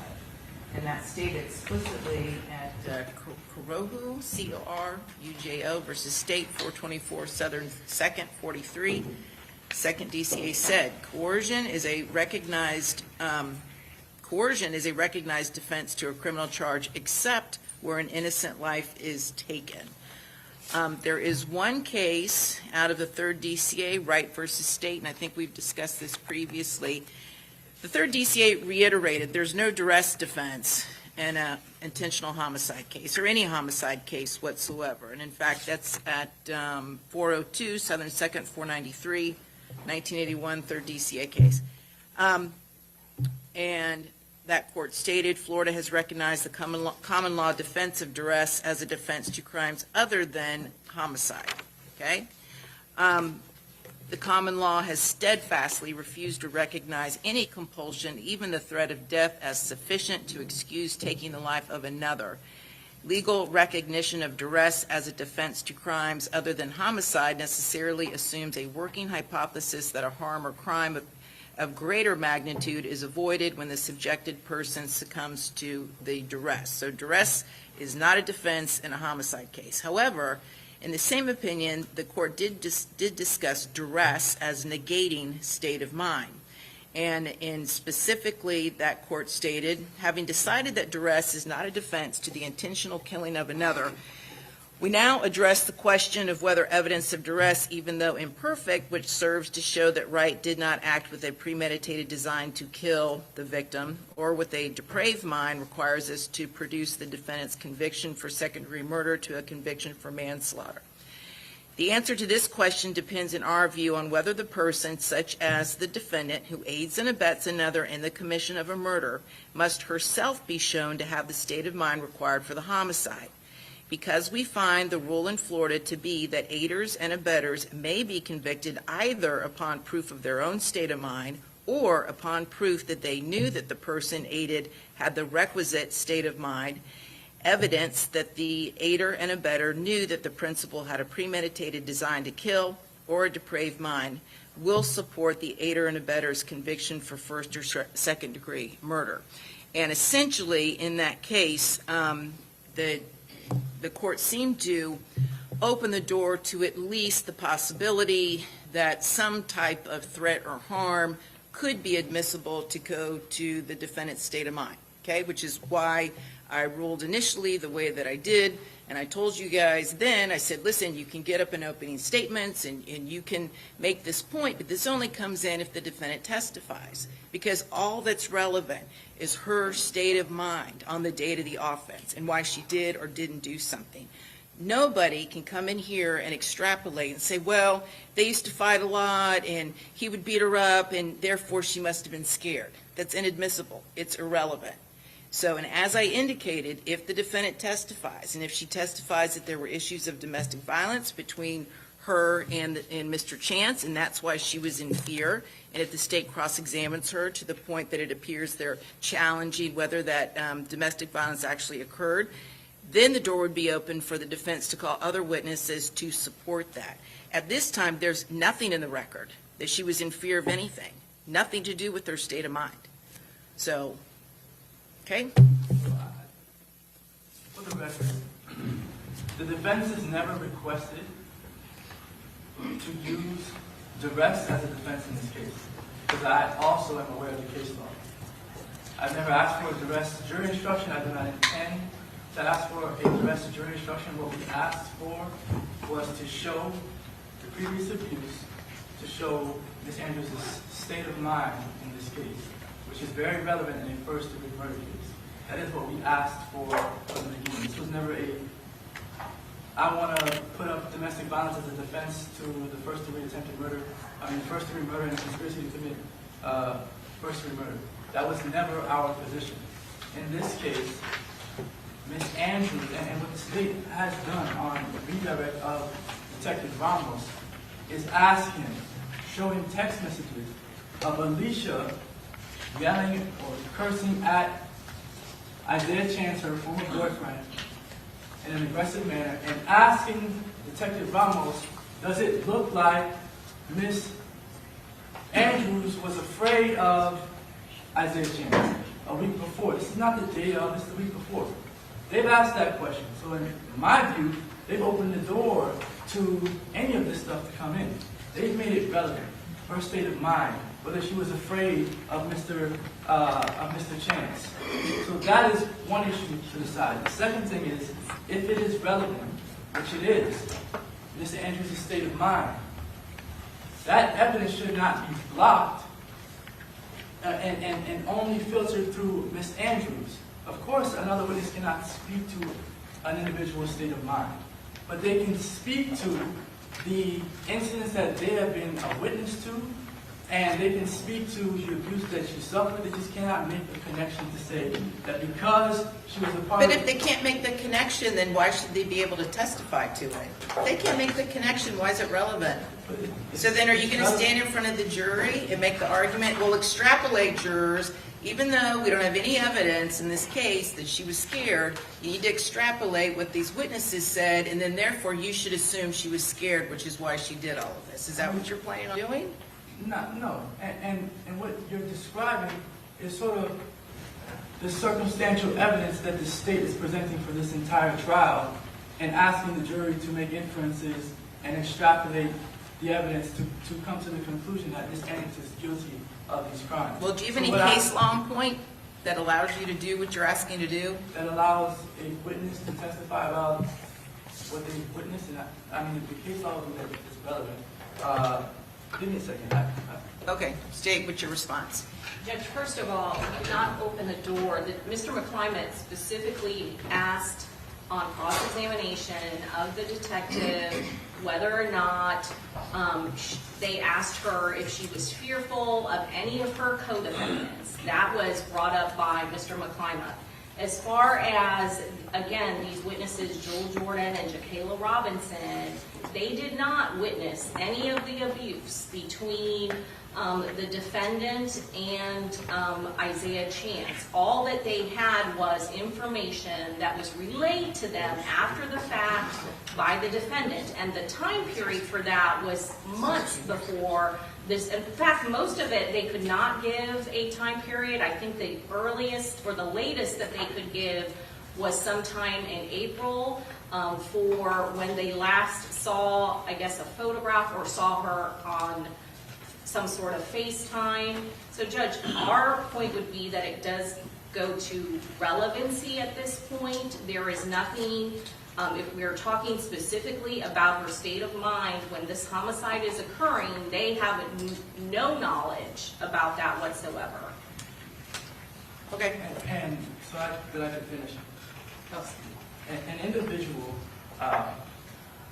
that speaks on what a person has been through with an individual, it's linking up evidence. So, of course, they can't speak to the state of mind of an individual, but if an individual is going through something with another individual, and that relationship that the two of them share will show a different type of relationship than what the state is painting, which is that these people are really so in love that Alicia Andrews would do anything for Isaiah Chance, then that is relevant. Like, it should be allowed to come in that that's not the relationship that the two of them share. So I don't intend on saying or asking the witness, hey, do you think that Alicia Andrews was afraid of Isaiah Chance on the day of this murder? Right? She's afraid of Isaiah Chance a year before all of this stuff happens, if she's afraid of him a year before it happens. It seems as though the state is saying that if it wasn't on the day of, if she wasn't afraid on the day of, or if we don't have proof that on the day of she's afraid of him, that evidence from the week before, the month before, has no bearing on anything that happens after that. So it's like you're only afraid of somebody for one day, and after that you get over it, and you're no longer afraid of that person. The abuser stops for 1 second or for 1 minute, and you're just fine. Everything is okay with you and him, and you no longer have any reason to be afraid. It doesn't work like that, and they know that it doesn't work like that. They know how the cycle of domestic violence works, and it's not to argue that, oh, because it happened a month or 2 months prior, that the witnesses can only speak to it a month or 2 months prior to the actual incident in this case, and therefore that's too remote, or that doesn't have any bearing on whether she may have been afraid of him a month down the road. It's disingenuous to make that argument. So I think that even we have these witnesses that are lined up to testify, Joel Jordan and Caleb Robinson, who have known Alicia Andrews for years and know the relationship with her and her former boyfriend. Those witnesses, at the very least, should be allowed to testify about these issues, subject to any link-up with Ms. Andrews. And I don't, you're asking if I have case law. I don't know of any case law that prevents a witness from testifying to relevant evidence that they have knowledge of, personal knowledge of. So, But they have no knowledge of her state of mind on the day of the murder. They have none. Zero. They don't know what she was thinking. They don't know why she went with the defendant to Tampa. They don't know why she handed the phone to him there in the parking lot. She don't know why she was in the car with Isaiah Chance, allegedly following Julio Foolio. So it's irrelevant. It's irrelevant. And if you're not alleging duress, honestly, it makes it even more irrelevant. well, Judge, it's not about whether we're alleging duress. The element for first degree murder has to do with intent, so state of mind. So that has so many components to it other than duress. So, like, it's not about duress, it's about intent. It's about state of mind. Those are two separate things. Just duress can be a part of Correct. And none of those witnesses can testify about her state of mind. None of them can. Well, no witness can testify about anyone's state of mind, Judge.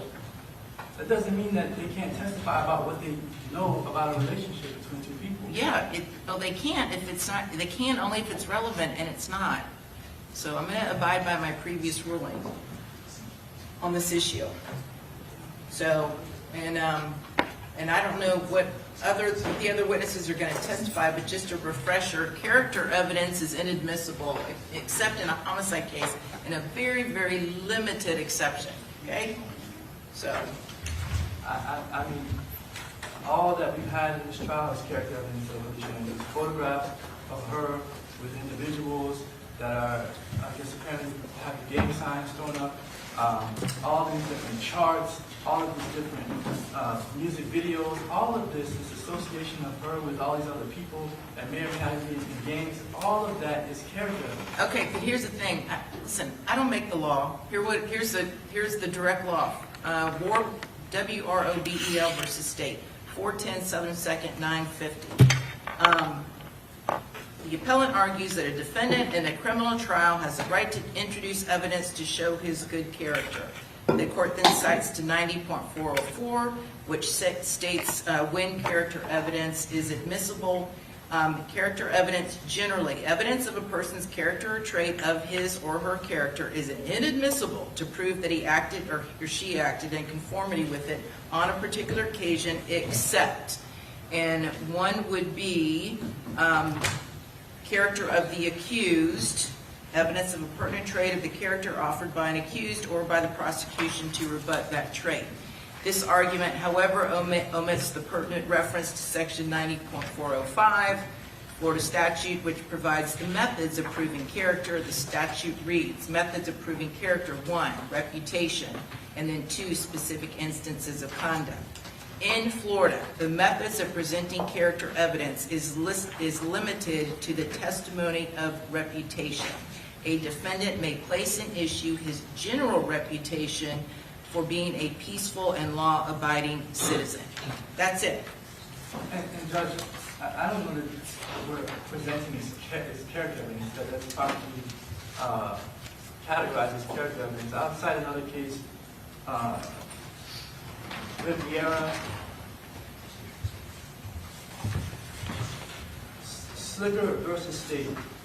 This is 941 Southern 2nd, 1191. It's the second DCA case from 2006, where it discusses that the witnesses were allowed to testify, should have been allowed to testify about dramatic changes that they had witnessed, because they had known Slicker for years, and the excluded evidence went to an essential element of the state's case and to the heart of Slicker's defense. It cites another case, the C. Rivera versus State 561 Southern 2nd 536 at 539. It's the first Supreme Court case from 1991, stating that the error occurs when evidence tending to support the theory of defense is excluded. And I mean, that is exactly what will be happening in this case. Give me those sites again, let me look them up. Slicker versus State, 941 Southern 2nd, 1191. The second DCA case from 2006. And Rivera versus State, 561 Southern 2nd, 536. This is the Florida Supreme Court case in 1990. Okay, I'll look them up. Let's go ahead and get going. Your first one is going to be Mr. Howard? Okay, so let's bring the jury, and you, State will rest, and then we'll bring in Mr. Howard. Yes, sir.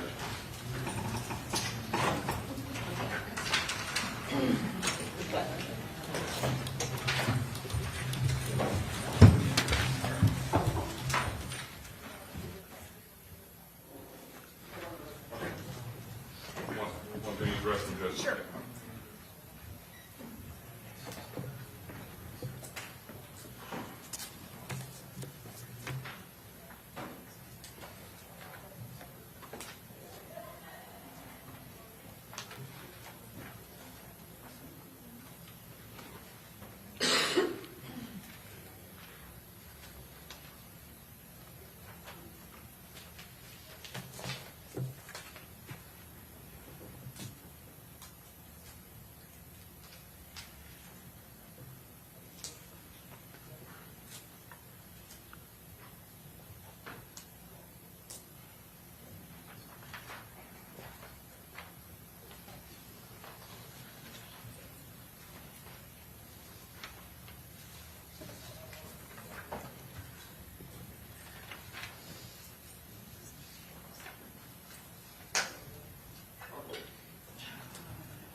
Ready, Judge?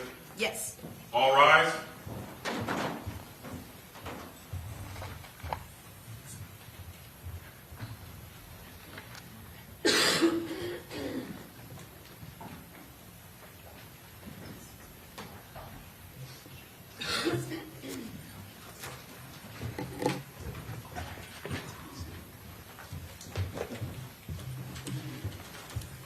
All right, welcome back, members of the jury. We're ready to proceed. State, do you have an announcement? Yes, Your Honor. At this time, the state would rest. All right, and defense, do you renew all previously made motions? Yes, Judge. Okay, very good. Does the defense wish to call a witness at this time? This time the defense calls Robert Howard to present.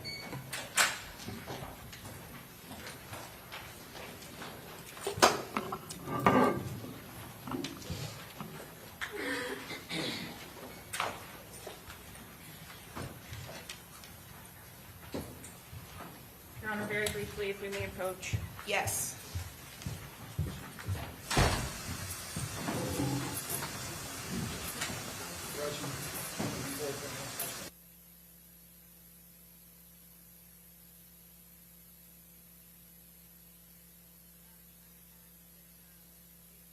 If this witness not be broadcast, okay? Thank you.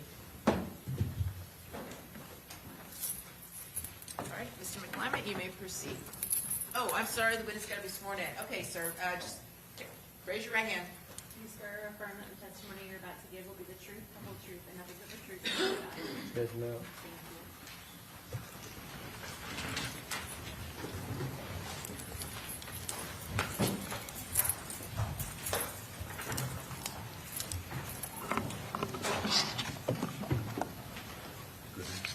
Thank you. All right. Good afternoon, Mr. Howard.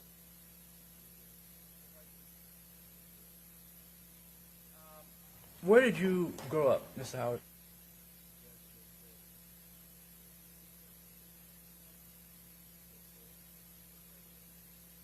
Fifth.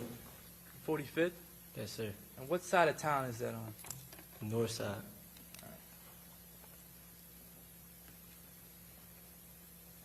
And how old are you? 23. All right. Did you go to Raines High School? No, sir. Have you ever been to Raines High School? Yes, sir. And when you say yes, you mean not like actually enrolled there, but you've been there for maybe an event? Yes, sir. All right. And what events have you been to Raines High School for? Basketball games, football games. All right. Do you know what years? Several years. 2018, 17, 16, etc. Do you or are you familiar with Alicia Andrews? Yes, sir. All right. You know her from this case, or you know her from before? A little before. You were familiar with Alicia Andrews because you'd seen her around? Yes, sir. All right. But you didn't have any personal relationship with her? No, sir. How did you see Alicia Andrews around? Social media. So you saw her page on social media? Yes, sir. Do you remember if you followed her? I don't remember. All right. And when you say you saw Alicia Andrews on social media, was this in like the 2018, 2019 time period? Yes, sir. All right. Something, well, let me go back. Have you heard of something called 6 Block? Yes, sir. All right. In your view, is 6 Block a gang? No, sir. What is 6 Block? Apartment complex. And so it's not a neighborhood necessarily? No, it's just apartments. All right. And where is that at? What side of town is that at in Jacksonville? North side. All right. So did you grow up in that apartment complex? No, sir. Are you affiliated with 6 Block in any way? Yes, sir. All right. Tell me about your affiliations with 6 Block. What do you mean when you say you're affiliated? Well, those apartments are in my neighborhood, so we're friends. I'm friends with people that's from those apartments. Okay. So you lived in a neighborhood around the 6 Block apartment complex? Yes, sir. And the neighborhood that you lived in, what was that called? Avenue B. Avenue B. Okay. Did you grow up with Charles Jones? Yes, sir. How long did you know Charles Jones for? Almost all my life. Do you know how old? Like 8 or 9. All right. Did Charles Jones live at the apartment complex called 6 Block? I'm not sure. All right. Did he live in your neighborhood on the north side? I'm not sure. Can't say. Did you all go to school together? No, sir. Okay. But you knew him? Yes, sir. All right. Were you two best friends?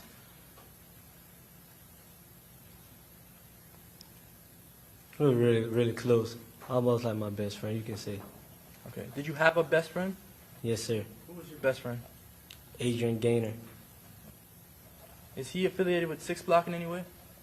Yes, sir. And what's his name? If he has another name. Bibby.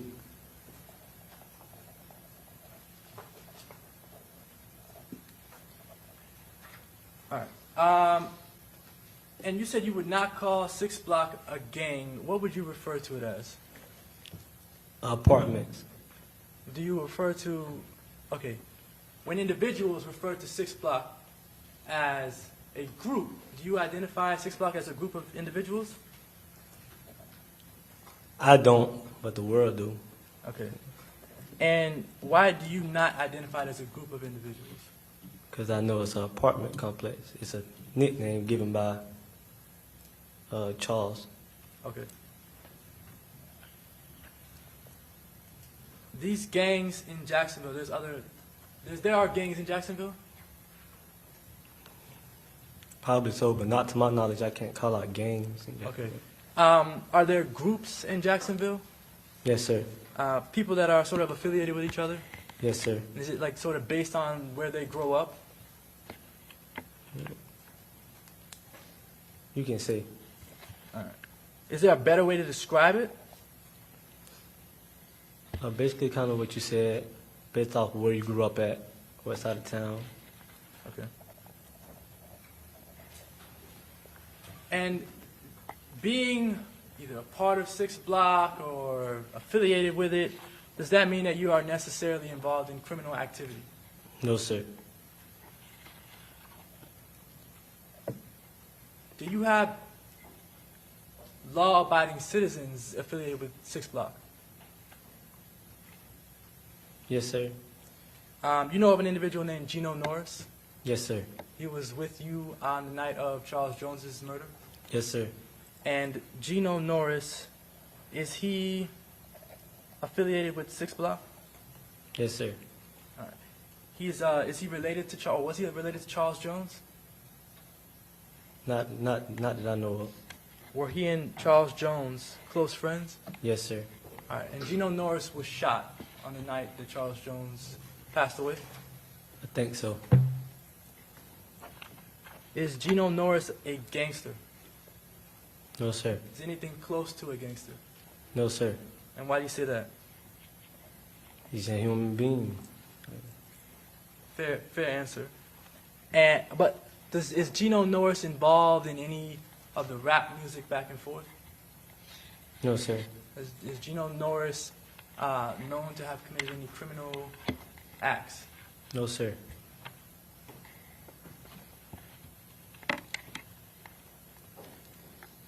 You, in 2018, you were arrested. Is that accurate? Correct. All right. And the arrest from 2018 was for what? Manslaughter. That event, I'm not saying you did or didn't do anything. That event occurred where? Raines High School. All right. Was that during a football game? Correct. Was there another individual that was accused of the same manslaughter? No, sir. Was Bibby accused or involved in any way? Yeah, they was accusing us both.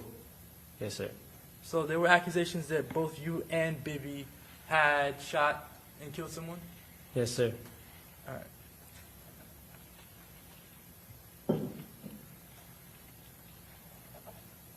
The person that died in 2018 at Raines High School, what was their name? Gerard Adams. Did he have any sort of nicknames? Yes, sir. What was his nickname? Spaz. All right. Did you know Spaz personally? No, sir. Do you know if Spaz was involved in any gangs? No, sir. Not to my prior knowledge. No, sir. Do you know if he's in any groups? Yes, sir. What group is he in? After a while, I seen that he was hanging with guys from 1200 at the east side of Jacksonville.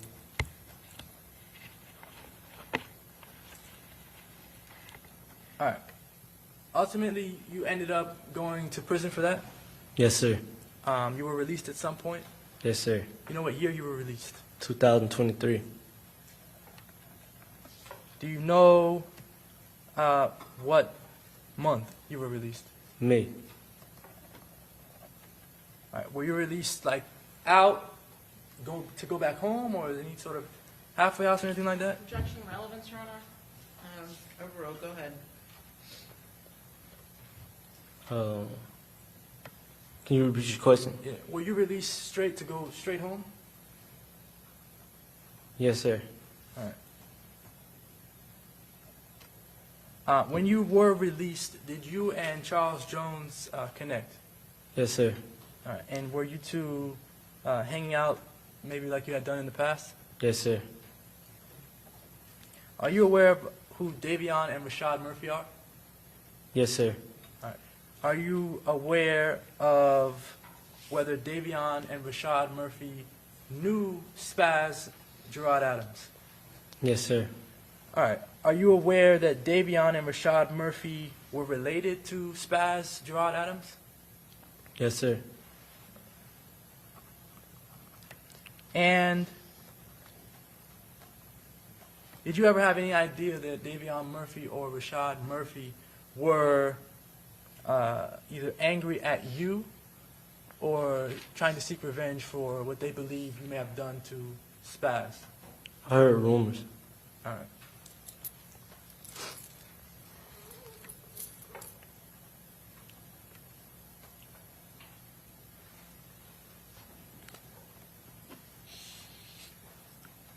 Because you're in 6th block, does that mean you hate other neighborhoods? No, sir. Does that mean you hate other groups? No, sir. Does that mean you hate, whether somebody calls it a gang or doesn't, does that mean you hate gangs that are in Jacksonville? No, sir. All right.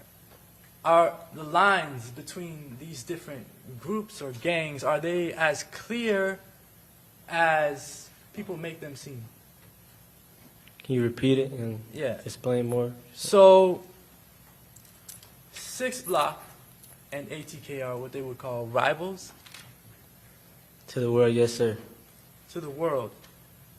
Is there a chance that maybe some ATK affiliates or members might talk to 6th block affiliates or members? Yes, sir. All right. Is that against the culture or anything like that? All human beings. Yes, sir. No, sir.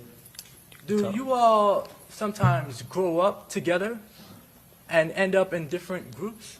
Yes, sir. Sometimes you went to school with individuals and were friends with them, and they ended up Objection, in overruled, go ahead. what the world would call a rival gang. Can you repeat your question? Right.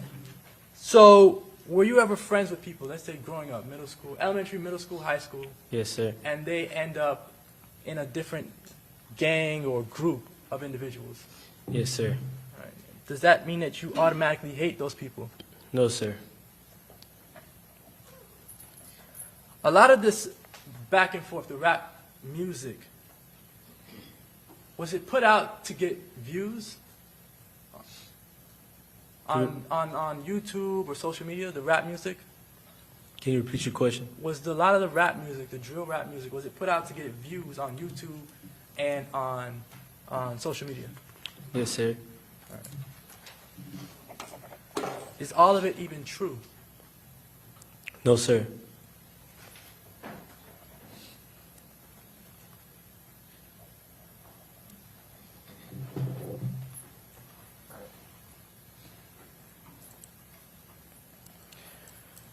You know an individual named Isaiah Chance?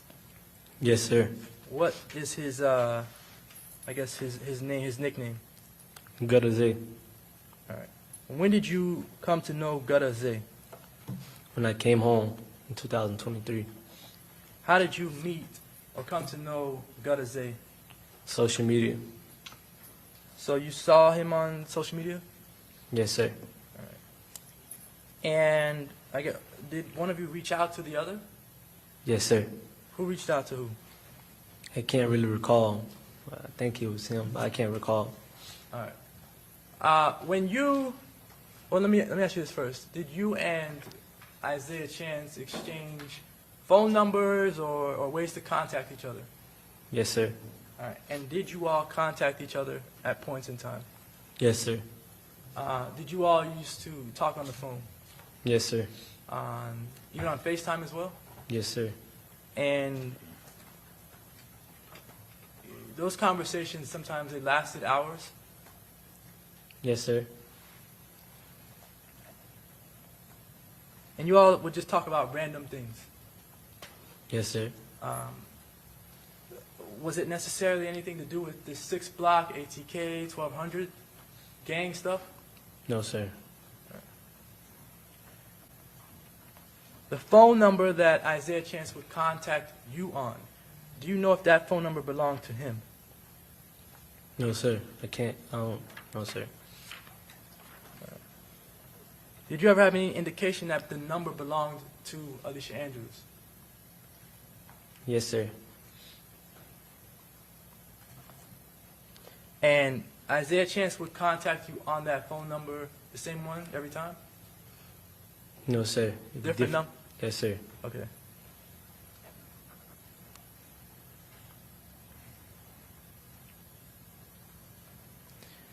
Your relationship with Isaiah Chance, would you call it cordial? Cordial, yes, sir. You and him ever get into any issues? No, sir. All right. At any point in time, did you ever have any communication with Alicia Andrews? No, sir. Did you ever reach out to Alicia Andrews for anything? No, sir. Have you ever seen her in person? I think I recall a long time ago, early 2018, 17. Okay. Do you know if that was at Reigns? Most likely, yes, sir. Okay. Like at a football game or basketball game or something like that? Yes, sir. All right. How do you remember her from so far back? Seeing her around, she was kind of a little known, so, you know. All right. Because of the way she looks? Yes, sir. All right. And when I say that, what do you mean by that? Or when we both say that, what do you mean by that? Objection, relevance? Go ahead. Well, just, she was a pretty girl, but that's about it. Just like that.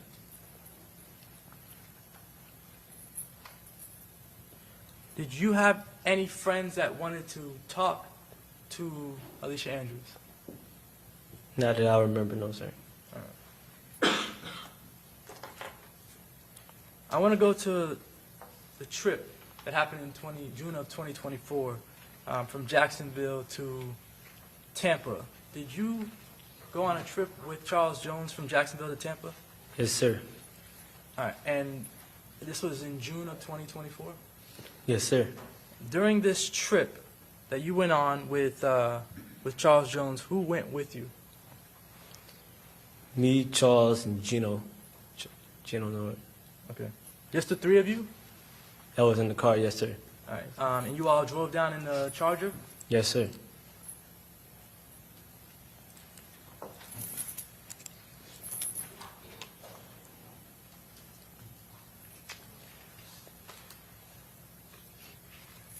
The individuals, did you go to an Airbnb when you arrived in Tampa? Yes, sir. And were there other individuals that joined you all at the Airbnb? Yes, sir. All right. Where did those individuals come from? Jacksonville as well. All right. So, how did they know to get to the Airbnb? I think Julio gave them those guys the address, most likely. At some point that weekend, was there a pool party? Supposed to be one, yes, sir. What do you mean supposed to be? It was supposed to be a pool party, but a lot of people didn't show up, so I guess it was like a little small gathering, not an actual pool party. Okay.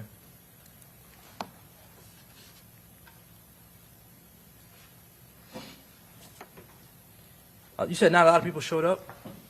The first day we got there. All right. And was it publicly broadcasted, this pool party? The first day we got there, no, I don't think so. All right. Was there a second pool party? The same. It was people there the second day. We had an Airbnb, so you can say. All right. And how did people know to come? Were people allowed to come if they just asked to be there? I think Julio reached out to people. All right. Were you driving the Charger at any point in time? Yes, sir. When were you driving the Charger? To Tampa. So you drove from Jacksonville down to Tampa? Yes, sir. Did you go out to any clubs? Yes, sir. Did you go out to clubs on both nights that you were in Tampa? Yes, sir. I want to talk about the Saturday night. Do you remember that night? Yes, sir. All right. Were you on a flyer? Yes, sir. And had you ever been on a flyer before for a party? Yes, sir. Okay. Have you ever gone out of town to Tampa before? Yes, sir. With Charles Jones? Yes, sir. For the same sort of thing or something different? Same sorts of things. You know a promoter or something in Tampa? Yes, sir. So you are at the Airbnb at some point on Saturday. Do you leave to go to a club? Yes, sir. Which club do you go to? I don't know. I don't recall the name of the club, but I went to a club. All right. Do you recall the area that it was in? No, sir. I don't know Tampa like that. No, sir. Were you driving? No, sir. All right. Were you paying attention to where you were going? Yes, sir. Why? I think as a young man or anybody, you should always pay attention to your surroundings. Okay. Did you have any fears or caution about hanging out with Charles Jones? No, sir. At any point in the night, did you ever get upset with him about posting his locations? Yes, sir. Why? Because we're both two known individuals. You know, we got people that love us, people who hate us. So. Okay. And I guess would you prefer that your locations be anonymous? Yes, sir. Why do people hate you all? Not to say that everyone does, but why are there people that have that feeling? Jasmine is built with drill rap. Julio's a drill rapper. So. All right. The club that you went to first, do you remember what it looked like? Yes, sir. All right. And you arrived at the club. Did you go inside? Yes, sir. And why did you leave? So why did we leave? Yeah. At some point, so let me back up. Did you leave the club at some point? Yes, sir. Why? The show was over. It was closed. I think it was ending. Okay. And where did you go after that? Went to another club. All right. Do you remember the name of that second club? No, sir. All right. You left the second club at some point in time. Is that accurate? Yes, sir. And why did you leave the second spot? It was getting late. We were getting tired. And where were you going after you left the second spot? To find a hotel to crash. After you, did you get to the hotel at some point? Yes, sir. All right. When you got to the hotel, who all was there? Me, Charles Jones, Gino, Charles' girlfriend at the time, friend of hers, several friends. All right.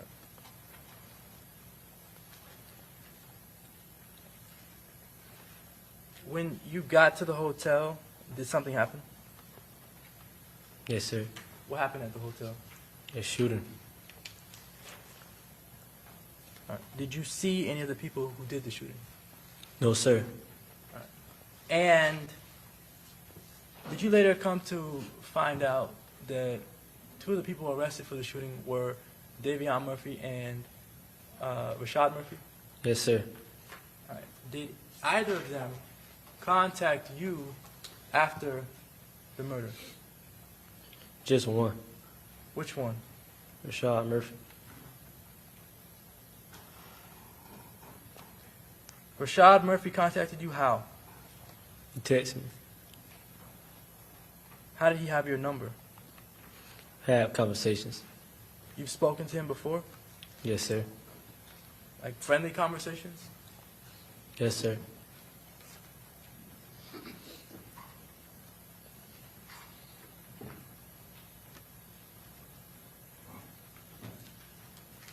When Rashad Murphy texted you, did it have anything to do with Julio's death? He said he forgives me, so Forgives you for what? that's what I was trying to figure out. So you don't know. She said he forgive me. Did you respond? I don't recall responding. And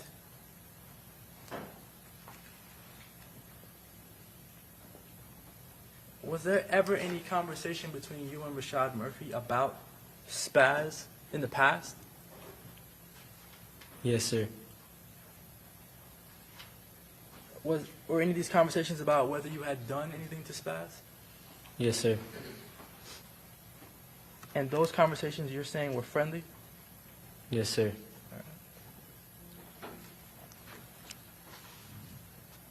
Does 6 block have a hand sign? Yes, sir. All right. That hand sign, or let me ask you, is there a hand sign for 21st Street? Yes, sir. Is there one for 1200? Yes, sir. Are the signs for 1200 and 21st, are they the same? I don't think so. No, sir. And what about the signs for 6 block? Is it the same as 1200 and 21st? No, sir. The sign for 6 block, can you describe what it is? It's like like 3 fingers holding up. It's like a 6 almost. Like So something like this? yes, sir. All right. And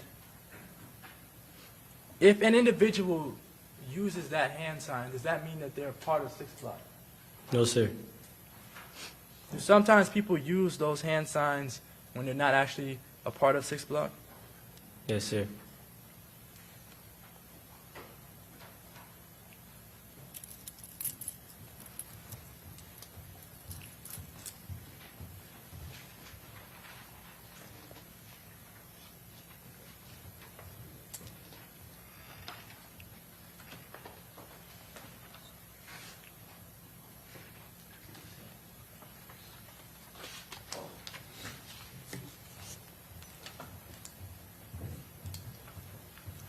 I'm showing you what's in evidence as State's Exhibit 95C. 2.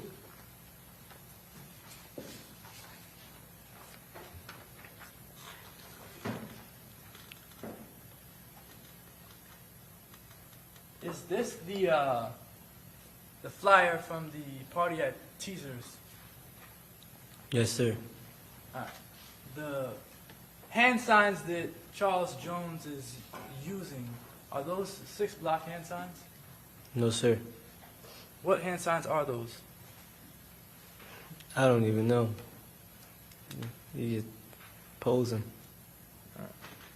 Did he pose like that often? Yes, sir.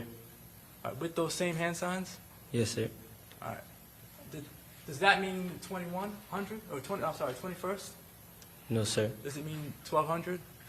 It can be several meanings. Okay.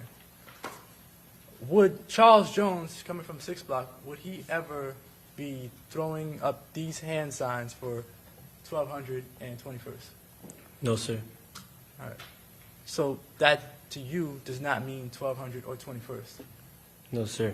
All right. 1200 and 21st, those are east side. That's east side of Jacksonville. Yes, sir. And Charles Jones is not from the east side. No, sir.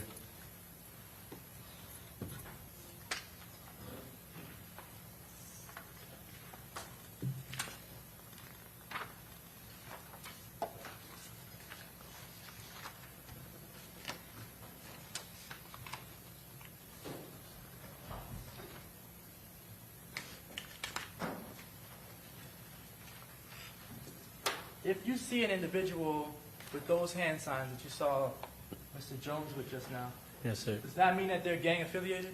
No, sir.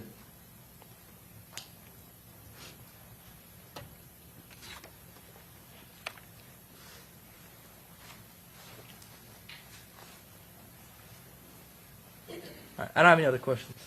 Thank you. Cross-examination?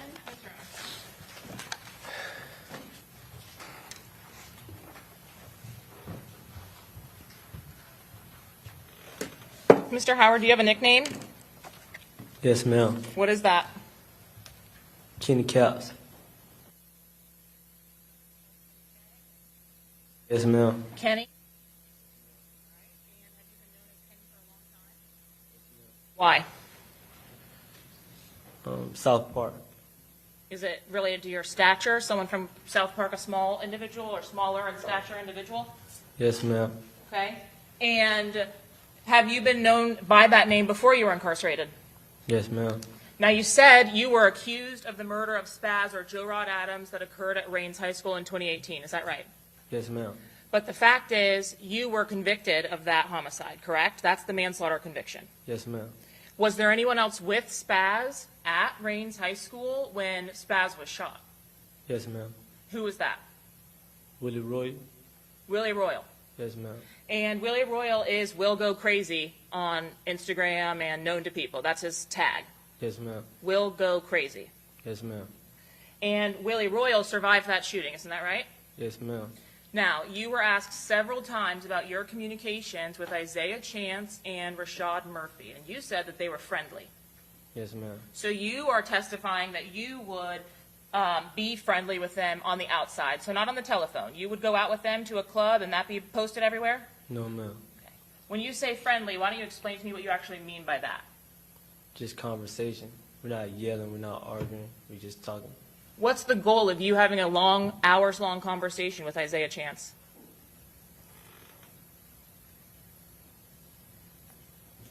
Trying to see how to word it.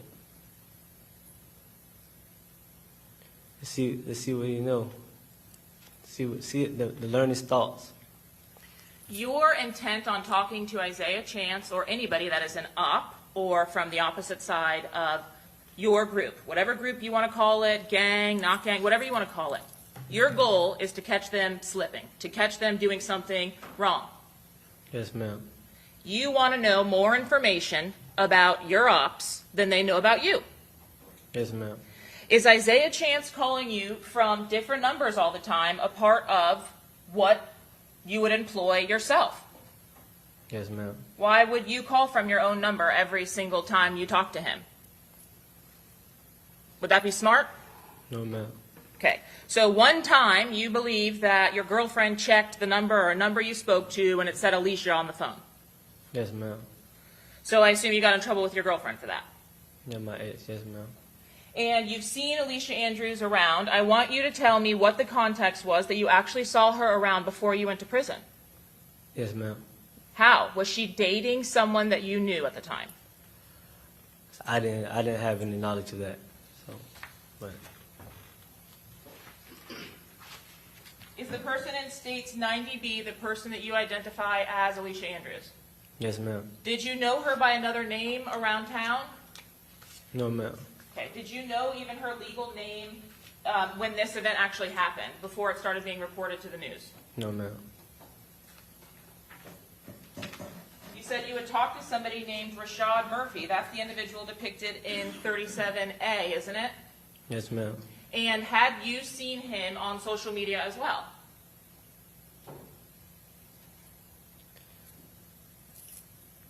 Like a blur, not. Yeah, I didn't see his Instagram, but not him posting himself on Instagram. Okay. Well, his Instagram account name was Ghost187, right? Yes, ma'am. Was it rare to get a glimpse of Rashad Murphy's actual whole face? Yes, ma'am. When you talked to Rashad Murphy on the phone, like you've testified, and FaceTime with Rashad Murphy, did he show you his face and his surroundings and the people that he was hanging out with on a FaceTime? No, ma'am. So what could you see? Like, the ceiling. He wouldn't show you his face? No, ma'am. Did you ever actually see his face to be able to confirm that that was Rashad Murphy, that was the person talking to you on the phone? One time. So you did see his face at least once. Yes, ma'am. Is that what you're talking about when you catch people slipping? You catch them in a weak moment? Yes, ma'am. The longer you talk on the phone with Rashad Murphy or Isaiah Chance, does that increase or up your chances of getting some information about them? Yes, ma'am. Honestly speaking, the fact that your girlfriend reverse searched and found out that it was Alicia Andrews' phone number that called you once, from all of the calls that you got from random numbers from Isaiah Chance got caught. Yes, ma'am. You didn't know what Alicia Andrews' phone number was before that. No, ma'am. That is a part of the life, the lifestyle, right? Yes, ma'am. So currently, right now, you're incarcerated. Yes, ma'am. You're here presented in orange, right? Yes, ma'am. And you certainly have at least some knowledge of the Jacksonville gang scene. Yes, ma'am. Will you ever testify that 6 Block is a gang? No, ma'am. You understand the statute? What's required, what law enforcement says defines a gang? No, ma'am. Do you think it's against your interest for some reason to admit that 6 Block is a gang? Can you, like, rephrase it in a different way? Like, You certainly know that you admitting that 6 Block is a gang and you're associated to them is one of the elements of the gang statute. You're never going to admit that you're a member of 6 Block. no, ma'am. You're never going to admit that anybody is a member of any gang. No, ma'am. You're never going to call any of these groups a gang. No, ma'am. Okay. You were asked specifically about whether you had prior conversations or interactions with a Davion Murphy. Is that what we're seeing in 38A? Yes, ma'am. Do you understand him to also be a co-defendant in this case? Yes, ma'am. And what was the interaction that you had with Davion Murphy? We had words in Duval County. Okay, what were the words? He told me that Gerard Adams was his cousin, and I was like, so? And he was like, he gonna get up with me, and I was like, okay. Did you think that that was a polite reference, that he was going to get up with you? No, ma'am. Did you know this man? No, ma'am. At the time that he told you Gerard Adams was his cousin and he was going to get up with you, what were you incarcerated for? I was accused of the murder of his relative. His relative being Joe Rod Adams. Yes, ma'am. 35A, is this the person that you talked to on the phone, identified as Isaiah Chance? Yes, ma'am.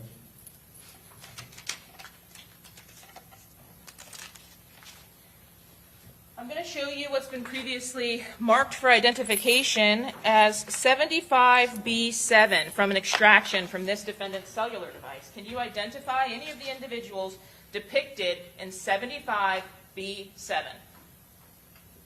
Yes, ma'am. Who's the individual on the left of this image? Gerard.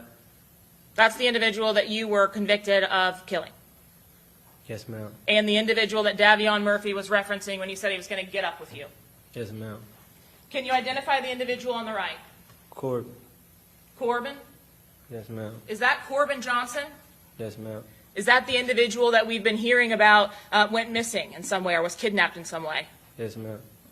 You are familiar with Julio Foolio's social media activity. Yes, ma'am. And when you say you're from, where did you say you're from? 45th. 45th. Do you claim any kind of neighborhood openly, like in public, other than 45th or 6 Block? Yes, ma'am. Is that Ave B? Yes, ma'am. And what is that? Can you tell the jury what that is? 45th Avenue B is a section on 45th. It's So a part of 45th. I'm sorry, I didn't mean to cut you off. It's a part of 45th? Yes, ma'am. Same area. Yes, ma'am. Before you went to prison, was it typically people from separate areas would be affiliated with separate groups? Yes, ma'am. And how old were you when you got arrested for Gerard Adams' homicide? 16. 16. Yes, ma'am. What was the total sentence that you ended up serving? 4 years, 10 months, 4 years, 11 months, one of them. When you were released from custody for that case, is that when Rashad Murphy made contact with you? Yes, ma'am. What was the nature of that contact? Because you've indicated it was friendly. Just basically trying to see who was the gunman of his family members relative. He His wanted relative. to see who the gunman was? Is that what you said? Yes, ma'am.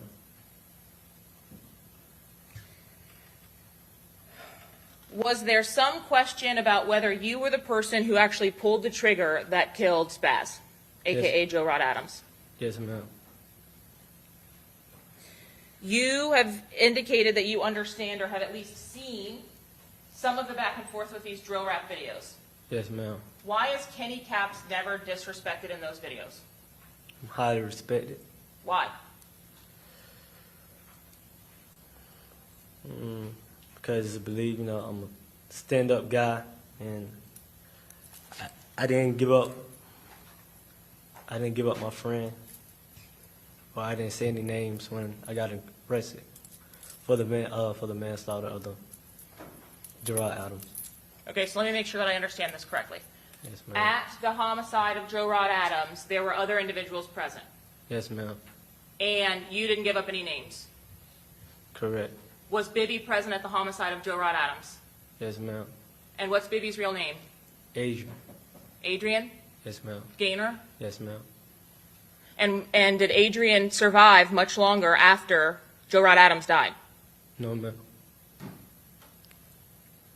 When you went to jail for that, was it pretty quickly after Spaz was killed at the high school? Yes, ma'am. And did Bibby pass away while you were incarcerated for that murder? Yes, ma'am. During your entire time incarcerated, did you ever give a statement about Bibby or anyone else associated with that murder? No, ma'am. So when you tell us that you're highly respected, it's because you didn't tell on anyone. Yes, ma'am. When you say that, or when I'm asking you about whether your name is in any of these music videos, why aren't ATK members or 1200 members or even other people that might not like you dissing you? For those reasons, highly, I say a lot of respect in Jacksonville. Are you talking on anybody else's deceased family members? No, ma'am.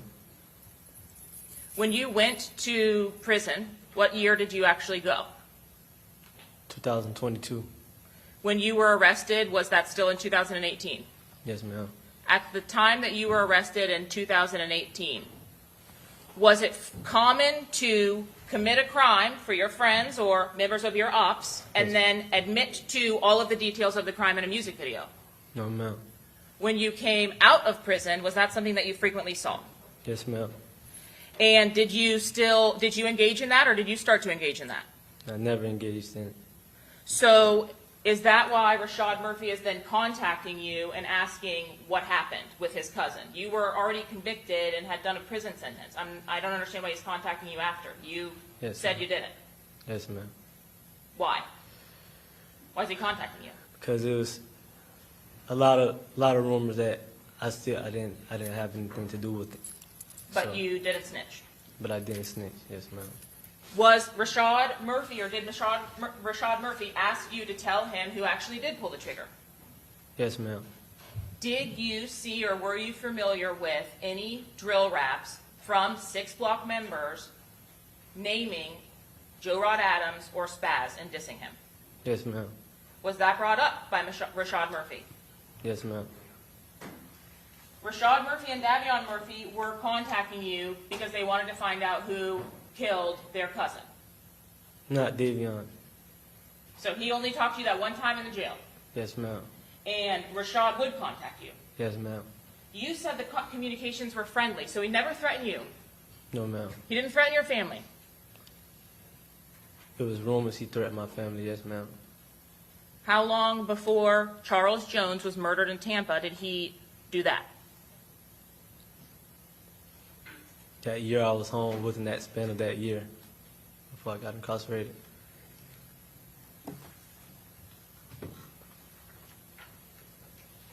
You were asked about a hand sign that Charles Jones was doing in States 95C2. Is that right? Yes, ma'am. Who is 21st Street affiliated with? IDs. Okay, so 1200. Yes, ma'am. Let me ask it this way, because you don't want to say it's a gang. If 1200 and 21st Street were in the same room, would anybody be pulling out firearms or fighting? Yes, ma'am. With each other? Oh, no. I can't really, I don't know. Okay. Yes, ma'am. How about this? Those two are affiliated or at least aligned enough that a common enemy of both is 6 Block or their members. I'll say 21st. I'll say 1200, not really 21st. Who does 21st have problems with? I think 1200. You think? Yes, ma'am. Do you know? No, ma'am. Can you even tell me whether Charles Jones is putting this sign up to be disrespectful or whether he's claiming 21st? Yeah, he's not. He's just throwing up a sign. He's not being disrespectful.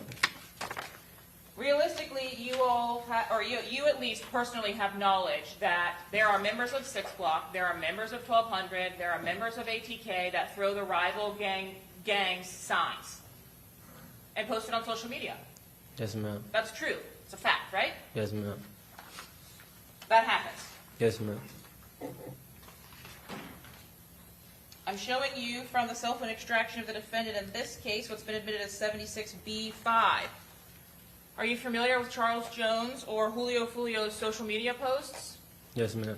Do you remember a social media post, I'll show it to you a little bit clearer, 95C3, that Charles Jones made about the attempted murder on his life, dated February 8th of 2024?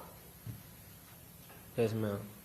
And was this a reel, meaning it was like a video that was posted to social media? Yes, ma'am. And is he referring to the attempted murder that happened on his life on October 7th of 2023 where he was shot in the foot? Yes, ma'am. Do you recall any other time where he was shot in the foot? No, ma'am.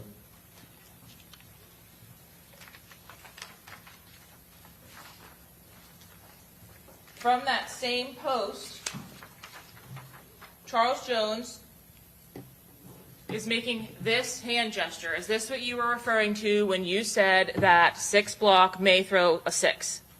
Yes, ma'am. You are from AVB. Does that mean you wouldn't throw a 6 with your hands? Yes, ma'am. You would not ever throw a 6? No, ma'am, I would. Yes, Oh, ma'am. okay. Yes, ma'am. Is 6 Block, 6 Block is an area. I understand the concept that 6 Block may be a neighborhood, but it is also a moniker that Charles Jones uses when he posts rap videos. Is that correct? Correct.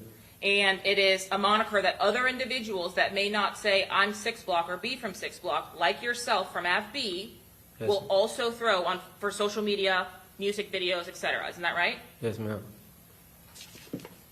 Would you ever be in a position, particularly after your conversations with Rashad Murphy and Isaiah Chance, where you would hang out in public or go out with people in public that are throwing signs from the opposite groups? No, ma'am. Did you have any indication from Isaiah Chance that the night that you came down or the next night or the weekend, you were in danger? Yes, ma'am. Isaiah Chance, is he an individual who you know from childhood, that you grew up with? No, ma'am. Have you seen the videos or photos from his arrest? Yes, ma'am. You remember that video? It looks really cool. You remember that? Yes, ma'am. You saw that video of him being arrested. Yes, ma'am. It's raining. Yes, ma'am. We're on the same page. You know exactly what I'm talking about. Yes, ma'am. Did you grow up in a golf course gorgeous community like that? No, ma'am. Do you know him or Sean Gathright? No, ma'am. You didn't grow up for years and years and years, like with them. No, ma'am. Is 6 Block a beautiful stretch of area that looks just like those gated communities in that golf course? No, ma'am. Is AVB beautiful and gorgeous like that? No, ma'am. Melvin Park? No, ma'am. So Isaiah Chance comes onto the scene and you know him from social media? Yes, ma'am. You had not seen him before that. Never. Was he a big rap name before that? No, ma'am. Is it unusual, at least from the time that you have grown up in Jacksonville, for people to switch sides completely? So that would mean somebody from, for example, 6 Block switching completely to ATK. No, ma'am. Does that happen? No, ma'am. How about between groups, right? There's nothing that says there's no problems that happen between the two groups, 3 groups, whatever it is, right? You could have members of ATK that fight with each other. Yes, ma'am. Can't you? No, ma'am. No one from ATK can fight with each other. I don't mean get into a shootout. I mean have a disagreement. Yeah, friends have disagreements. People have disagreements. Yeah, that's, Right. yes, ma'am. And they switch to other subsets. They may not stay with one group. Now, that's not really common, but it'll happen. That's not common, No, ma'am. but it does happen. Yes, ma'am. Then how is Isaiah Chance, NHG, ATK, and now 1,200 within 24 months? He's not really from anywhere. He's not really from a neighborhood. Yeah, so you don't actually see him before you go to prison, or as y'all are growing up, maybe playing football together or something, No, ma'am. with other 1,200 members, No, ma'am. with other NHG members, No, ma'am. other ATK people. No, ma'am. Everybody else have known each other since children. Yes, ma'am. Are Isaiah Chance and Sean Gathright some of the only local people that you are aware of that live in the nice side of town? Yes, ma'am. You don't have, Charles Jones didn't grow up in a big mansion. No, ma'am. Fair to say he's probably one of the more successful of your group. Yes, ma'am. Okay. But no one grew up in those areas. No, ma'am. Can you explain how it's possible for Isaiah Chance to be switching from group to group to group like this? Why would one group even accept him if he left one subset to go to the next? To use them, probably. Well, did you actually see on social media Isaiah Chance denouncing NHG and ATK? Yes, ma'am. Why? Why was he doing that? Yeah, I think he fell out with members of those groups. Those groups. Yeah, And then no. he started, you saw a social media post where he started posting and he tagged Ghost187, Rashad Murphy, his new 1,200 friend, right? You saw that. Yes, ma'am. So he again switched. Yes, ma'am. Is that something you have done? Never. Anybody in 6 Block that you're aware of switch up like that? No. Did Charles Jones and Gutazay or co-defendant Isaiah Chance get into it on social media? Yes, ma'am. Was that pretty out there on social media? Yes, ma'am. Did you see them on Spaces getting into it? Yes, ma'am. Do you recall what they were getting into it for? Yes, ma'am. What was that? Gotta say fake clothes. Fake clothes. Yes, ma'am. He was posting wearing designer clothes, wasn't he? Yes, ma'am. And Charles Jones was making fun of him on social media, wasn't he? Yes, ma'am. Charles Jones has lots and lots of followers on social media, doesn't he? Yes, ma'am. Including the defendant in this case, Alicia Andrews. Did you know that? No, ma'am. You didn't know she follows him? No, ma'am. Would Charles Jones get into it with Ace on social media? Foolio and Ace get into it? Not though I remember, I recall. Well, maybe not on social media, but YouTube videos. Yes, ma'am. You know, interviews with podcasters or music videos, drill raps that they're posting. They don't like each other. No, ma'am. It's pretty clear from the music videos. Yes, ma'am. And you admit Charles Jones really, really gets into it with people. I mean, he goes deep. He does. Right before the homicide actually occurs, are you familiar with the post that Charles Jones made to his social media account blasting ATK and their CEO, Ace? No, ma'am, I wasn't aware of it. You're not aware of the social media post that he made about a thigh bone? It's been a minute. I probably seen it. Would it refresh your recollection to look at that post? Yes, ma'am. Your Honor, may I approach? Yes.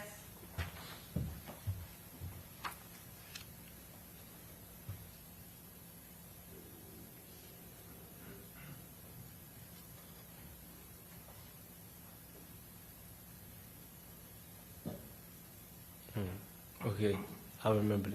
You remember the post? Yes, ma'am. On June 11th, which we've heard testimony about that Spaces incident between Gutazay and Charles Jones and how does his foot feel. We heard testimony about that happening on June 6th. Yes, ma'am. So on June 11th, is there a post from Charles Jones laughing about how Ace dropped y'all ass from the label and Corbin getting kidnapped? What's your question? Is there a post about that? Yes, ma'am. Okay, that's not uncommon for Charles Jones, let's be honest. It's not uncommon for him to post something that's going to make somebody else upset, is it? No, ma'am. No. He does that all the time. Yes, ma'am. Does he get revenue or clicks from doing things like that? Yes, ma'am. Is he probably one of the most, at least successful in social media in Six Block? Yes, ma'am. He's also referred to as 6. Yes, ma'am. You mentioned Gino Norris, and I want to talk specifically about Gino Norris. Have you ever been in a scenario where Gino Norris was involved and there was some kind of negative activity or behavior going on? Not that I recall, no, ma'am. Gino Norris has a real job, doesn't he? Yes, ma'am. Gino Norris is quiet and reserved and shy. You never usually actually go out with him, do you? No, ma'am. Was the trip down to Tampa with Gino actually one of the rare times he goes out with y'all? Probably the first, yes, ma'am. And he doesn't get involved in any of this back and forth. No, ma'am. Gino Norris is not in these music videos. No, ma'am. He's not throwing any gang signs. No, ma'am. I can't recall. You've never seen him throwing gang signs. No, ma'am. He doesn't do this. No, ma'am. Now, on the night of the actual homicide itself, Gino Norris was also there Yes, ma'am. with several other individuals in that little cover area Yes, ma'am. outside of the Holiday Inn, home to suites. Yes, ma'am. And you've subsequently become aware that Gino Norris was shot Yes, ma'am. as a result of his being inside of that car. Yes, ma'am. Do you have any personal knowledge of anybody having a problem with Gino Norris? No, ma'am.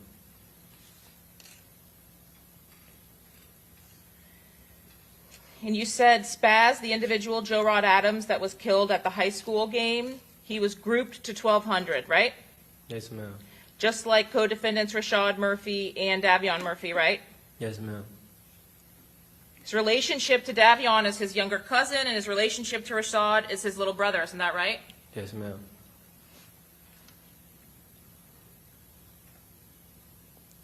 There weren't just rumors about you having not committed this crime or having committed this crime, whatever it was. They called you and and confronted you, especially Rashad Murphy. Yes, ma'am.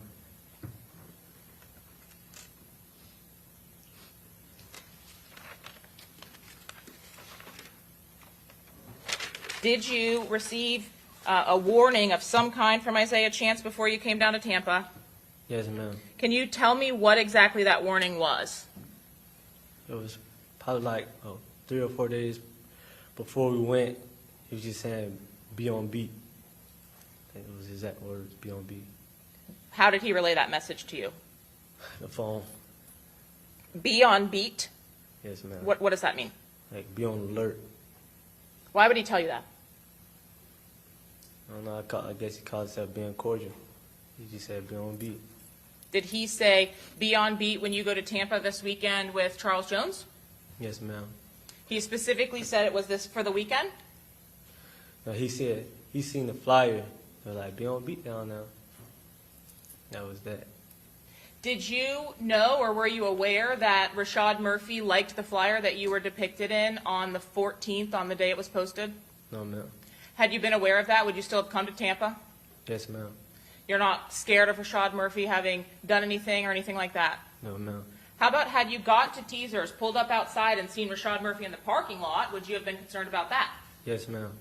How about if you went to those locations and you saw Alicia Andrews and Isaiah Chance in the parking lot? Yes, ma'am. You would have been concerned. Yes, ma'am. You would have known it's not normal. Yes, ma'am. They would never be in that same location from you in Tampa Yes, ma'am. and coming inside to hang out with you and your other friends. Yes, ma'am. Would you have relayed that they were outside to Charles Jones and the rest of your group? Yes, ma'am. You knew Miss Andrews enough to know that she certainly wasn't affiliated with any members of Six Block. Isn't that correct? Yes, ma'am. Now, back in 2017, 2018, you know somebody named Kay Shorty? Yes, ma'am. Is he affiliated to Six Block? Yes, ma'am. Meaning he would get along with Six Block. Yes, ma'am. And at that time, he would have been in high school, I guess. Is he a part of something called We All We Got? Yes, ma'am. To be fair, there's he's wearing sweaters with that on it, social media, it's not a secret. Yes, ma'am. And at that time, did you know him to be in any kind of relationship with the defendant, Alicia Andrews? No, ma'am. Did you know anything even about her? No, ma'am. Did you know that her phone contained a video or in a chat of them together talking about Six Block? No, ma'am. Did you know that they were talking about you? No, ma'am. Do you know the contents of her messages about you with Kay Shorty? No, ma'am. Have you talked at all with anybody about the content of those messages, including the defense? No, ma'am. Mr. Howard, Davion Murphy did not like you, did he? No, ma'am. And Rashad Murphy did not like you. No, ma'am.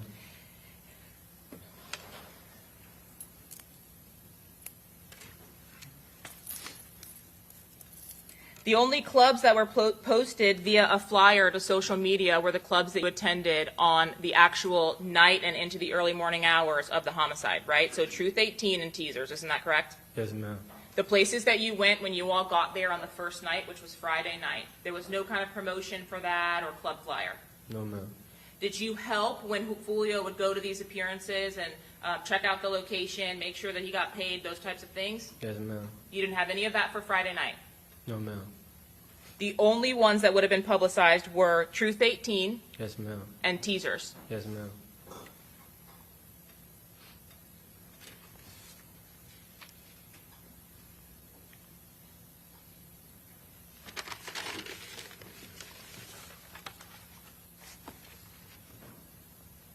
You indicated you had a friendly conversation with Rashad Murphy where he well, maybe it's not the same one. You had previous to Charles Jones's homicide friendlier conversations with him. Are you still calling them friendly? Yes, ma'am. Why? Because you're not cussing each other out on the phone? Yes, ma'am. Him asking you about whether you killed his younger brother, I'm confused or kind of little, I guess maybe just confused about how that could be not anything. I would say man-to-man conversations, not we're just talking normal. Well, he wasn't happy with you, was he? No, ma'am. He wasn't asking if you wanted to go do things together, was he? No, ma'am.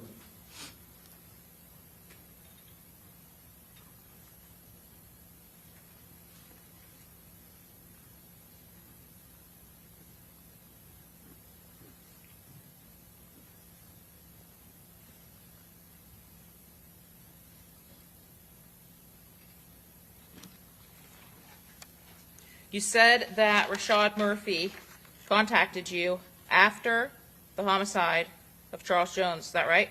Yes, ma'am. When? I made it back to Jacksonville. What did he say to you specifically? He forgives me. For what, Mr. Howard? That's what I was trying to figure out. I don't recall me responding, but he just said he forgives me. And you have no idea what he was talking about? I guess he's saying for his brother. So you're even? Guess so. I think so. Yes, ma'am. Guess that's what he was indicating. Not I think so. Didn't you see a social media post at like 5 a.m. or something right after the murder happens from Isaiah Chance or Rashad Murphy? Yes, ma'am. Didn't you believe at that time that that was 1200 taking credit for killing Charles Jones? Yes, ma'am. Had you even contacted his mom at that point? No, ma'am. Had you even been interviewed by law enforcement at that? No. Had you talked to anyone but the people at the scene at that point that you can recall? Yes, ma'am. Okay. You were sending messages to whom? My mom, my sister, family. But you were still there. Yes, ma'am. You see it on media outlets at the time you saw them posting that? Yes, ma'am. You saw it already on the news? No, ma'am.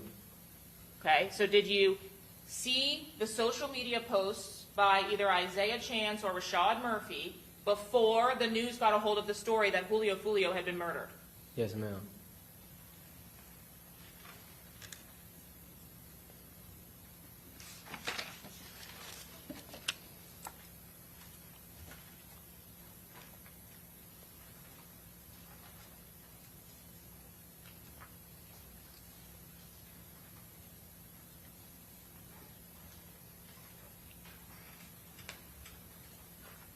Your Honor, may I have one moment, please? Yes.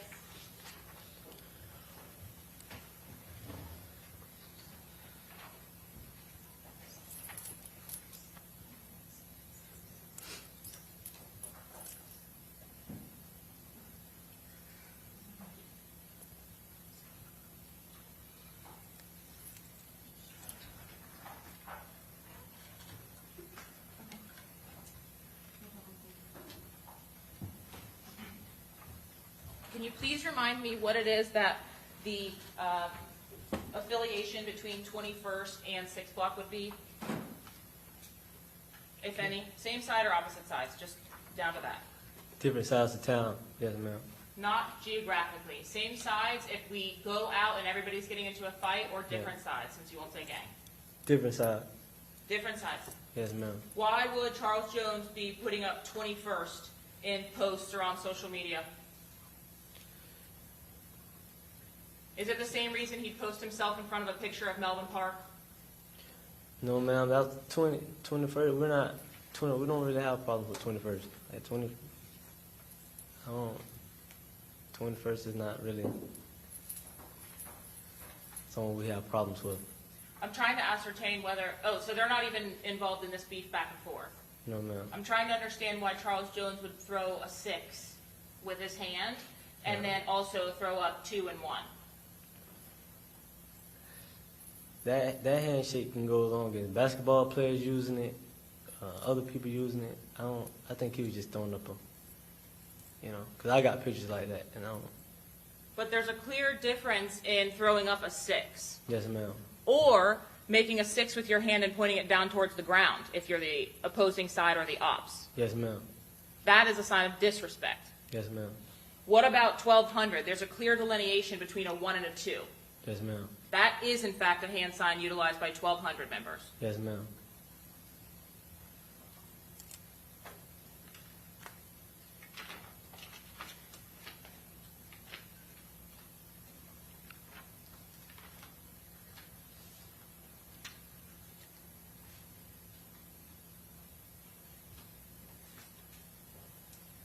Your Honor, may I just have one more moment? Yes.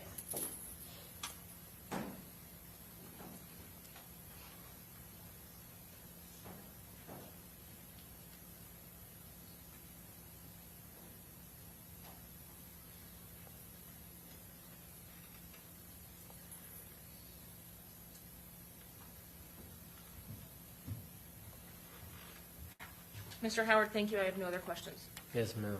Okay, redirect.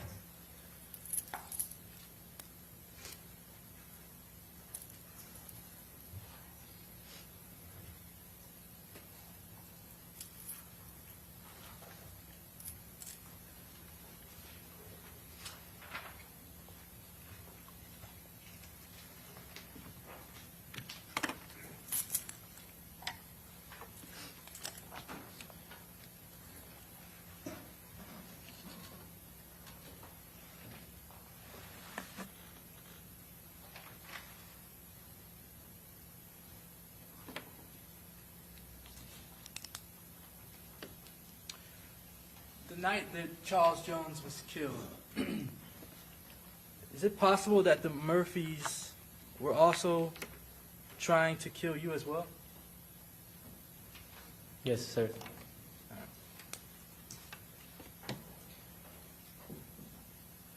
And do you know people who have been witnesses to trials involving any of the Jacksonville groups or gangs? Can you repeat your question? Do you know witnesses who have been people who have been witnesses in trials to any of the people in Jacksonville gangs or groups? Yes, sir. All right. And to be a witness sometimes can be a dangerous thing. Objection, Your Honor.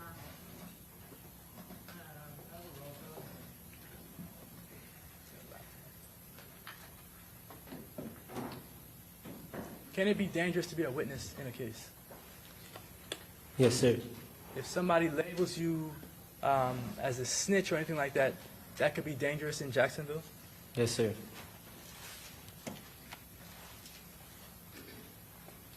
All right.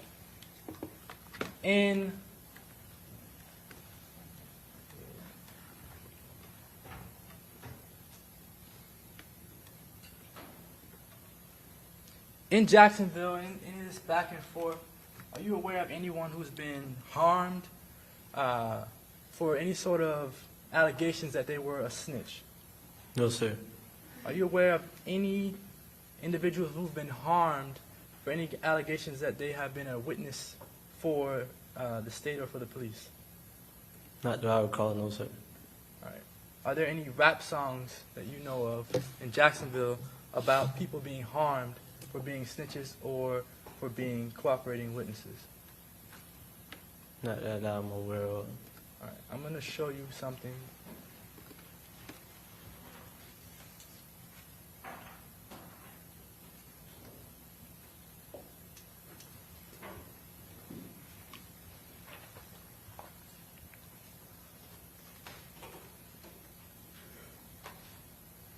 All right.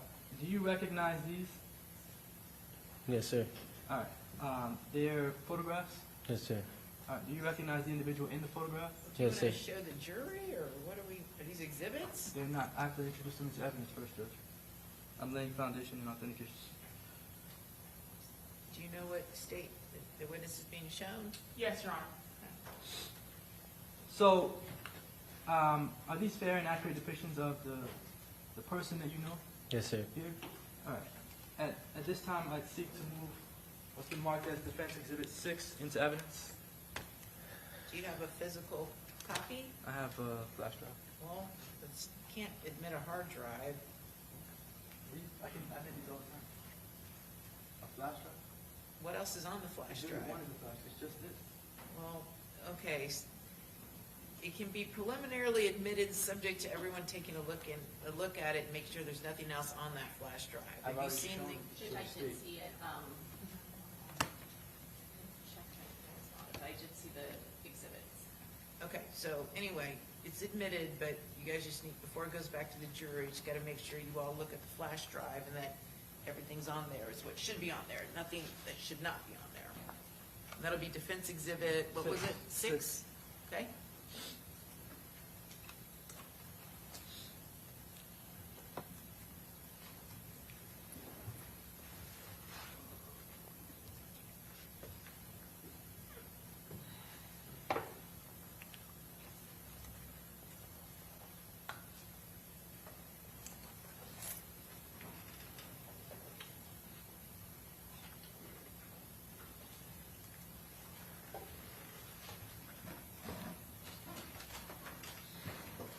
I'm going to publish Exhibit 6 to the jury.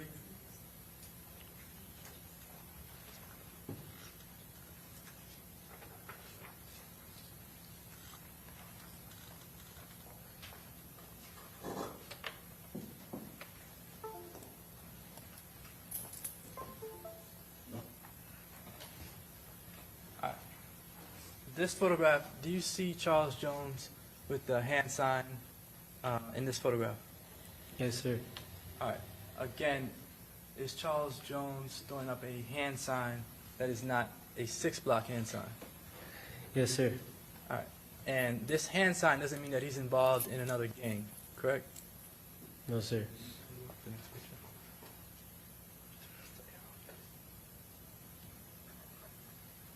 The same sort of hand sign in this photograph?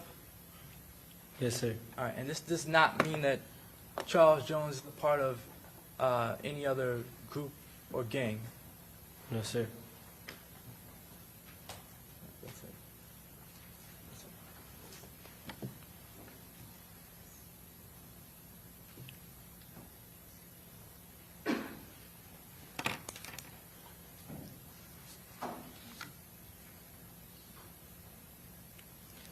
You're in Jacksonville. You're popular. Yes, sir. Maybe even outside of Jacksonville, you're popular. Yes, sir. You're popular because of what happened at Rains. Yes, sir, you can say. All right. And there are people who talk about you who you don't even know. Yes, sir. They talk about what happened at the high school. Most likely, yes, sir.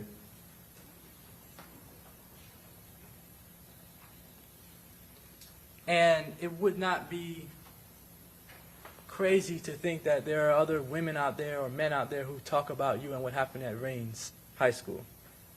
Yes, sir. And who did that in 2018, right? Yes, sir. And any of the years after that. Yes, sir. You said that Charles Jones was making fun of Gutta Zay for Gutta Zay having fake clothes. Yes, sir. All right, like you mean, when you say fake clothes, you mean like fake designer clothes? Yes, sir. So Gutta Zay portrays to be someone online that he's not? I wouldn't say that off of wearing fake designer clothes, but I know it was posted about Charles clowning him about fake designer clothes. Okay, so he wears, from your knowledge, he wears fake designer clothes, Yes, but, yes, sir. but posted on social media as though it's real designer clothes. Yes, sir. And Julio Foolio, he had millions of followers Yes, sir. on social media. Yes, sir. The followers that he had, were they also millions of followers on Instagram? Yes, sir. Did Young and Ace also have millions of followers? Yes, sir. Also on Instagram, he had millions of followers? Yes, sir.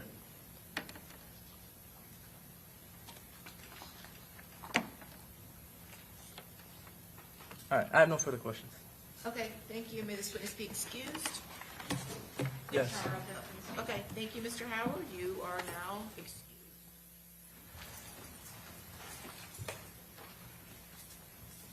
All right, very good. Let's take a quick 5-minute comfort break, okay? We'll be right back. All right.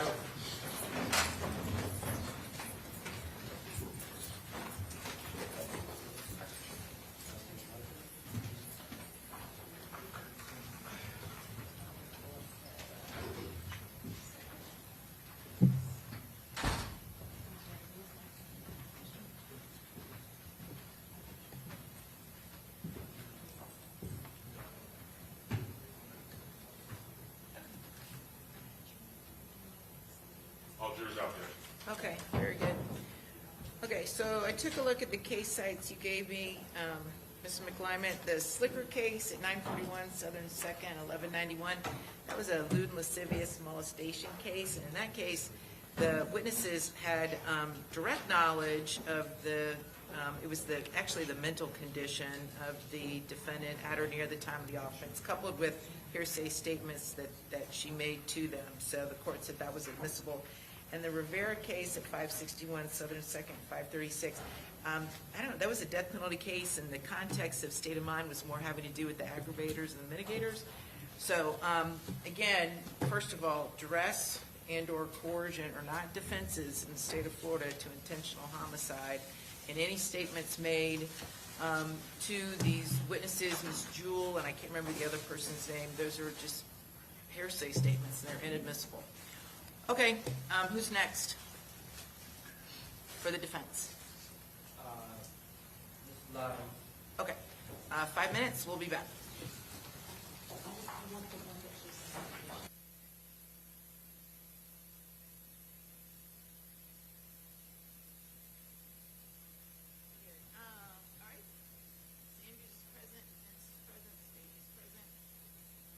Anthony Alava instead of Ms. Lyles, because Mr. Alava has a fight to finish.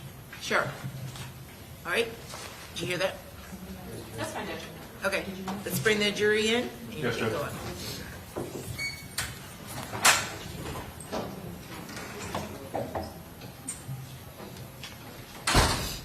It's just because they're on break, but they're on Judge, I was just with prior defense, I don't know if they talked to him about any sort of keeping scene or not. If he wants to call. Not in space? Yeah, I don't know if it's required or not.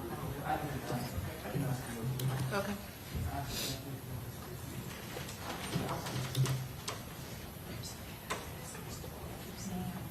Okay, you guys ready? I am, but I don't want him to say he does, and the camera's Oh, not ready. okay. Is that him? Where's the witness? Well, oh, okay.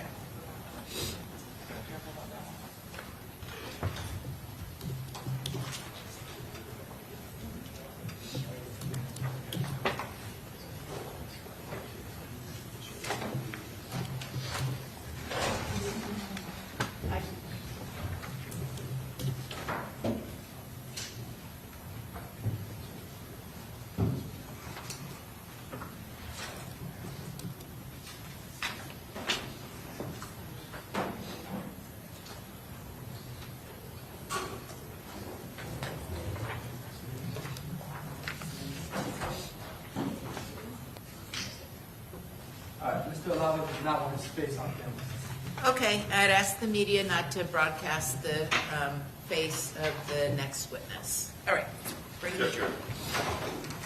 All rise.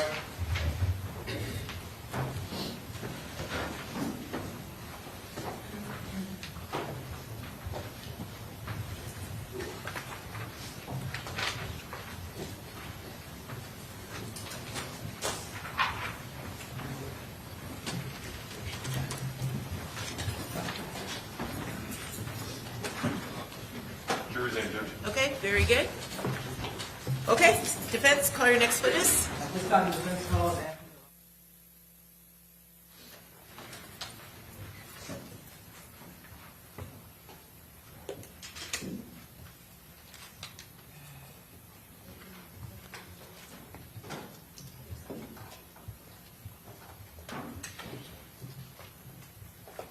Before you have a seat, raise your right hand, face the clerk.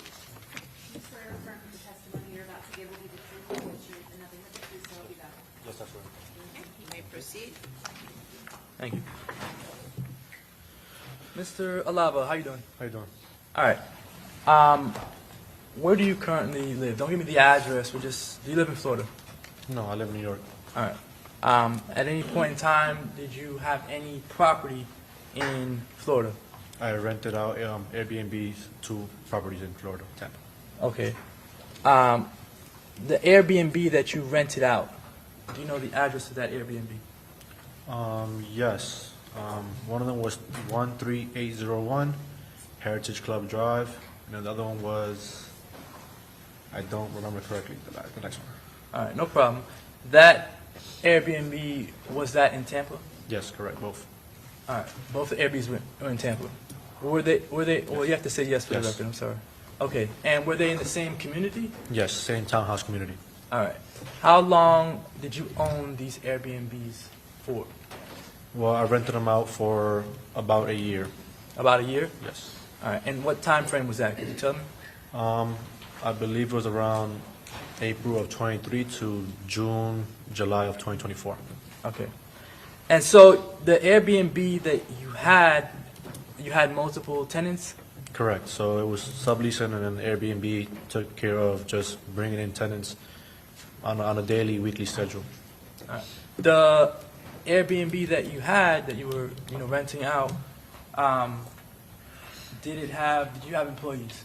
Yes.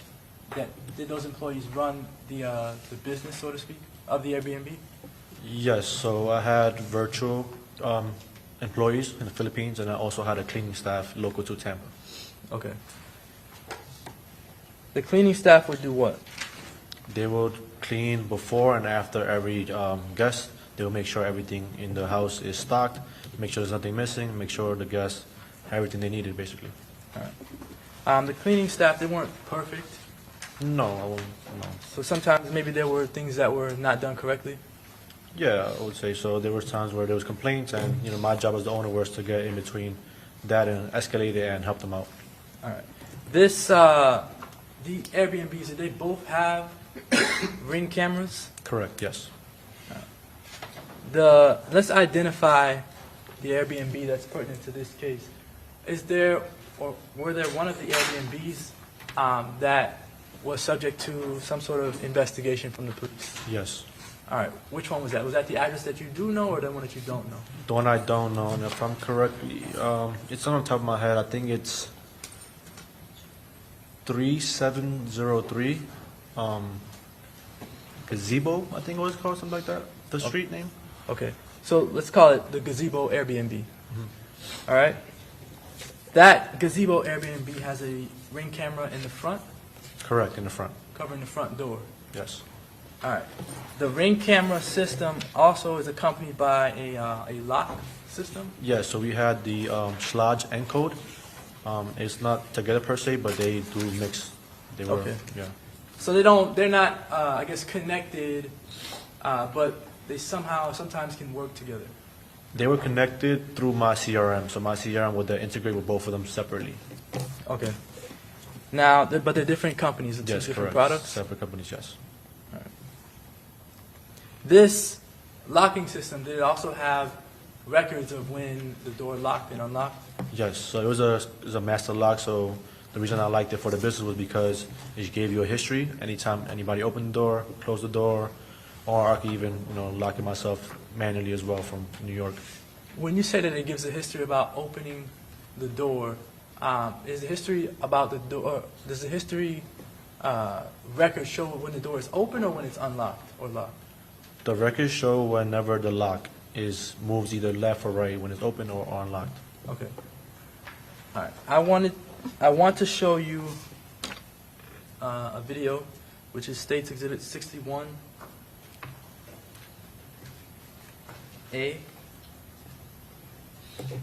One.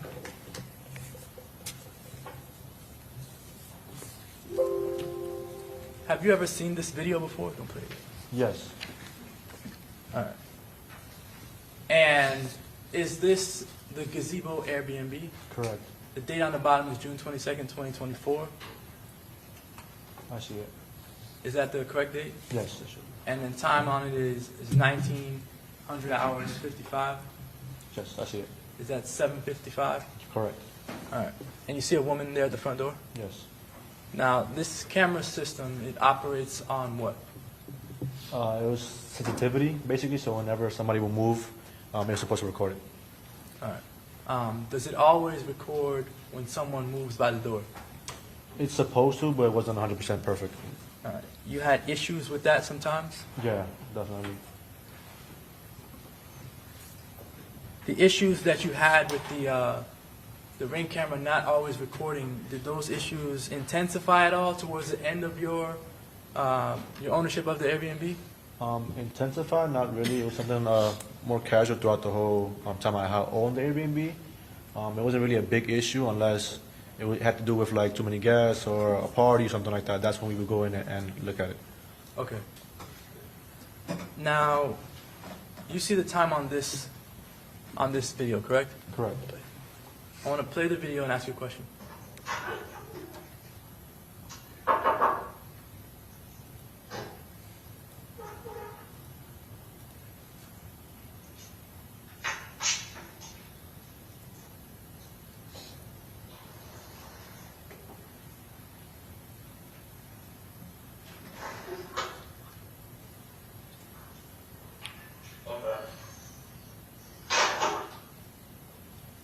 Do you hear an individual saying "my bad" on the Yes, video? I do.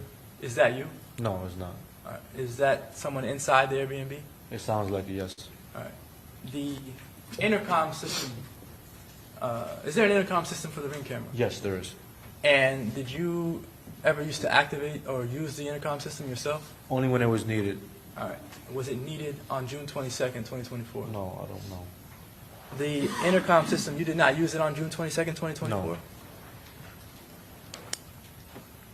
Did you unlock the door remotely on June 22nd of 2024? No.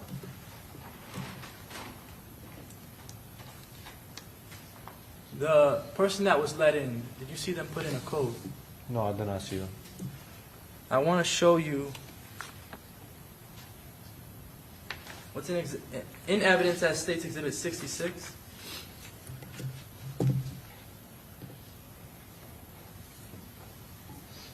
What is this document, to your knowledge? Yeah, so this was the slide and code, the history. So anytime, so as you can see, Tampa 1202, that's one of the Airbnbs, and then it shows the date and buy time or the transactions, basically. I'm sorry. I think the Tampa 1202, is that the gazebo? Yes, spot? correct. All right. Do you see the time here, 7:55, unlocked by access code? Mm-hmm. Just for the record, is that yes? Yes. The court reporter is Sorry taking it about down. All right. Now, it says unlocked by access code, but at 7:55, you did not see anyone put in the code on the camera. Is that correct? Correct. All right. Now, is this locking system, you know of it ever to be incorrect? No, it was actually more accurate than the Ring. All right. Now, that 7:55 unlocked by access code, is that an example of the Ring camera not picking up an individual in front of the camera? Yes, because in the video, we didn't see anybody there, 7:55. So obviously, when they pressed the exit code, it had to be in the front door, but if the Ring camera didn't share, so it didn't pick it up. All right. I don't have any other questions. Thank you. Okay, Cross? Just briefly. Mr. Alava, actually, can I use that exhibit? Thank you. Mr. Alava, you had seen the Ring video and you had sent that to a Tampa police detective, is that correct? Correct. I sent it to, I believe, 2 people, a sergeant, something Sergeant like that. Rachel Cholnick and Detective, is it, let me look at the email. Nick McGill, I think, I believe. Detective McGill, that's correct. Yes. And when we're looking at this, I'm going to go down here, unlocked by access code. Right before it, you have access code deleted. Does that happen when you have an Airbnb guest no longer there? Is that access code originally given to them deleted? Correct. So it's all automated. So the CRM would, anytime a guest will leave, then their code will be deleted. Anytime a guest will come in, they have a new access code automatically placed as well. And then you had already talked about this one at 7:55 where it is unlocked by access code. That's that new Airbnb guest using their new code. Is that correct? Yes, And that's anybody who comes in using that code. And obviously, you saw that video where the person walks up and knocks and the person has already gone in, correct? Correct. So the camera did go on. It was just delayed and did not capture that first person. Is that correct? Oh, yeah. So from the video, I just see the lady there. I don't see anybody beforehand coming in, but it shows like somebody's already inside. Okay. And then you saw the second video where the door is already opened and that person, that lady walks right in, correct? Correct. So again, that was captured on the Ring camera. And then we show the 7:59 locked and unlocked, and there is no video for that. Does this, you said that this locked log is very accurate, correct? Correct. And can a person just unlock the door and not open the door? You see what I'm saying? Like if somebody is within the Airbnb, can they unlock it just to test to see if it's locked, which would be reflected on this lock log? Is that correct? Correct. So anytime someone goes left or right on the lock, it will go there in the transactions. Yeah, so if a person just went left and right but never actually opened the door and went out, it would not activate a Ring camera. Is that correct? Correct. It will activate that, not the Ring camera. And you have a back sliding glass door in that Airbnb. Correct. And there is no Ring camera that covers the back of that door. Is that correct? No camera, and didn't have a lock per se, just sliding. It wasn't physical or code per se. In fact, Airbnb policy, you have to let your guests know where those cameras are, correct? It is a policy. I have to make sure I let them know exactly where they are, and I can only have it outside on the front, nowhere in the inside, anything like that. And so anyone that is not unlocking and locking that front door, there is another access point where they can get in your Airbnb at that lane, at Gazebo Pond Lane, correct? Unfortunately, yes. And that's the back door. Yes. And you got to go through the back door, the sliding glass door, and through a back gate, and then through kind of a grassy field to get to the parking lot.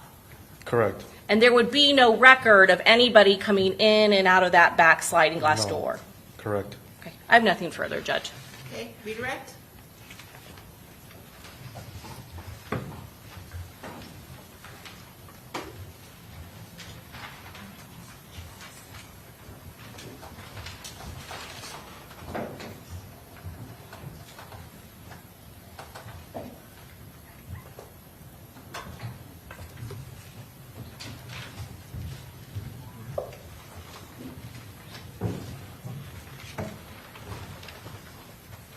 Just a quick question. The access code that's given to the tenants, that access code gets sent through the Airbnb app? Correct.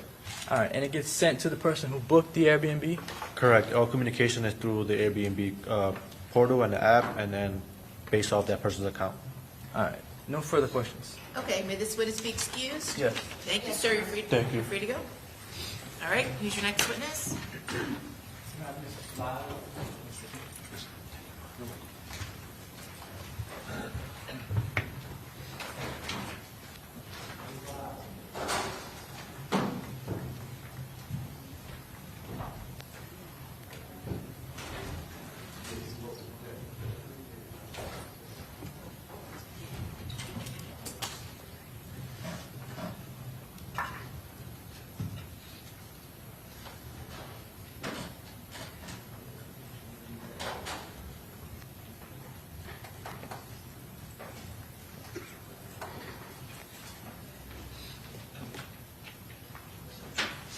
I swear now.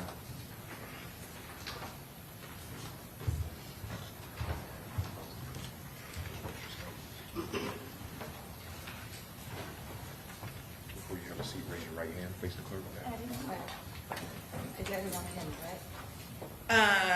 Yes, her face is not to be broadcast. Do you swear or affirm that the testimony you're about to give will be the truth, the whole truth? Promise, just momentarily. All rise.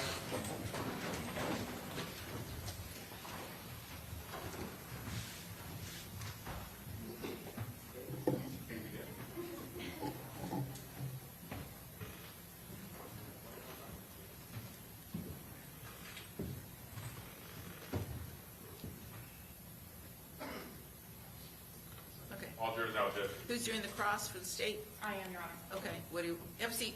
I think the state wants to talk to you about any information you may have. Go ahead. Ma'am, have you been watching the televised portion of this trial? Yes, And have you been relaying what you have been watching with your son? a summary, yes. And what is the name of your son? You communicated to him what has been going on throughout the duration of the trial. Yes. Were you instructed by the defense not to watch the trial? Well, I started that before. I wasn't originally supposed to testify. So once I got the subpoena, then I stopped that. When was that? I want to say late last week, early this week, something like that. Well, when was the last time that you communicated with your son about testifying or what has occurred in court? Probably about 2 days ago. And was that after or before your subpoena was received? That was after. But you have not received any kind of notification or instruction not to watch what's going on? I have TV? subsequently. When? It was a few days ago. You don't recall I have when? to, not the specific day. It was a couple days ago. And thereafter, you did not watch anything? Correct. And whatever was being televised, was that the live stream or news media that you were It was observing? news media. Did you have an opportunity to meet with the defense team about preparing for trial? I spoke with them on the phone yesterday. And were you the only person present for that preparation? Yes. Have you talked to your daughter, Nevaeh Gathray, about trial? Not really, no. About what's happened in trial? No. And have you been present for three-way conversations where you and your son were discussing that with Nevaeh on the phone? Ms. Gathray on the phone? No. Okay. I don't have anything else, Your Honor. Okay. All right. Now you know. Let's go. Bring the jury. Yes, Judge.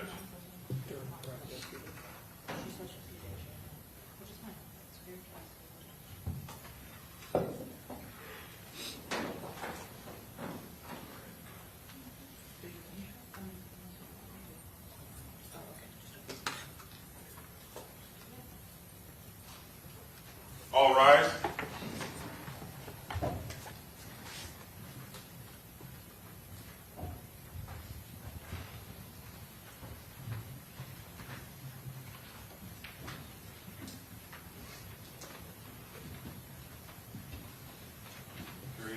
Okay, very good. Everyone have a seat again, and you may proceed, Mr. McClement.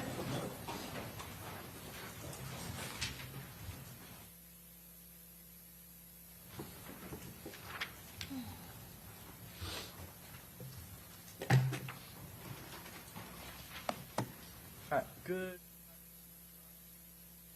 All right. Could you tell us where you, not the address, but could you tell us where you currently live? In Jacksonville. All right. And do you know an individual named Sean Gathright? Yes, that's my son. Okay.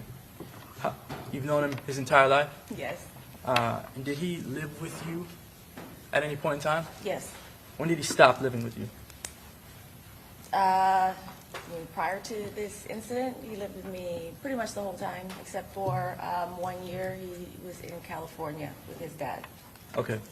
Do you have a military background? Yes, I do. With what branch? Retired Marine Corps. And how long were you in the Marine Corps? 16 years. All right. And do you have any firearms trainings Yes. with the Marine Corps? Yes, I have both. I'm a 7th Award rifle expert with the rifle, and I also am trained in the 9mm Glock pistol. Okay. Do you own any firearms? Yes, I do. How many firearms do you own?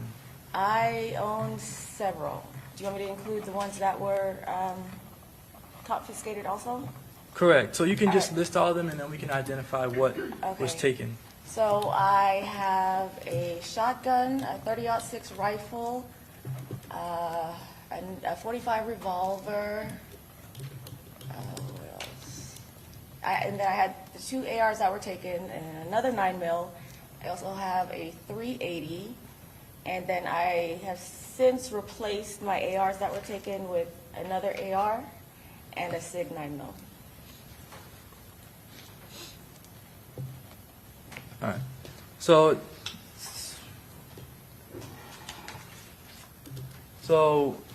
including the 2 that were taken, you have about 9 or so? Yes, about that. All right. And you've had these firearms for how long? The new AR and the SIG I just bought in the past couple months. The other weapons I've had mostly since between 2012 and 2015 when I was stationed in Jacksonville, North Carolina. All right. How long have you had the 2 firearms that were taken from your house? Those 2, I got those at a gun show in Jacksonville, North Carolina, so I would say 10, 11 years, 12 years, somewhere around there. And those that were taken, they were taken by Jacksonville Sheriff's Office? Yes, they were. All right. Was there a search warrant conducted at your home? Yes, there was. And during that search warrant, did someone read the search warrant to you? I don't recall. All right. They kind of, Did the Jacksonville Sheriff's Office search your entire home? as far as I know, they told me I couldn't go in or anything. So you weren't actually inside when the search No. was conducted? No. All right. They made me sit outside. All right. I'm going to show you what's in evidence as States Exhibit 53, A through X.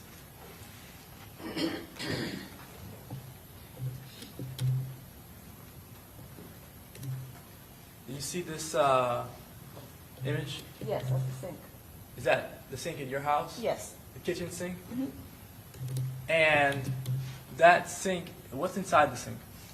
On the left side are dishes, on the right side are cardboard. Who put the cardboard in the sink? I did. For what? I told the detective, I have a garden in the back where I have eggplants, tomatoes, and things like that. My mom said it's good fertilizer or compost, so I'm supposed to break it down, you soak it for like 2 or 3 days, break it down, and then use it as like fertilizer, sometimes like carbon or something. She also grows a lot of fruit trees and stuff, so she has good ideas. Understood. And you told that to the police? They didn't ask me about it. All right. The items, the cardboard, what is the cardboard made of? I'm not sorry, what is it not made of, but what is it of? It was various different things, Amazon boxes, various boxes that were in the house.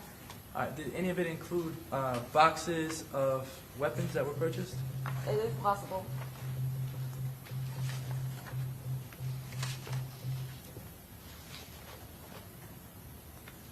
Do you know how long you had these items in the sink?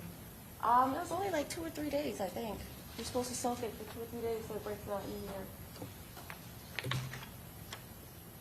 But you gotta peel the plastic, the coating. If it's not all cardboard, you gotta peel that Is off. there a question posed, Your Honor, objection? Yep, ask a question, please. Do you know what this is? Not off the top of my head, no. Do you see any cardboard that came from either a firearm or a firearm part? I believe the mag tools, and I can't see.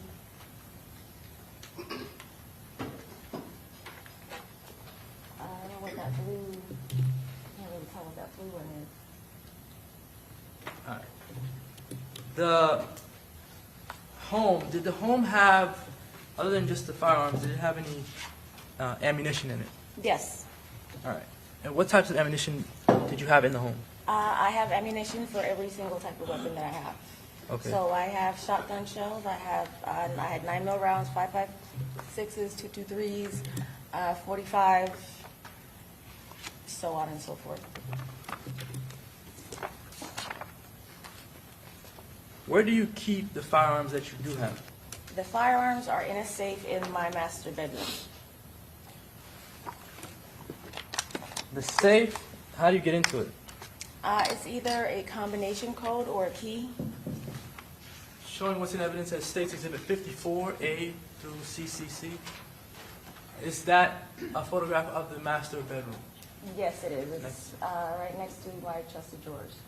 All right. That safe, you said has a key or a lock? It has a combination lock, and you can open it with a key. I usually use the key because I can never remember the combination. All right.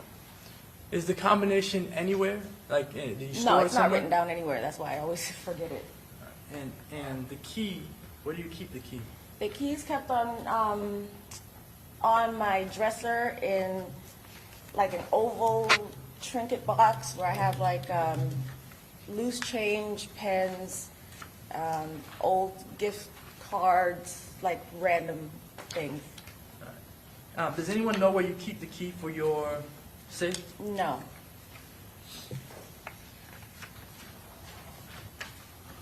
Showing 54D. Is that the inside of your safe? Yes, it is. And how did the police get inside the safe? I gave them the key.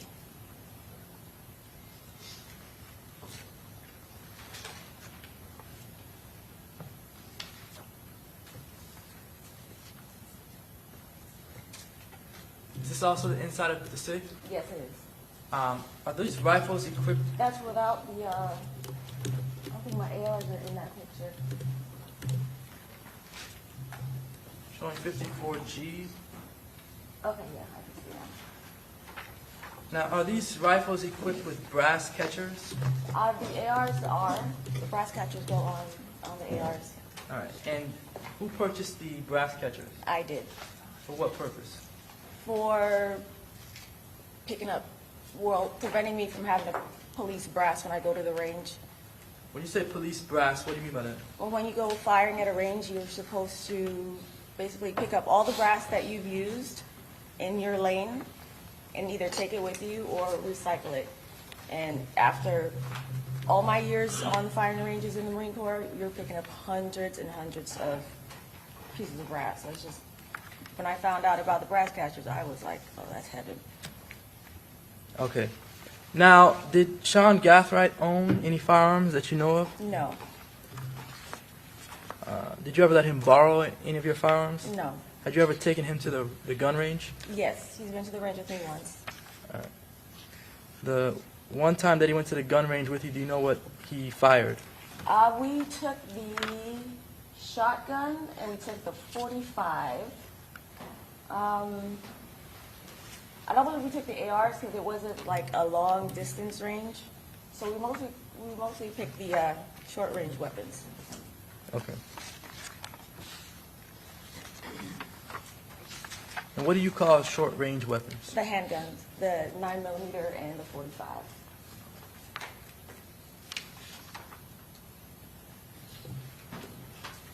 Showing 54 VV, is that also the safe? Yes, that's also the safe. And showing 54 WW, is that inside of the safe? Yes, that's also inside of the safe. And Sorry. Is that ammunition that we see there? No, those are empty magazines right there. Oh, are they? They're empty. Yes, those are empty right there. The ones on the right, I can't tell the ones on the left because they're not turned around where you could see where you put the rounds in, but the ones on the right that are stacked horizontally and then the two right there in the middle, those are empty. Okay.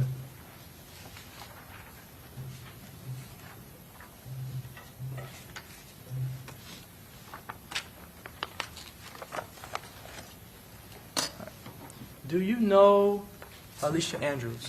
No. Do you know if Alicia Andrews has ever been to your home? I don't, not that I recall, no. So you're not aware whether Sean Gathright and Alicia Andrews are friends? I wouldn't think so because my son is friends with a small group of people and they're the ones that are at the house. I don't believe I've seen her at my house before. All right. And when your son was arrested, he was how old? He was 18. Do you know of Sean Gathright to be in a gang? No. Do you know of him to hang out with any gang members? No. And do you know who Isaiah Chance is? Yes. All right. Does Isaiah Chance ever come by the house? Yes. When he came by the house, will you ever bring a girl with him? No. Did Isaiah Chance ever date your daughter? Yes. And you never met Alicia Andrews through Isaiah Chance even? I really can't recall specifically meeting her. I believe she may have come over when I had like a barbecue or something, Okay. but I'm not really, it doesn't stand out in my memory having met her. Okay.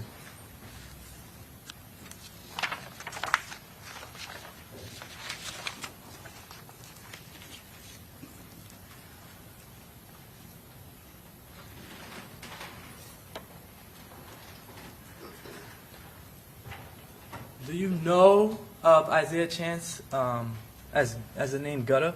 No. You never heard that before? No.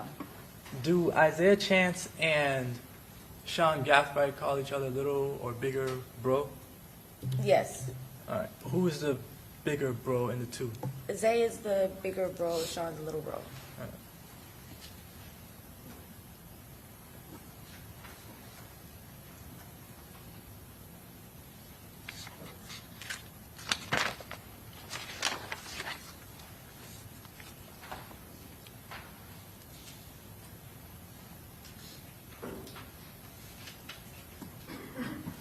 The cars that you had at the home, Yes. could you describe what cars you had? At that time, I had a 2018 Lincoln MKZ. I had a Nissan Altima, a Chevy Impala, and a Toyota 4Runner. The 4Runner, was it always at your home? The 4Runner goes back and forth. I've had it since 2004, and I usually let my mom goes back and forth between New York and Florida, so she'll spend maybe 6 weeks to 2 months in each place. So when she's down here in Florida, that's a vehicle I usually let her use because that's the one that she's most used to. When Okay. I was stationed overseas for 3 years, that's the vehicle that I left for her to use. So that's what she's comfortable with.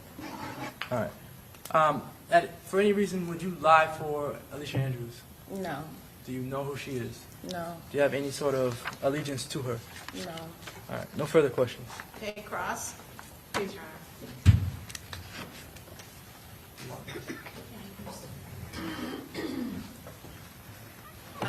Yes, I'm sorry, we do need to put the witness's name on the record, including spelling.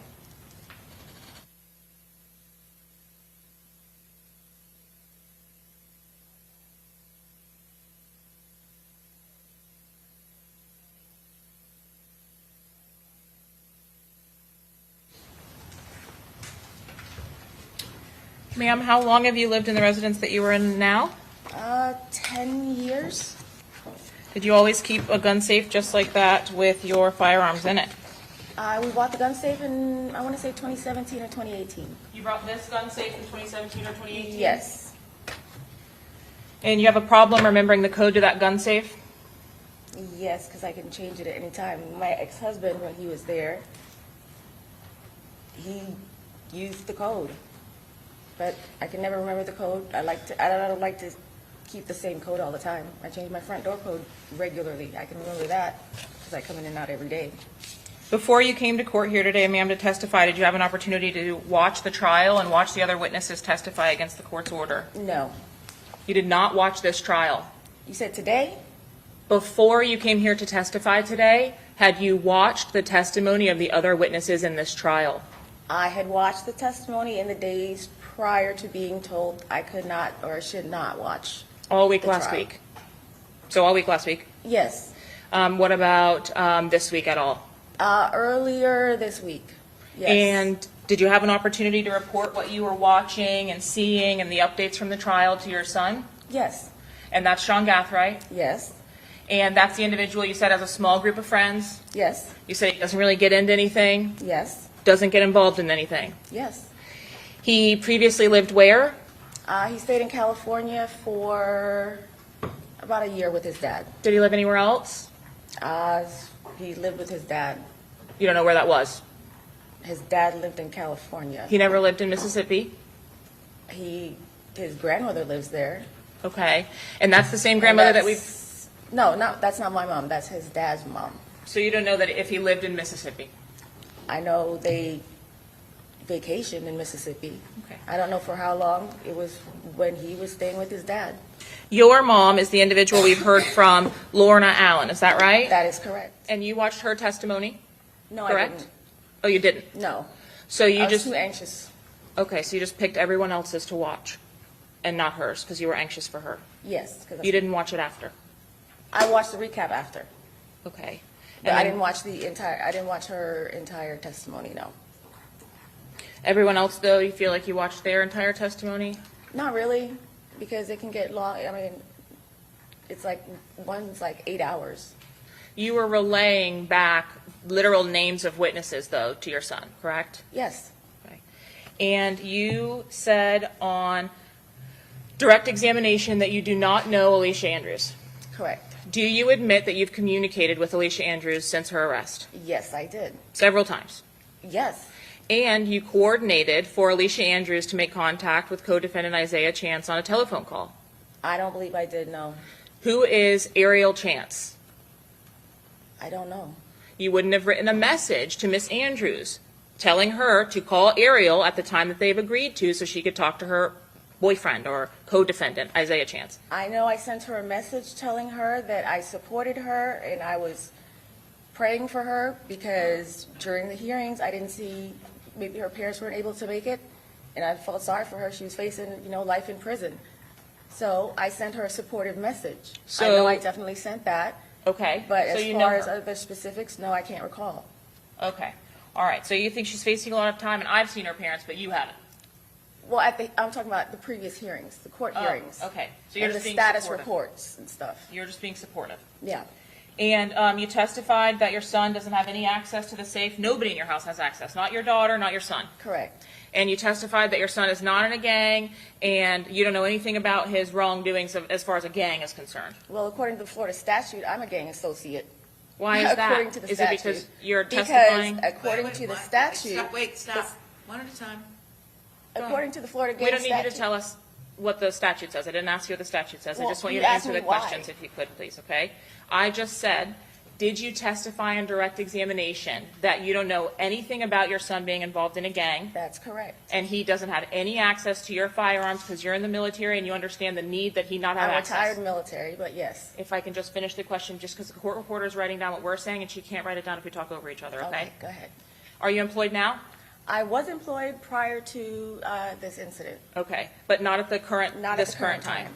And you testified that he doesn't have access to the safe that you've had for 10 That's years or whatever. correct. Okay. All right. Did you speak to your son about what your testimony would be if you came to court to testify on behalf of Miss Andrews? No, I don't believe so. Ma'am, your testimony for certain is that you are the only person, or your ex-husband, both the adults in the house, are the only individuals with access to your guns. Yes, ma'am. May I approach the witness, Your Honor? Yes. I'm showing you what I'm going to mark as State's Exhibit 115. Ma'am, would you please take a look at these extractions from your son's cell phone?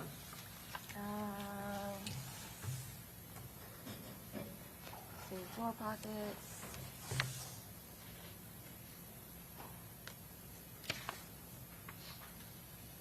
Is this the same thing? No, ma'am. 821, 528.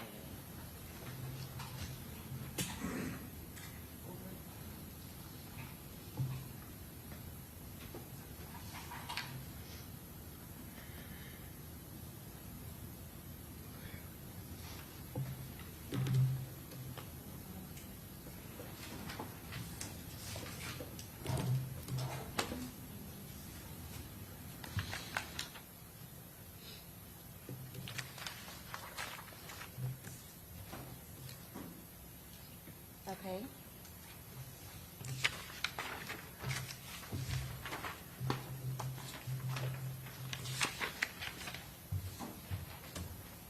Should I defense counsel the same?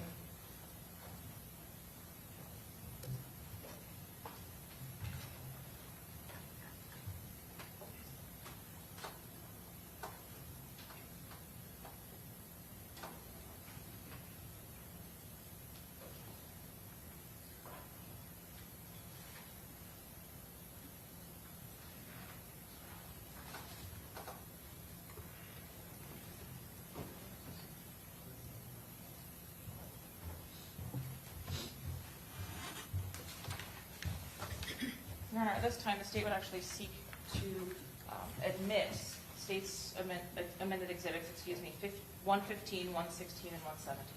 Any objection? Okay, admitted. Ma'am, you would agree that 2023 is within the last 10 years, isn't that correct? Yes. Would you like to know what safe that's referencing?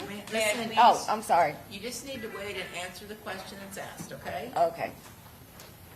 Ma'am, in 2023, did the device identified as belonging to Sean Gathright send you a message, that indicated, hey, I'm on the way, OTW, to the spot. There was only $120 cash in the safe store pocket, so I grabbed that. Did he send you this message? I can't recall the specifics, but yes, I guess it would. 115. On August 21st of 2023, did your device from an individual named Mom send your son a message that said, what's the code to the safe? Is that correct? Yes. Thank you. And in 2016, or in States 116, 2023, did you send your son a message indicating, hey, Shawnee, at 8:14 p.m.? Okay. Did you send the message to your son that says, hey, Shawnee, at 8:14 p.m.? It is possible. Yes. Did you also send, I'm back at home for a few minutes? Yes. Does he tell you that he's on his way over? Yes. Do you then ask him, what is the code to the safe? Yes. Does he respond to you with a code? Yes. Do you respond to him, I'm about to leave, I'll get off from you later? Yes. And again, never mind, just hold on to it for now, at about 8:43. Yes. Does he say, do you want me to put it back in the box, question mark, to you? Yes. And do you respond, no, just hold on to it, but be safe? Yes. Ma'am, do you know your son to actually have been in possession of any firearm outside of when you have indicated you took him to utilize those firearms No. at the firing range? No. Do you recognize what was previously admitted as a photograph that was sent to one of the co-defendant's devices or on one of the co-defendant's devices, any of the firearms depicted in this photo? They're AR. Okay. Do you recognize them? They're ARs. Do you recognize the specific firearms? I can't recognize the specific firearms in the picture. Do you recognize that pictures. shoe as one that your son wears? I don't know if that's I can't tell you. It's a picture If of a you don't know, firearm that's on the okay. floor. If you don't know, that's okay. Yeah, I really can't tell you. Oh, snaps. Are you familiar with what a Glock switch is? Yes. Do you possess a federal stamp required by law for which to possess a Glock switch? No. Do you have a Glock switch in your possession? No. Do you own a Glock switch to use with your guns? No. Can you please, for the jury to see, put your hands up so that they can see the front and the backs of your hands, ma'am?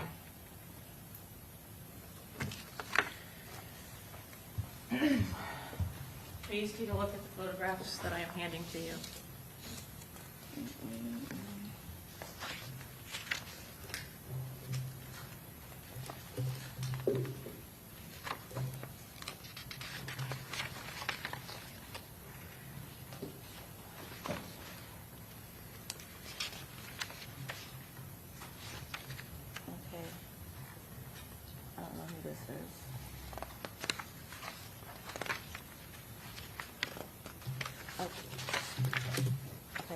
Do you recognize any of those photographs? No, not really. Do you Just recognize? pictures of, I'm sorry, go ahead. Do you recognize any of the guns depicted in those photographs? No, because I don't see anything in reference to them that I would know. Well, do you recognize any of them as being your guns or similar to your guns? Similar to mine, yes. When you went to the gun range the one time, you indicated you brought 2 long guns to shoot? No, the shotgun and I think one of the ARs and then the handguns. Did you bring any handguns with a Glock switch? To the range, no, I don't believe so. Do you own any handguns with a Glock switch, ma'am? No.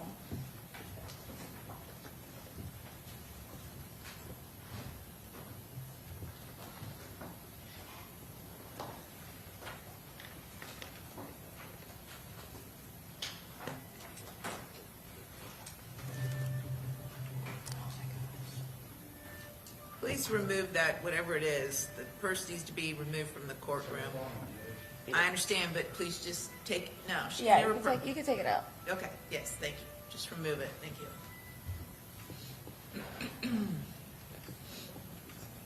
I turned that off.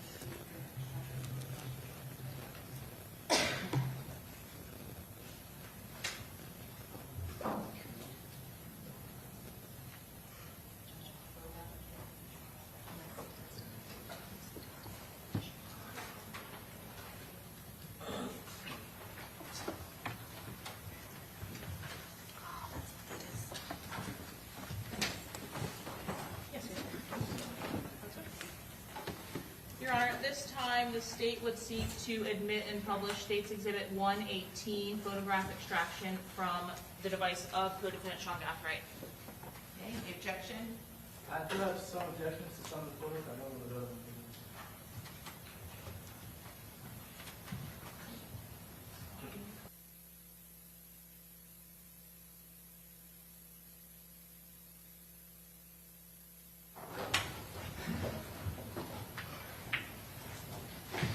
Ma'am, it's your testimony that you have not seen your son with firearms as well, right? Correct. I'm showing you States 118. Do you recognize this firearm? I can't tell the serial number, it's on the wrong side. Well, what's on the front of the It is a firearm? I'm sorry? What's on the front of the firearm underneath the barrel? It looks like a scope. Do you have a firearm or a handgun with a scope that looks like that? Similar to that, yes. But I can't tell if that's my weapon because I can't see the serial number. Well, surely you can tell because it has a Glock switch on it, and you've indicated you don't have a Glock switch, right? Right. Okay. I'm And this looking is at not your... I'm sorry. The handguard? This is not your hand, is it? No. And this is an extraction from your son's device. Do you understand that? If that's what you claim, it doesn't. In advance of you testifying here today, did you ask your son whether there was anything incriminating on his phone? No, I didn't. Did you ask your son whether he had taken firearms out of your safe? No. You I don't surely believe didn't ask so. your... I'm sorry, go ahead. I don't believe so, no. You surely didn't ask your son whether he had taken your firearms and used those in a homicide, correct? Oh, correct. How about in 118B here, do you recognize this firearm? That looks like a, yeah, that's a Glock 9mm. Okay. Do you recognize it as belonging to you, ma'am? No, I can't read the serial number on it. Surely you can admit that those are not your legs. No, and I can't say that that's my gun either. Okay. And lastly, we'll show you 118C. Did you teach your son how to dismantle an assault rifle? No. You did not? No. Okay. You don't recognize these pictures from his device? No, I don't. I don't see any reference. I don't see anything to reference it to. It's just, it's a barrel on a sheet. Sure, I'm just asking whether you recognize it, ma'am. No, That's all. I don't. Okay.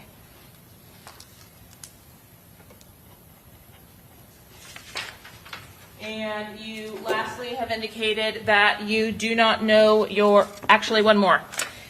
Did you have an opportunity to, at least in your inventory of what was taken or seized by law enforcement, understand that several assault rifles were missing? No. I never got an inventory from JSO. Well, you said you replaced the 2 assault rifles. I knew those were taken. I knew those were taken, definitely, because when I went home after the search was done, they were missing. Okay. And I know where they are. Were they the only 2 weapons that were missing? Well, I don't know what JSO took. Which indicates you don't know what you had. No.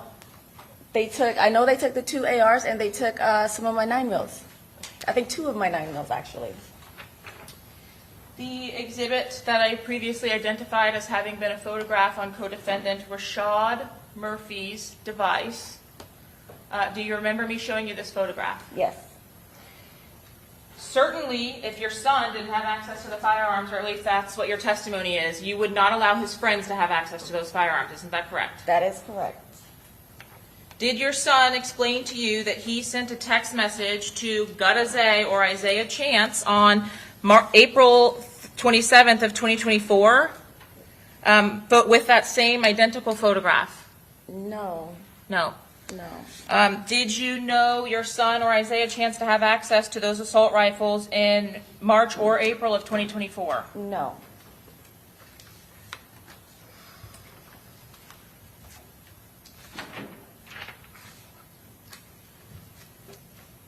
I'm going to show you what I will identify as State's Exhibit 119. So it would be your testimony that you do not recognize this communication between GZ or Gutazay and your son.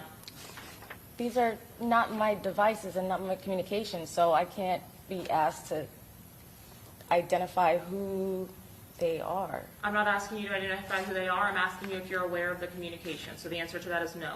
Well, they're not on my phone, so no, I wouldn't be aware of these communications. But you are aware that you did not give either permission to access your safe or your firearms, correct? Correct.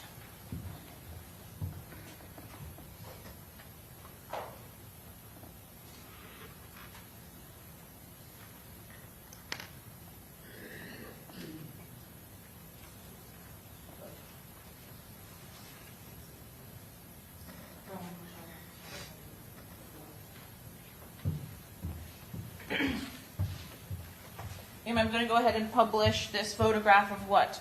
Of this message exchange, States 119. The state would seek to admit this exhibit, Your Honor, 119. Any objection? No objection. Is it 118 or 119? 118? 119. Prior was 118, yes. I can't hear that, I'm sorry. You've indicated you don't recognize this and did not allow access to these weapons on March 27th of 2023, correct? Correct. I think that's 2024. I'm sorry, 2024. Thank you, ma'am.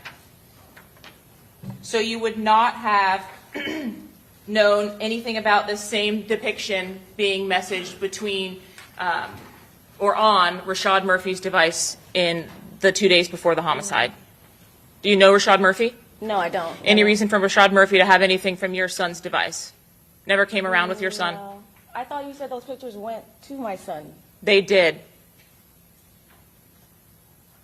They did. From So why would they Gutazay, go to my- your son's best friend. Remember him? Do you remember him? Yes. Okay. I'm saying if they're in my home, why would the photo of my weapons in my home be sent to my son who lives at the home? Yeah, I couldn't explain to you why your son and his best friend were sending photographs of the weapons around that you have, but I'm just asking you why they And have I don't access think to that- them. I'm not saying that those are my weapons. Like I said before, there's no context to it where I can identify where this was taken. You said it's on the phone, that's fine. But there's no context. There's nothing that I can identify as something from my home. There's no question. The context is you've indicated your son, other than the one time you took him to that firing range, would not have access to all of your Correct. assault weapons. Correct. Correct? Correct. Lastly, you've indicated that your son is not in fact in a gang. Is that right? That is right. But you admit that you yourself, you said today, I think, that you are a gang associate according to Florida statute. Yeah, according to Florida statute, So you're because, familiar. yeah, I am familiar. I looked it up because according to Florida statute, if you associate with a known gang member, which is only known to law enforcement, not to any individual person. Is that extra bit that you've added there, the portion? No, actually, that's the reality of it. The statute So says. if you willingly associate Ma'am. with a known gang member, Correct. then you are considered a gang associate. Not a question. What's the question? Well, she said I willingly admitted to being a gang member. I just wanted to clarify that. Okay, that's fine. And Mr. McLymont will be able to clear anything up on redirect. So what's the next question? You've indicated that you do not have any information about your son being a gang member Correct. or a gang associate. Correct. Okay, I'm going to show you what I've marked as State's Exhibits A through F. Please take a look at those photographs.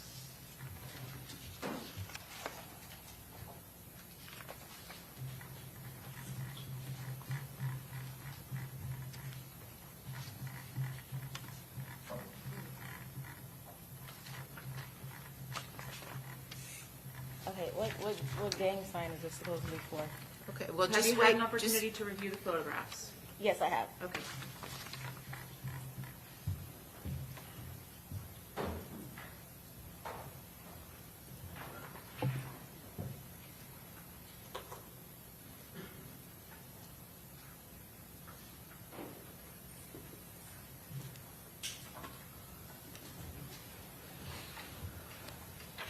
Is it fair to say that your son is depicted in all of the photographs with the exception of one which depicts Isaiah Chance?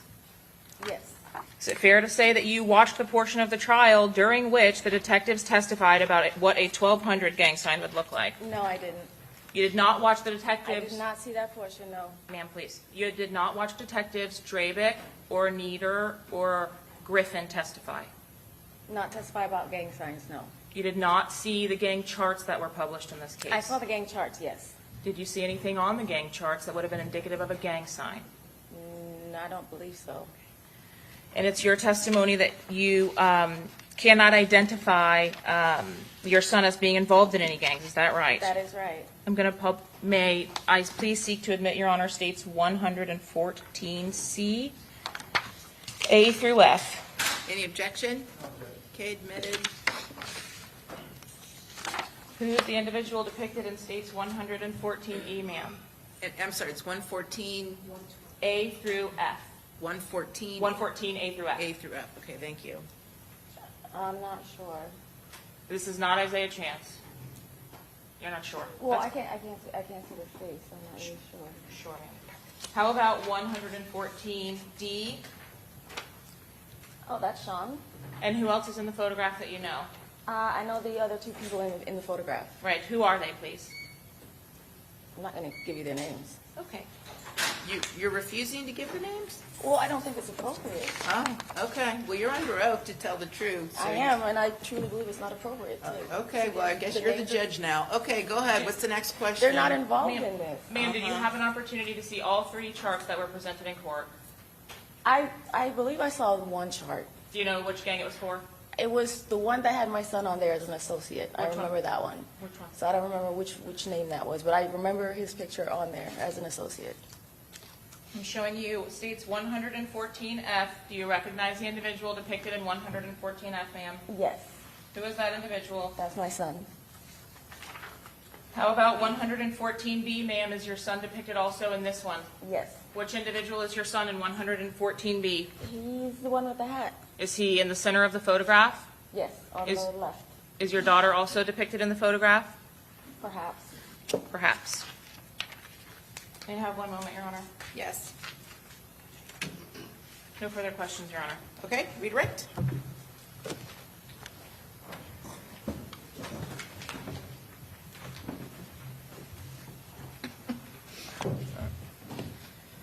Is there a reason why you don't want other people identified for Objection, Your this Honor, court? relevance. Wait, I'm sorry, what was the question? Is there a reason why you don't want other people identified for this court? Yes. You can answer. Good. Yes, because, number one, the high profile of the case. Number two, I was directly told by law enforcement. Objection, hearsay. Sustained as to hearsay. Okay. So. It's a very- No, ma'am, I sustain the objection. You can't keep answering, all right? So asking- you're not actually the judge in here, so, and I do appreciate the situation you're in. However, nonetheless, you need to do what I tell you to do. What's the next question? I'm going to ask you the question, but you don't have to tell me what anyone told you. All right? Are there reasons why you don't want to identify people for the cameras? Yes. I believe that. Okay, that just a yes. Thank you. What's the next question? Well, I would like for her to explain her answer, Judge. I'm going to object as to why. Yeah, I don't know where this is going exactly. So you can't repeat what anybody said to you.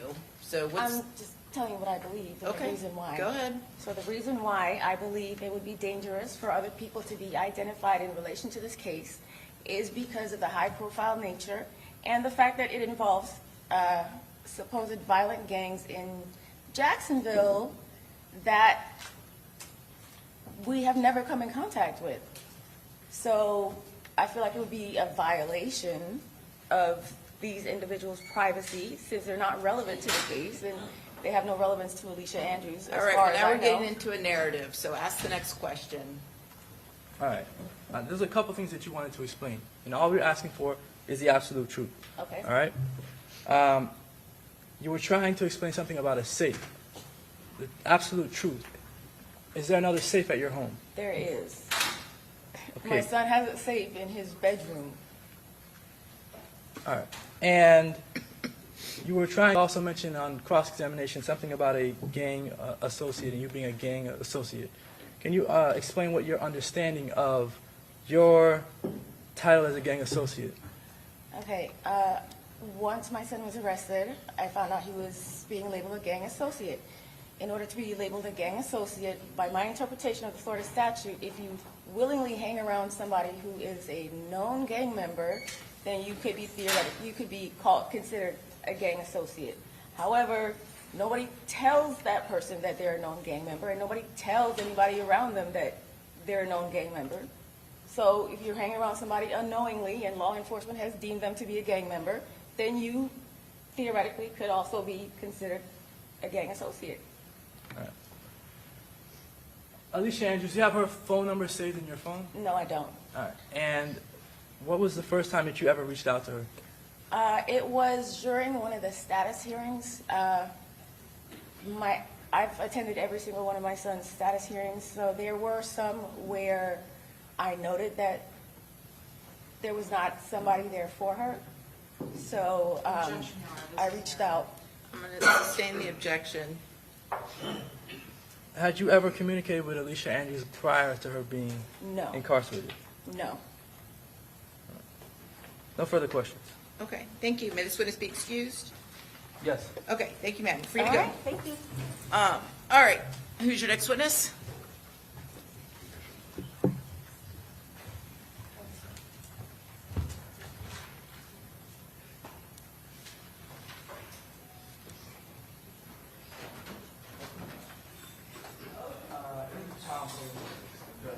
Pardon me? Tom Pullen. Okay, Pullen? Yep. Tom Pullen?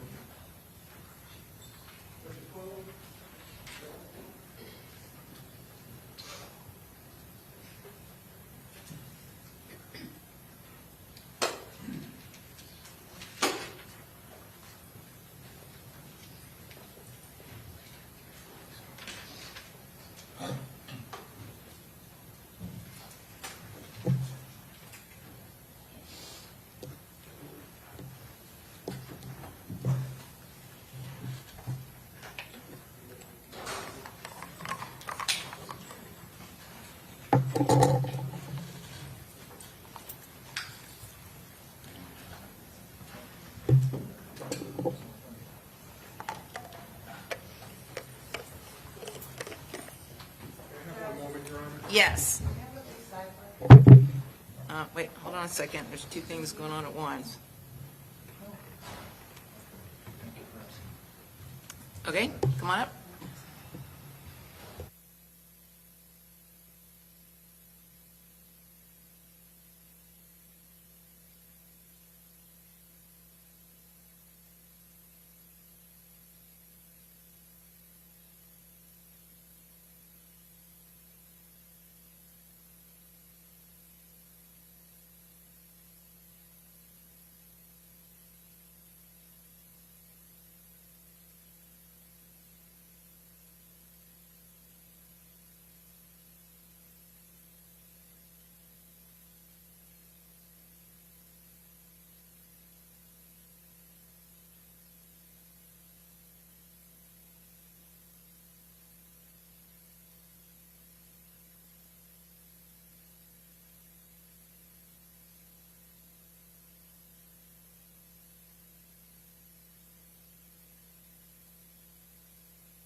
It's just that HDMI, and you can just remove this when you come down. Would I plug it here? Yes, and then we'll change the channel over.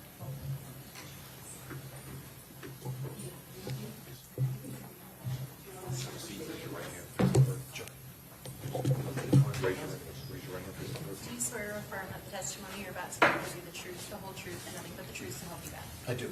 Thank you, sir. Face the jury. Yes, no, definitely face the jury, not me.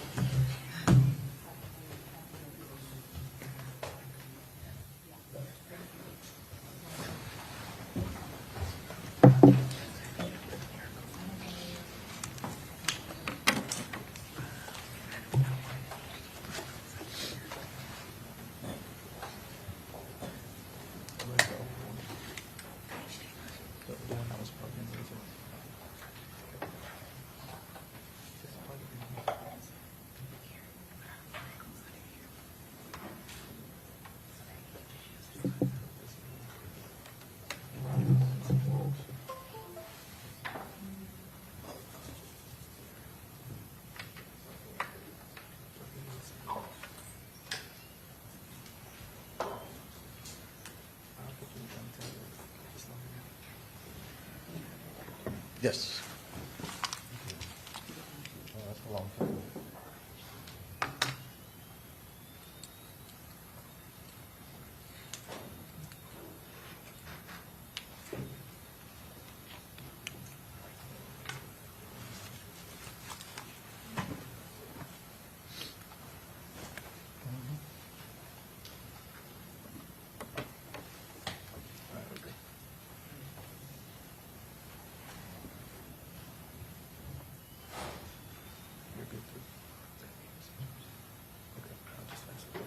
All right, good afternoon. Could you please introduce yourself to the members of the jury? I'm Thomas Pullen. All right. And what do you currently do for work? I'm a computer and mobile forensic analyst. All right. How long have you been doing that for? 14 years. And could you tell us your educational background? Yes, I have a bachelor's degree in philosophy from Syracuse University. I have a Juris Doctorate from the University of Miami School of Law, and I have training and certifications in computer forensics. Okay. Could you talk to us a little bit about your certifications? Sure. I was certified by Magnet Forensics in something called IEF Essentials. I have a certification from Guidance Software and Computer Forensics 1 and 2. These are all things that require study and an exam that you pass or don't pass. I passed. And since then, I've attended training sessions with Cellbrite, which is another computer, it's a mobile forensic software, and updated Magnet Forensics courses. They have a new product called Axiom that I've attended trainings on. Okay. So you're familiar with Axiom and Cellbrite? I am. Are there other programs like Axiom and Cellbrite that you're familiar with? There are. FTK, Forensic Toolkit, that's not used so much anymore.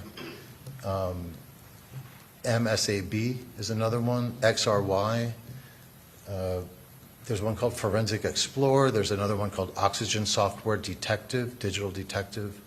But the main two used in the field right now are Cellbrite and Axiom.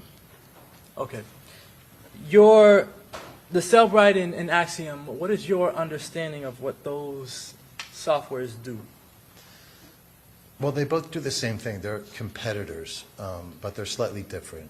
So what they do is they extract data from a device, whether it's a phone or a computer, and they present it in an easy-to-read, easy-to-understand format. For example, usually when someone has their phone or computer seized by law enforcement when they're arrested, law enforcement will take their phone, plug it into Cellbrite, extract the data, and then analyze it and put it in a format that a reviewer can just click through. They can quickly see, here are the text messages, here are the photos, here are the videos, here's the locations. And the same for a computer. But Cellbrite is a mobile forensics software, and Axiom is both. It does both phones and computers. So on a computer, it renders the information in an easy-to-read format. click here to view all the emails, click here to view all the PDFs, all the photos, things like that. And how long have you been working with Axiom and Cellbrite? Well, Axiom is the newer product, probably 7 years or so, and Cellbrite a little bit longer than that, maybe 10 years. Okay. And have you used these softwares to testify in cases before? I have. And you testified in state court? State and federal. Federal court as well? Yes, sir. How long have you been testifying?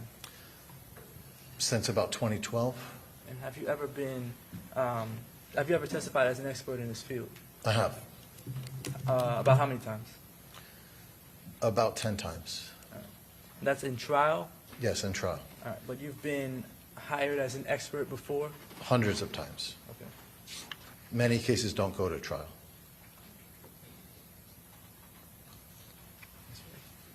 All right. Did you have an opportunity in this case to review call detail records? I did.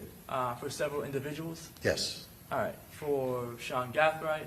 Yes. For Alicia Andrews? Yes. For Isaiah Chance? Yes. And for Davion Murphy? Yes. All right. The call detail records, was there anything else that you reviewed in addition to the call detail records? Yes. I reviewed Apple iCloud search warrant returns. Okay. And that, could you explain to the jury what an Apple iCloud search warrant return is? Sure. So I think most people that have an iPhone are familiar a little bit with iCloud. It's Apple's cloud or internet-based service platform. So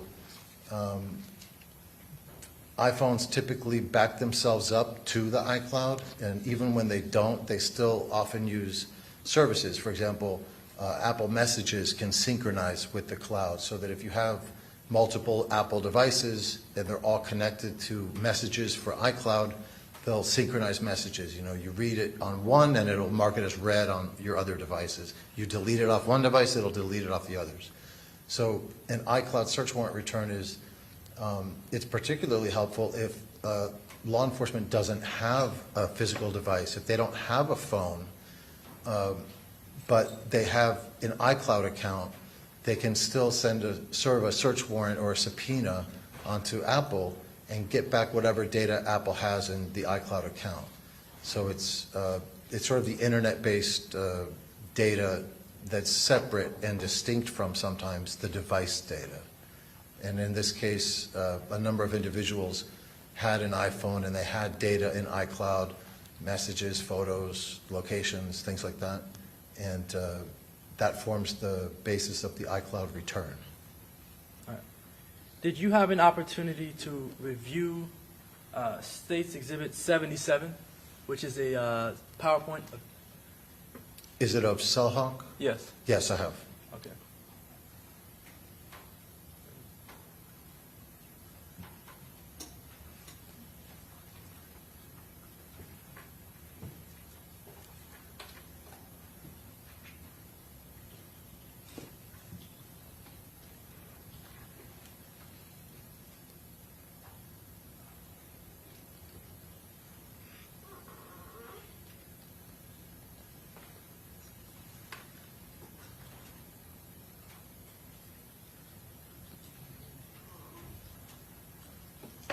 All right, and as I pull it up, the Cellhawk, could you explain what Cellhawk is? It's a law enforcement, mostly software, investigator software, mostly used by law enforcement.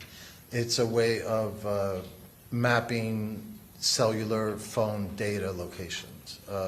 So they can get it off a device or they can get it from phone records of where somebody's phone was at a given date and time and display it on a map.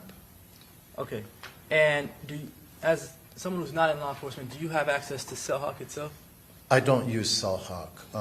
It's my understanding that under certain conditions, they do make it available to people like private investigators and things along those lines, but I don't use it. All right, what do you use? I prefer Google Maps and Google Earth. All right. What is the difference between Google Maps and Google Earth? They're very similar, but Google Earth is more of it's more customizable. It lets someone create maps, and you have more control over. It's more of a map creation software, and Google Maps is already a ready-made product. Okay.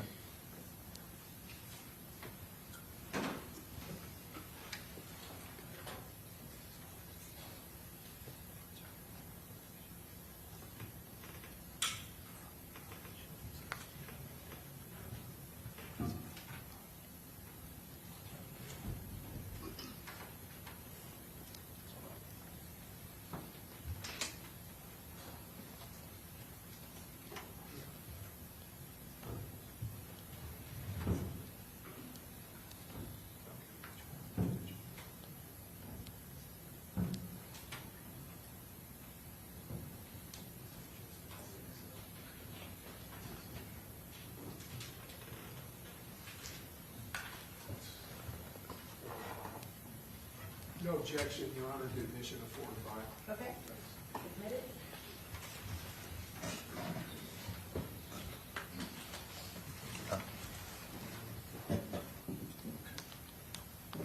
All right. I've handed you 2 exhibits, exhibits 4 and 5, defense exhibits. Do you see them? I do. All right. What is exhibit 4? It is a T-Mobile timing advance report. It's an Excel spreadsheet.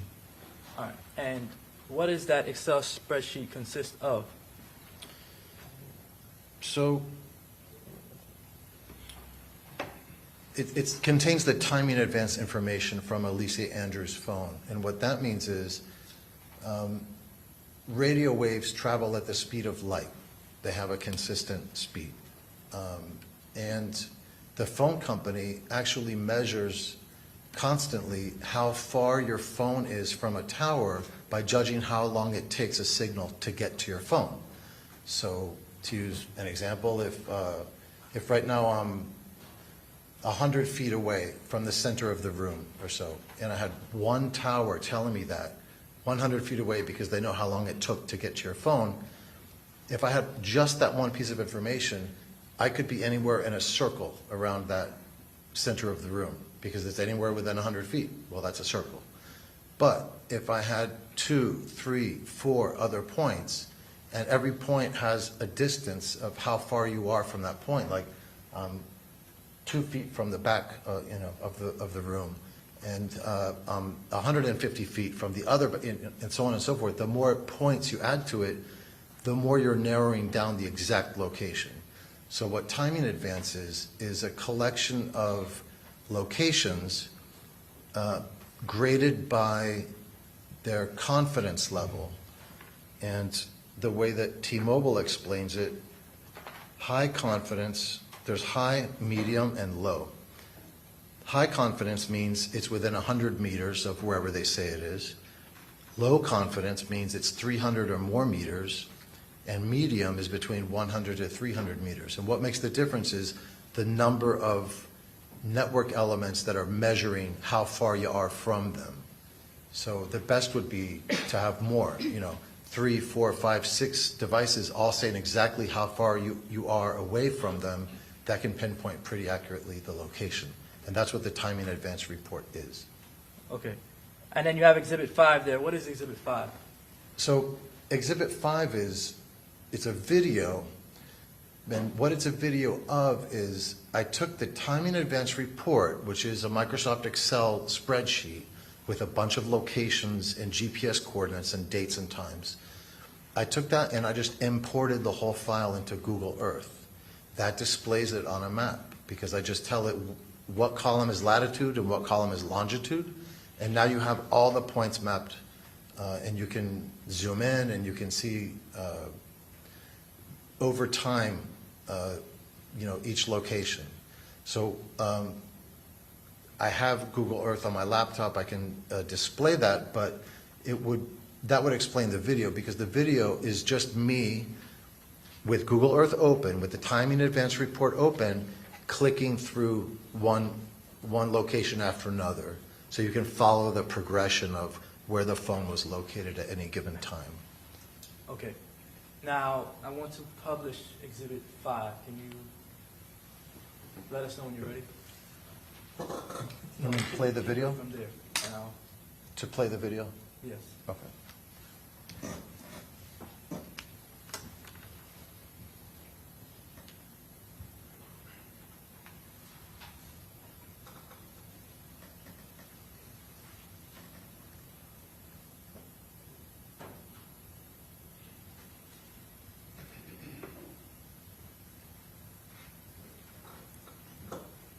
Okay, can you explain to the jury what they're looking at right now?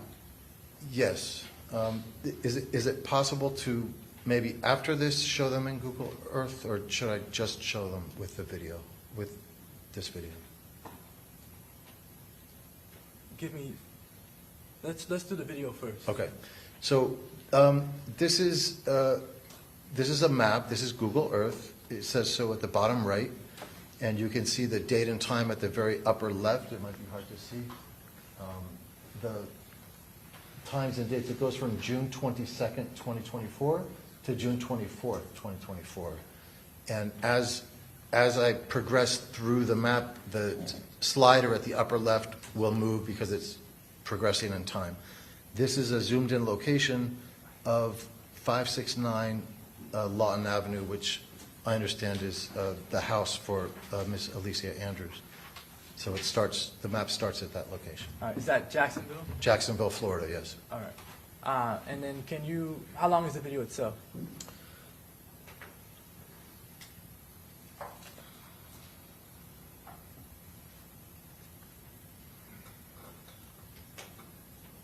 Um, 16 minutes, 17 minutes. All right. Can you find the location where Alicia Andrews arrives in Tampa?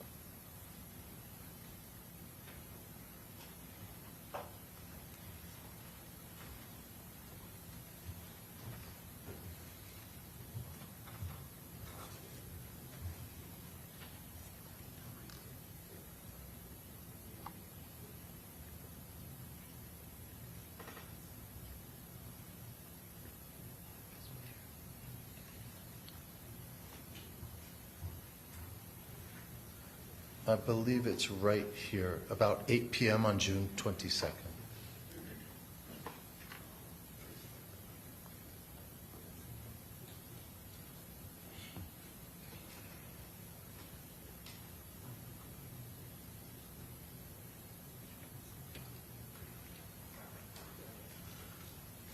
Okay, that is, what is that location there?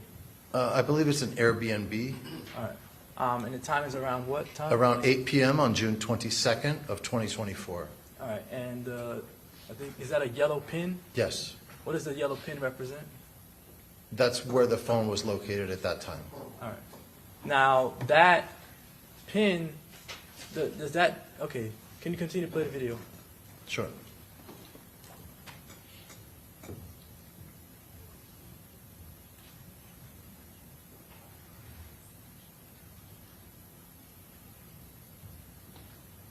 What is happening now? Because there are so many points, there are over 12,000 location points for this phone, just for that 4-day period. Since there's so many, I'm clicking hour by hour. So you can see that the next, because the phone doesn't really move, it stays in that location for several hours. So we're advancing slowly through the clock. It's now 9 p.m., the phone is in the same location.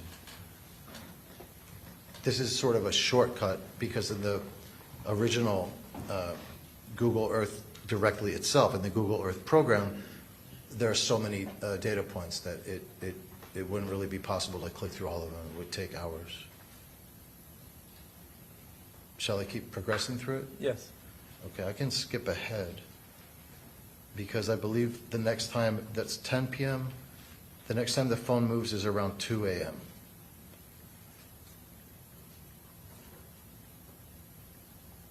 That's 1 a.m.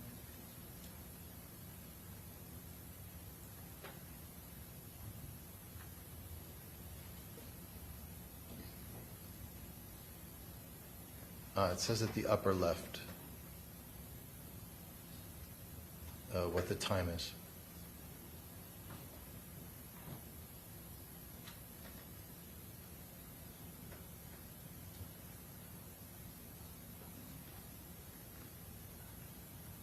Could we go back to the 2 a.m. coordinate? Yes. All right.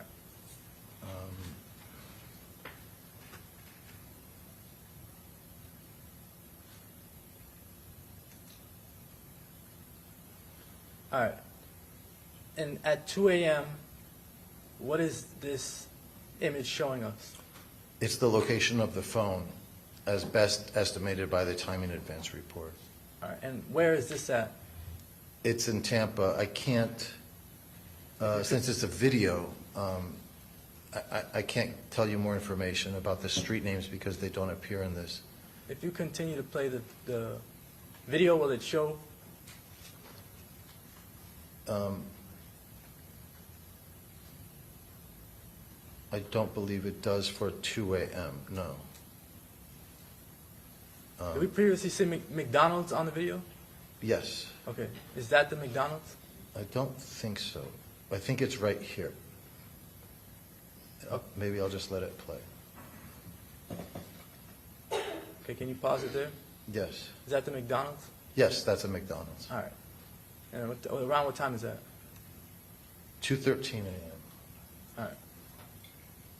All right, and then can we see where the phone travels next? Yes.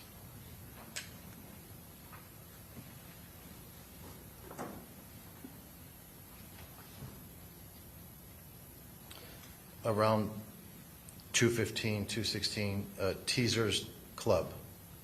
All right. And then after that?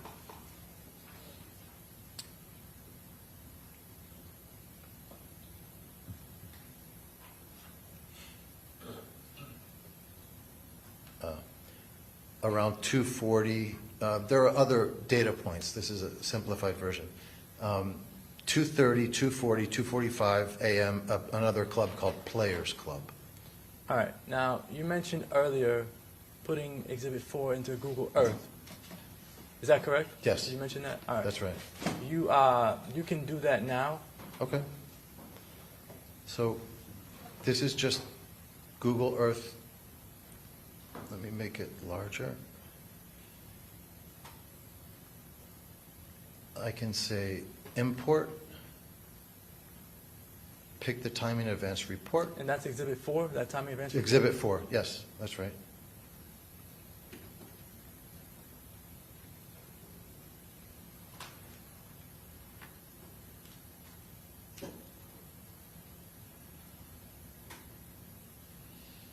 And this will make the video make more sense, I think.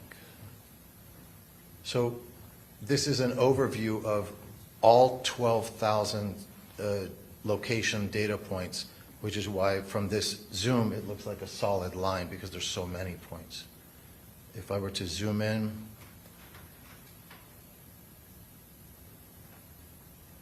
you can see that it went from Jacksonville to Tampa and back up to Jacksonville. The number of dots show, unique locations according to the time in advance report. So they're clustered around, naturally, where the phone spent the most time. So I was about to ask you, just for the jury, what a location data point is. So I can show, this makes more sense maybe this way. This is the time in advance report. It's an Excel spreadsheet. And for the record, is this Exhibit 4? This is Exhibit 4, yes. It's got latitude, longitude, the confidence level that we spoke about. It's, medium, around 200 meters accuracy, so it's fairly accurate. Start time and end time. And there's a bunch of other technical information about what type of cell tower it is. But what you can do, what I did do, is in Google Earth, since this contains latitude and longitude and time, I just imported the file. Okay. And the file looks like this. If I expand it, that's the beginning of it. That would be her house. Right now, Tampa, we're kind of in the middle of the file. All right, But, so yes. before you continue, the location data points, these are associated with the phone company? They're from the phone company. They are, in this case, they're the T-Mobile business record of their best estimate of where a device is located. All right.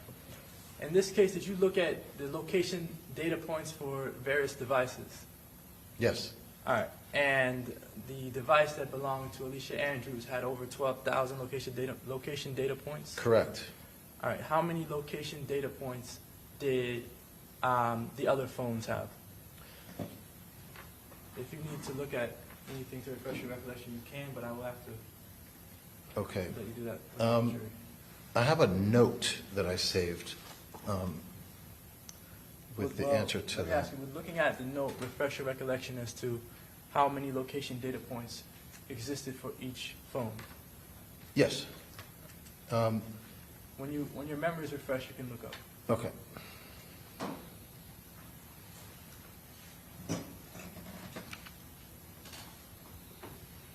So I can, well, it's off the screen.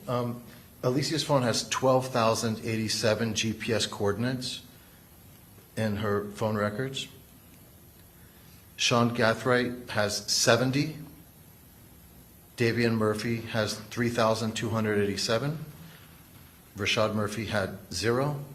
And Isaiah Chance had 47. So again, Alicia Andrews' phone had over 12,000, had 12,087. Okay. And how does a phone or a phone company generate a location data point such that somebody would have 12,000 and somebody could have 47? The phone has to be turned on. If the phone is turned off, it's not going to get signals from the cell tower. It's not going to have an entry in the timing advance report. All right. Are there any other reasons why location data points would not be, I guess, generated from a device? Yes, but they're fairly obscure. There is a device called a Faraday bag, which is a special type of equipment that blocks radio and other signals. So if someone were to put a phone in a Faraday bag, it would block communication with the network and it would not show up in a timing events report. Okay. That's another way. It's an easier way it's an easier way to not have cellular data to turn your phone off. Okay. I'll go back to exhibit 4, put into Google Earth. All right. Are you able to get to the same time that we were at in exhibit 5, which is when the device, Alicia Andrews' device, is around Hillsborough Players Club area? Yes.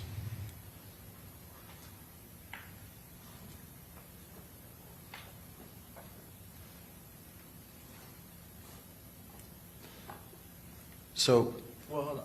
Can you explain to the jury what they're looking at here? yes, maybe I can zoom in a little more. So we're looking at a map of Tampa. There's a club called Players on, is it Hillsborough, I believe? It shows the latitude and longitude coordinates, and it gives the date and time in UTC format, and roughly speaking, that's 4 hours ahead of Florida for that time of year. Phone companies always provide time in UTC. It's sort of the global universal standard. So this says 6:40, so it would be 2:40 a.m. And there's a cluster of location points because the phone was in this general area at that time. And how long was the phone in that general area for? Based upon prior review of this evidence, about 10 minutes, maybe 15 minutes.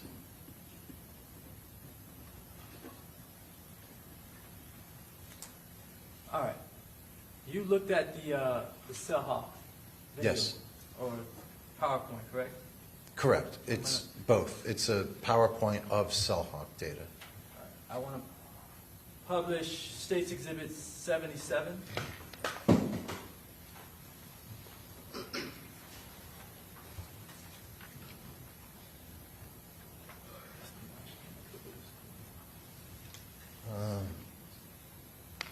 That's the wrong, no. It's extending the display. I think you might have to slide that to the right or left or something.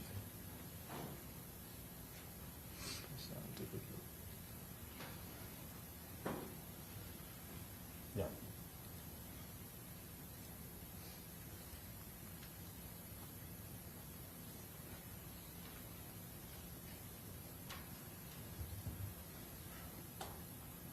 All right, is this cell hop? Yes. Could you describe what you see on the screen with the circles?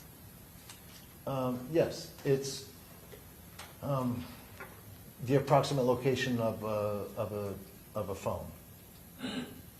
And this would be based on timing and events report as well.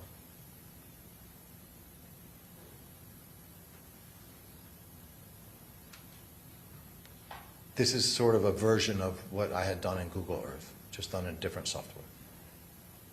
Is it showing that same line Yes.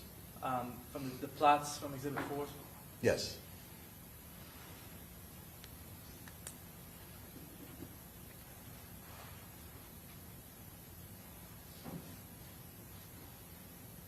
I'm going to skip forward to around 2 o'clock.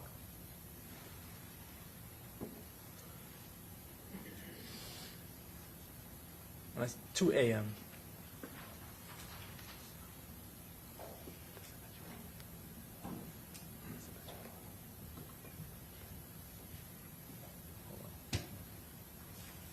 What time is it at right now? Can you see it? 8 p.m. That's the Airbnb.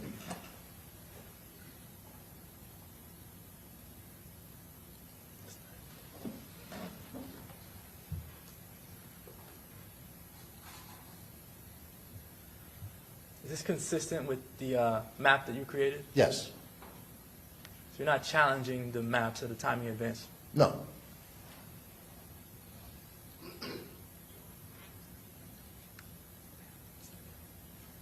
All right. Where is the device at right now? Is it possible to zoom in? If you need to stand up and get closer, you can. I don't know if this is.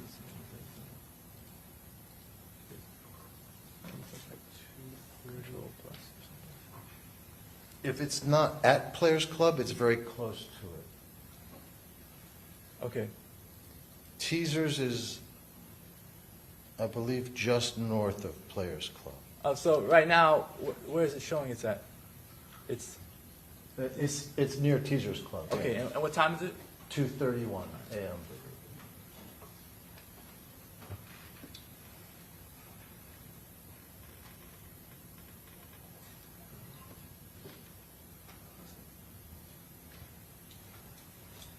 Ah. I can't see the time. Yes, perfect. That's consistent exactly with the map that I have. That is Players. Okay.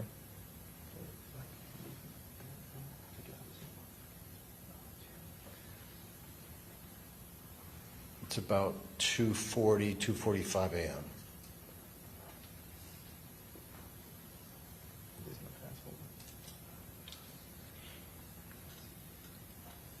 I don't believe this exhibit fast forwards.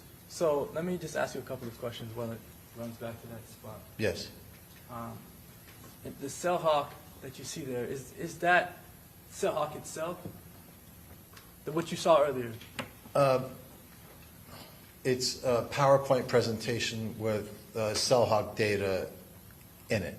All right. And when you were viewing the cell hawk data in the PowerPoint, did you notice anything that was missing? Yes, but it was on the slide view, slightly different than the map view that we just saw. I saw prepared slides in the PowerPoint, and I believe there was about a 20-minute gap. In the slides? In the slides, So yes. we'll go through those.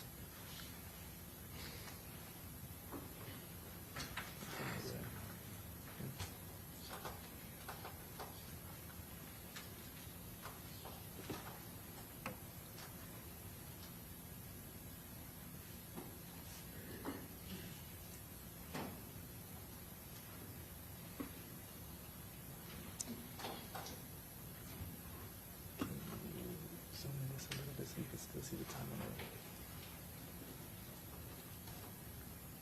Should be fine.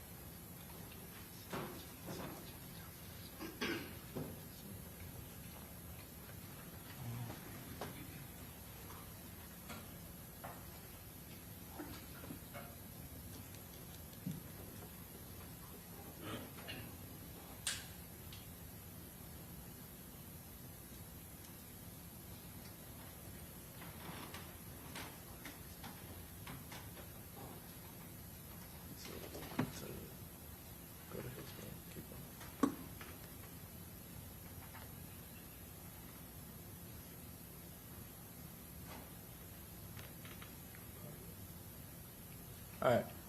Right now, so we're back at, Players Club, all right, and the time,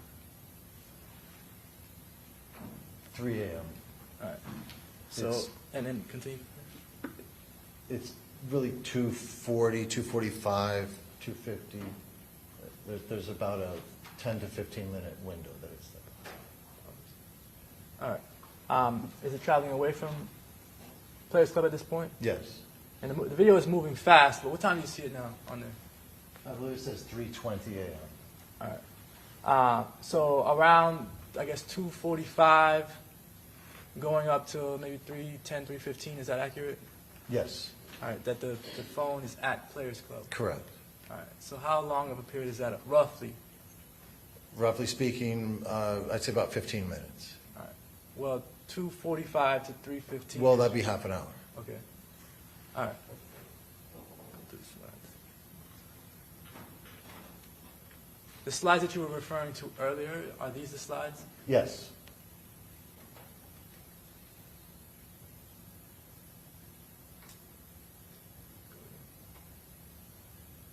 This slide shows correlation with Teaser's Club, is that correct? Yes, it does. It shows at 2:31 a.m., they're at Teaser's Club, and there's a still from video. 2:38, what is it showing?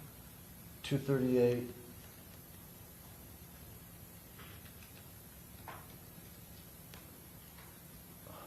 Not completely sure where on the map that is in relation to the clubs. Could this be just them traveling? Traveling, yes. All right. And now it jumps, it's 2:58 in the morning, and Players Club is just off this map, it's to the right. On Hillsborough? Yes, All right. So this GPS screenshot is taken right next to the Players Club? yes, it was taken right next to Players Club, and if you notice at the top, South Castle Court, that's the street that Teaser's Club is on. So it looks to me like this is a screenshot of a map navigation leaving Players Club and going back to Teaser's Club. Okay. All right. But this PowerPoint itself doesn't have like any indication that Players Club was a location that the phone traveled to.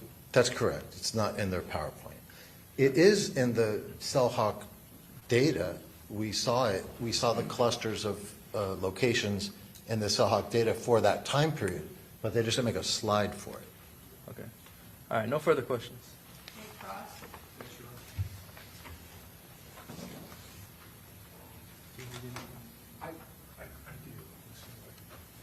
If I could just ask real quick before I let counsel, I might need to consult with him, Mr. Poulin. So when you inputted 4 into 5, I believe is what you did, you took the data from Defense 4. I took the data from Defense 4, which is the timing advance report, the Excel worksheet. I imported it to Google Earth and recorded a video of me clicking through it, and that video is Exhibit 5. Okay, so I want to go to Exhibit 5. Yes. Thank you. I have it on my screen. So I just want to make sure what we're talking about. It was the mapping that basically showed that black ribbon Yes. of information going from Jacksonville to Tampa and back. Yes, sir. Okay, all right. So you would agree that the Cellhawk mapping matches up pretty closely to what you did? Yes, sir. No real discrepancies? Correct. Nothing you would have any issue with? That's correct. All right.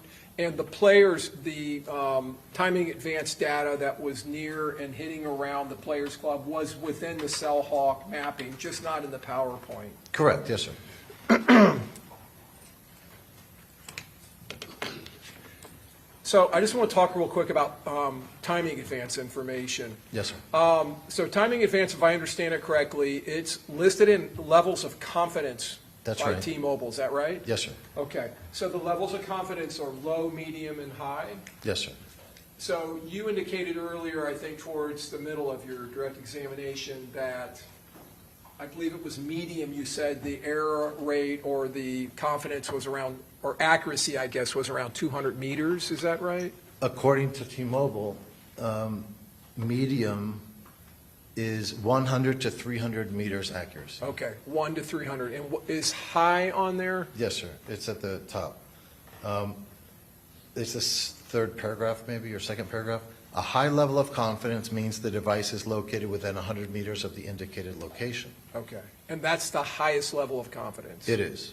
So the highest level of confidence is that the point, the data point you're getting is within 100 meters of where the phone actually is? Correct. So these dots that we're looking at are not necessarily where the phone is actually located, but depending on the confidence level, Yes, sir. it's within that amount of distance, I guess. Exactly right. And if I understand what you were saying earlier, the more data points you have,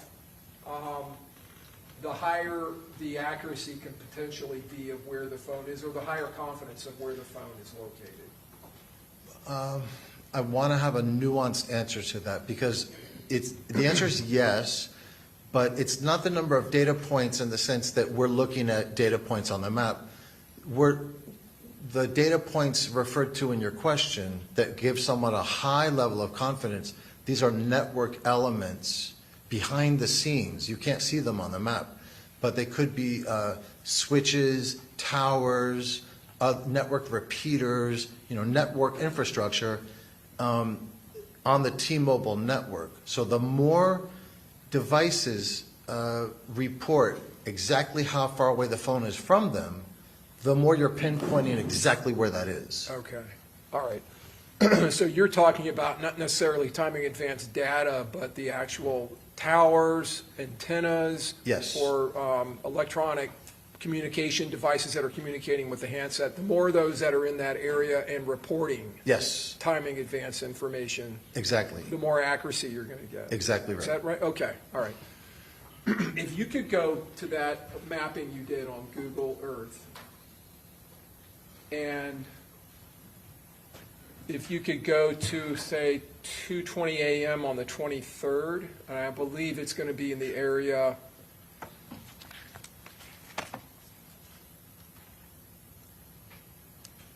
just want to make sure I have the address right, 9700 North Nebraska. That's probably not going to be reflected on this, but that's going to be the area designated as teasers. Okay. So on your mapping, the white circles with the black centers are going to be the timing advance Yes. GPS coordinate or GPS That's right. information Correct. mapping? Okay. And so you have a significant number there around the teasers. Yes, And this is for the defendant's phone, correct? it is. This is Okay. only Alicia Andrews' data. All right. And then if you can take us to the time period, and you may know better than me, when the phone had moved south and east on Hillsborough to near where that Players Club was. Yes. I believe it's 2:40 a.m. approximately.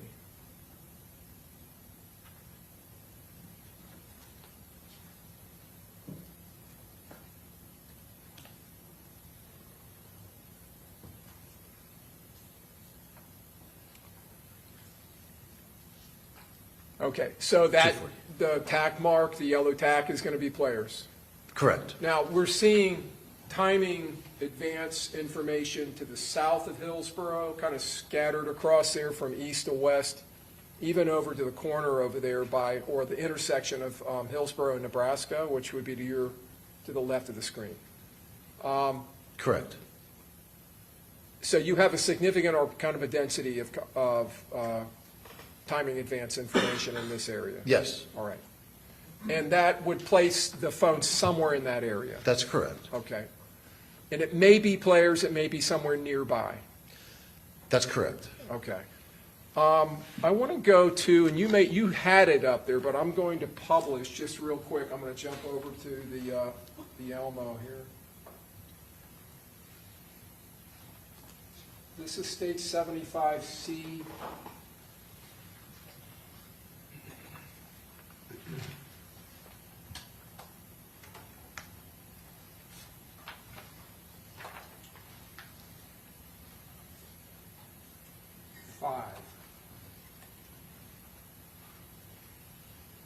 Does that look like that same slide you had? Yes. That you had pulled out of the iCloud? It does. Information? All right. Yes, sir. So, we talked about this just a little while ago, the two of us did outside. I came out to meet with you briefly. Yes, sir. So this shows someone utilizing the iPhone mapping or navigation application. Yes. Okay. And they're heading on this, from the direction of these arrows, they're heading back to the west on Hillsborough and then north on Nebraska. Correct. And it says up here the destination is South Castle Court. Correct. And we looked that up, and that is actually the road that runs along the southern edge of the parking lot of Teasers. Correct. Okay. So they have inputted that area, and they're heading there, and they have an estimate, well, they have an estimate of the distance, an estimated time of arrival, the time of travel, and again, the distance on the bottom there. Yes. Okay. And I believe that 3 miles or around there was from Players to that location, and I believe you had advised me you thought possibly the destination had been placed into that app at some point after leaving the area Yes, of sir. Players. Okay, all right. But this shows that that phone is traveling, or at least they're mapping a navigation route leading back to Teasers. Correct. Now, the cases that you work on that are criminal cases, you're normally receiving, when you're working with information like this, CDR information from cell phone companies, that's going to be information that is provided by the prosecution or the federal government or whatever prosecuting agency to the defense and then to you when you're hired by the defense, correct? Correct. All right. And that's obtained, like it was in this case, by search warrant. Yes. That information is protected, and the government has to have a search warrant, and they have to demonstrate probable cause to obtain that information, correct? Correct. And when the information is provided in an Excel spreadsheet format or an Excel format, is that easier for you to then put it into the Google Earth application or software? Very much so. Okay. And when you place it in there, it maps out what we had here? Yes, sir. All right.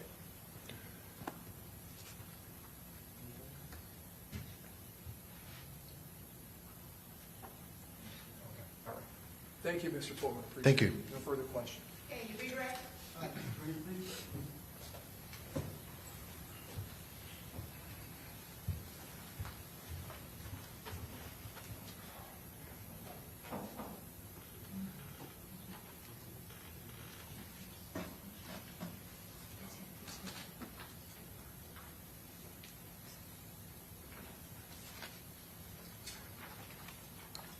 This photograph here, Yes. all right. The time on it is 2:58, right? Yes. All right. And wherever they're at this point, it's 6 minutes away from wherever they're going. Yes. It's possibly Teasers, but you're not sure. Correct. It's the street that Teasers is on. All right. Does this indicate that they're actually on the way to Teasers yet? Given the time of 2:58 and knowing that they were at Players just a few minutes before that, and that is where this map is of, Players is just off the right to the, right of where it says Taco Bus. It's right on that street. Yes, I think it indicates that they're headed from Players to Teasers. All right. At this time, my question is at this time at 2:58, is that consistent with the call detailing the time in advance Yes. report? Yes, sir. They're leaving the Players Club already? Yes, sir. Wait, listen to the question. Oh. That they're leaving Players Club already at 2:58.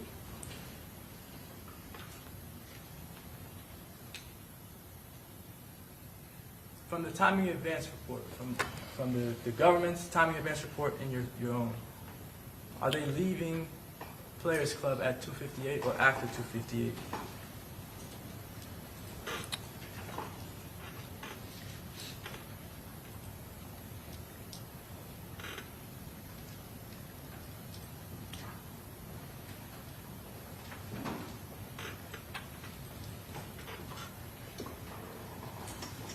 I'm consulting the points around Players.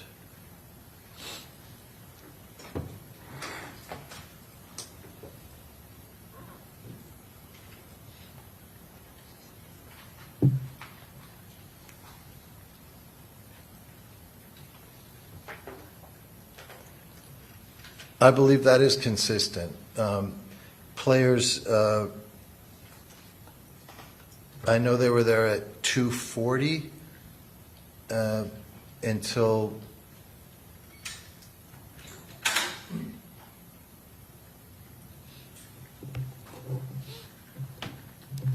well,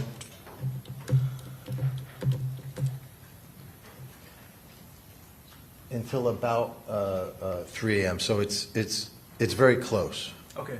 So It's a close I just call. want the jury to have the correct time frames. Yes. So it's about 20 minutes, 15, 20 minutes that they're at this location off Hillsborough. Yes. Okay, thank you. No further questions. Okay, thank you. May this witness be excused? May this witness be Yes, excused? sir. Okay, all right, thank you. So I made you work late tonight. I'm so sorry, but I am going to get this case to you tomorrow. I am. So that means we got to work late and start early, but we're going to get it done, okay? So we will begin at 8:30 again tomorrow morning. And just remember my previous admonitions about, and I'm sure it's not, you guys know it by now, don't talk about the case, don't watch any news accounts, don't do independent investigation, and we'll see you all back here tomorrow morning at 8:30, all right? See you then. All rise.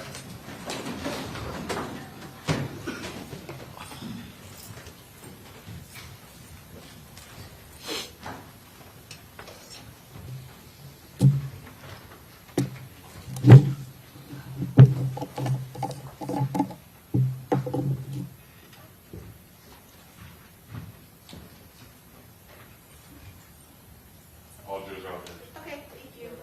Okay, Ms. Doherty and Mr. McLyman, I emailed you all, I took a look at the jury instructions that the state submitted. I made a couple of edits to them, nothing substantive, just some pronoun corrections and formatting corrections. So please take a look at those tonight. You all need to be here at 8 a.m. so we can have our charge conference. So as soon as we wrap up testimony, we're going right into closings, okay? So if defense, if you have any additional requested jury instructions, you need to tonight email them to me and to the state and bring a hard copy for me to look at, okay? All right, thank you. See you guys at 8 a.m. May I have one moment before we break? Yeah.